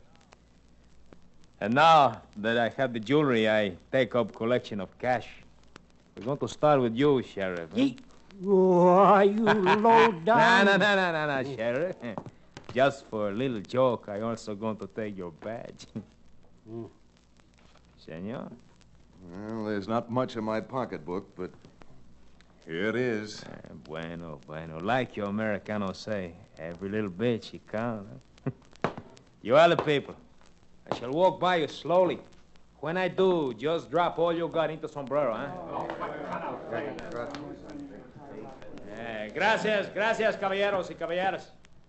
Because I do not want you to spoil your fun by running outside and chasing me. I think I shoot out the lights before I go. Come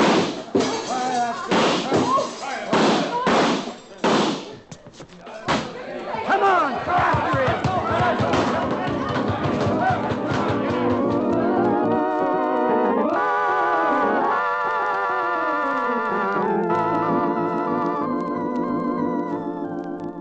I guess there were more people hurt trying to get out of Boston Flora's inky black parlor than would have been hurt if the lone bandit had fired his gun. But enough of us made our horses and lit out after him to make the chase worthwhile.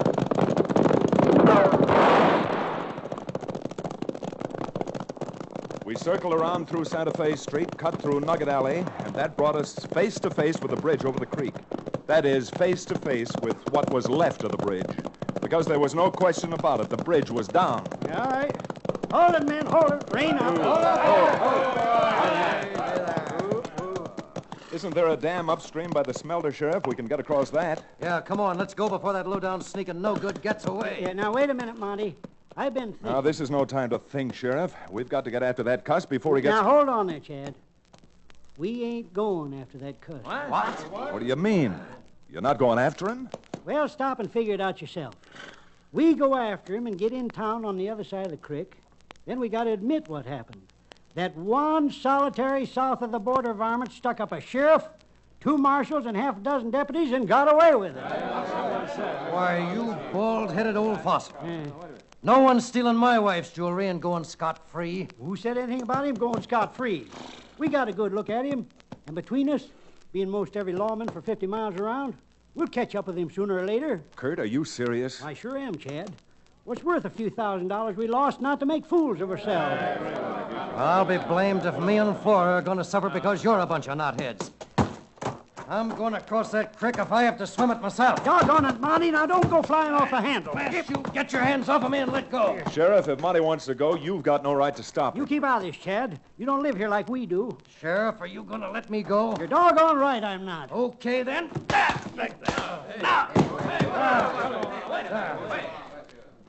Monty, that was a mistake hitting the sheriff with that horseshoe ring on your hand. Well, it serves the old goat right. And I got an idea that this will serve you right. Hey, you want some, huh? All right. Monty, you ought to exercise your fingers less and your arms more.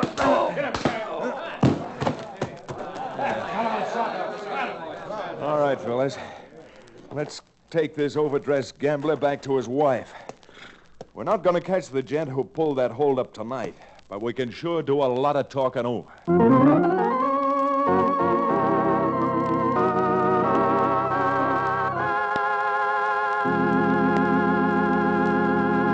We'll return to the second act of Lady Luck, our exciting frontier town adventure, in just a few moments.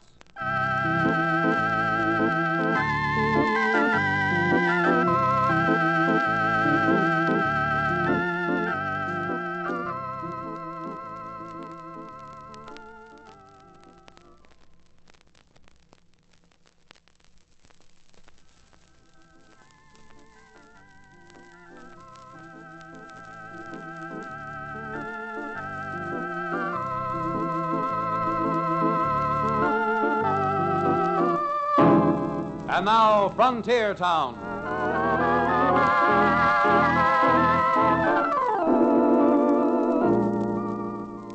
Well, there's no use alibying now.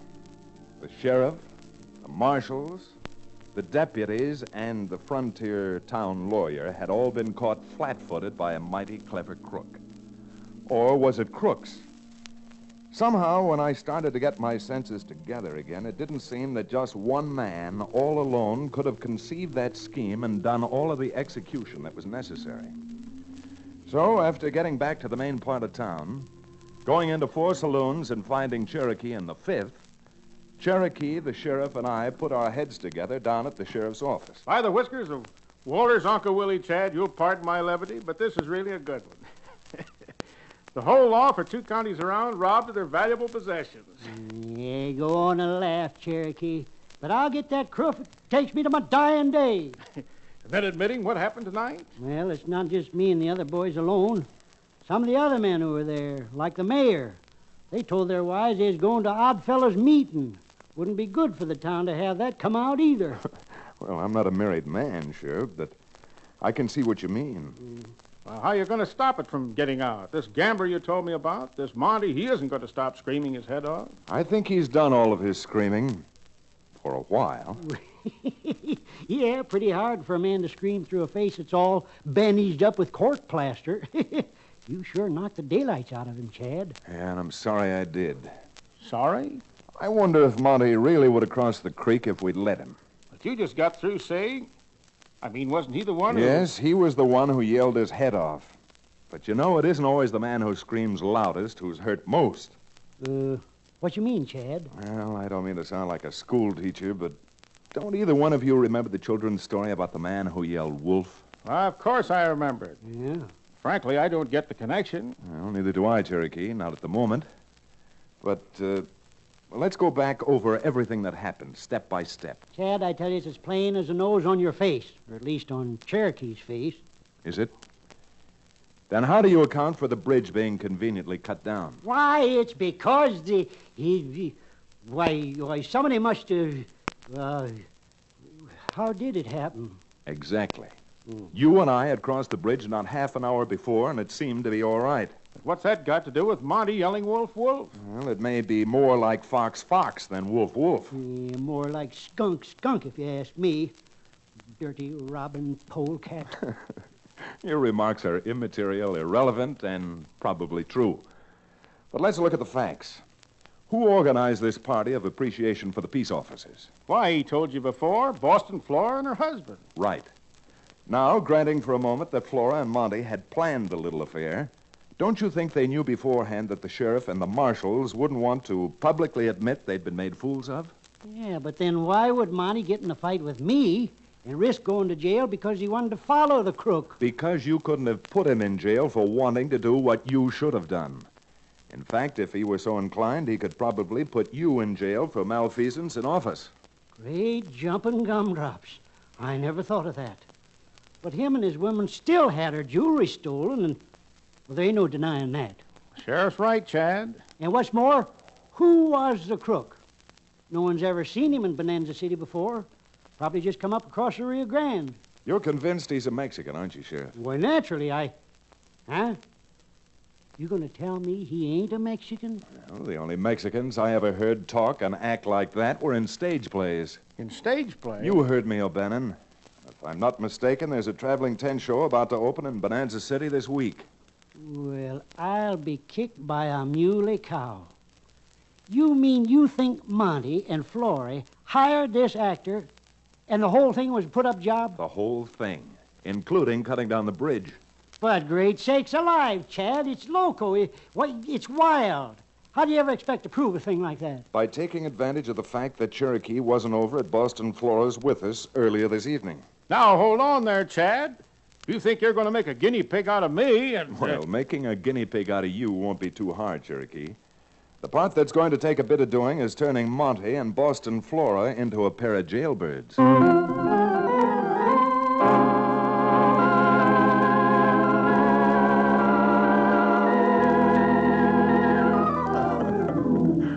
Well, Cherokee squirmed and wriggled and bucked like a sun-fishing bronc. But with enough money in his jeans to cut a fancy figure at Boston Flora's bar, next afternoon found Cherokee on the other side of the creek, leaning across the mahogany and... Here you are, boy. Set him up for the house. Honey, don't you think it's time the house sets him up for you? Madam, I'm not a man to turn down a tin roof. But at the same time, I'm not a man to quibble over a few measly dollars. I'm providently, amply provided with the wherewithal to enjoy myself. If you would be gracious enough to join me, I'd like to buy you some champagne. I don't mind if you do. Charlie, bring a bottle of Pomeroy over to the table by the window. Come on. It's you and I sit down.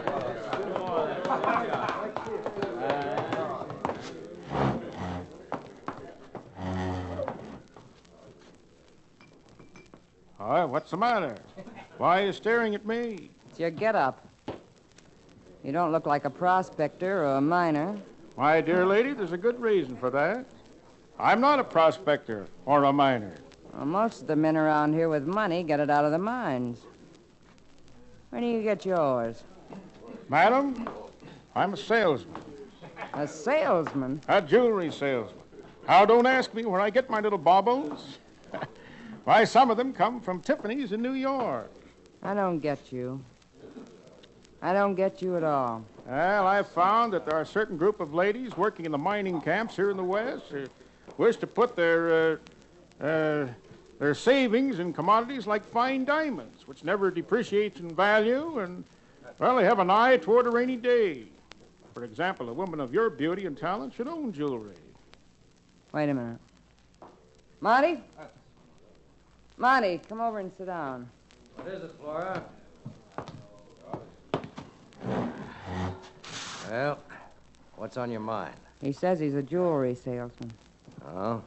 Friend, I can sell you flawless diamonds at less than 50 cents on the dollar. Oh, you can, huh? Well, where do you pick up bargains like that? Well, let's just say that I picked them up. What are you, a fence? Crudely, yes. You want a deal? Well, Monty? No, thanks. But, Monty, Not today, Flora. But Oh, never mind. Sorry I asked you at all, Monty. Stop wasting time on that overdressed saddle bum. It's time for you to sing a song. Mister, I'm afraid I played my cards too fast. Come back tonight and bring some of the jewelry with you. I'll handle Monty. Why? Have the stuff with you and be here at 10 o'clock. Because you and I are going to do business.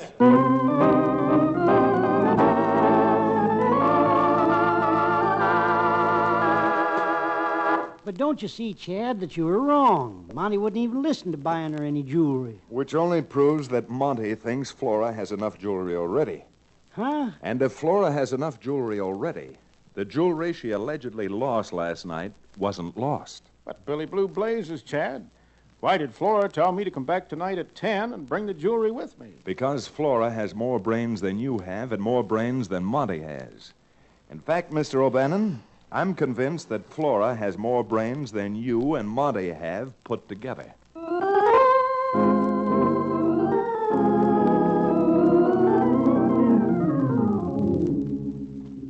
Now do you get it, Monty?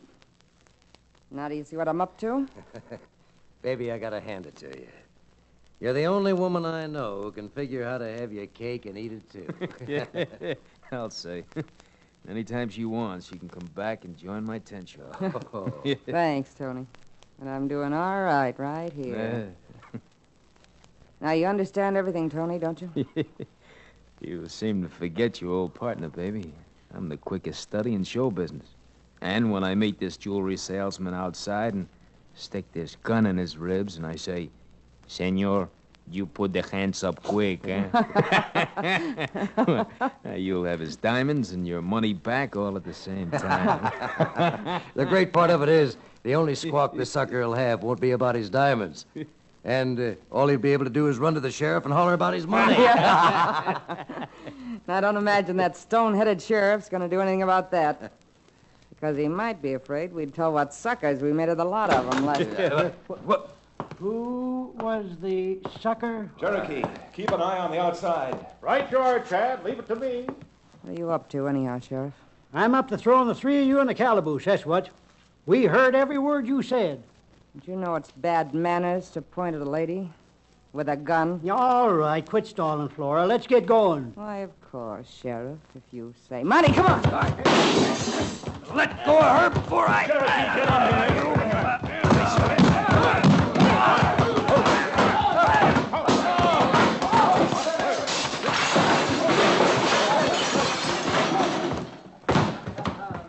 Well, nice going, Sheriff.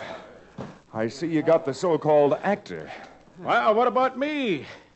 Didn't I get my man? Or a woman? What did you hit her with? A chair? Now, Chad, for shame. You know I'm too much of a gentleman to hit a woman with a chair. I hit her with something soft. I hit her with an upholstered sofa.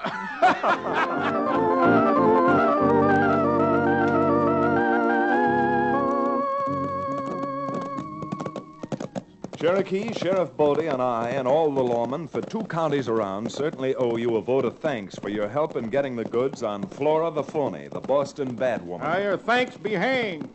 After all I went through, I would imagine that somebody at least would offer to buy me a bottle of bourbon. Oh, Bannon, don't you realize you're going to come to a premature death with all that bourbon you take on board? That's absolutely ridiculous. Bourbon's the safest drink in the world. It's Scotch that's dangerous. It is, O'Bannon?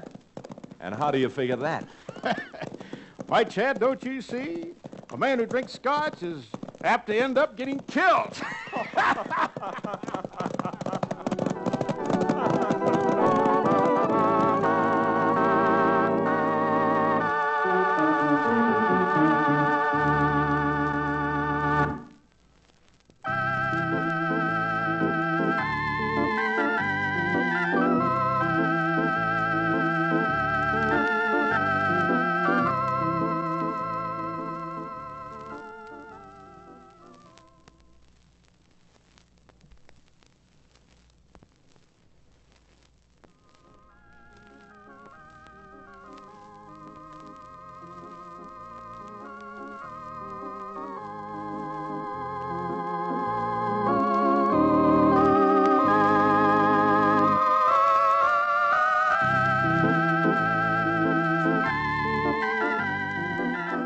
Frontier Town, starring Reed Hadley and featuring Wade Crosby, is a Bruce Ells production.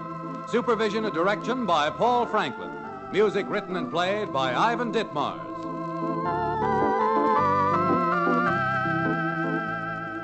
Be sure to be with us again same time next week for another fine action-adventure story with your favorite young Western star, Reed Hadley.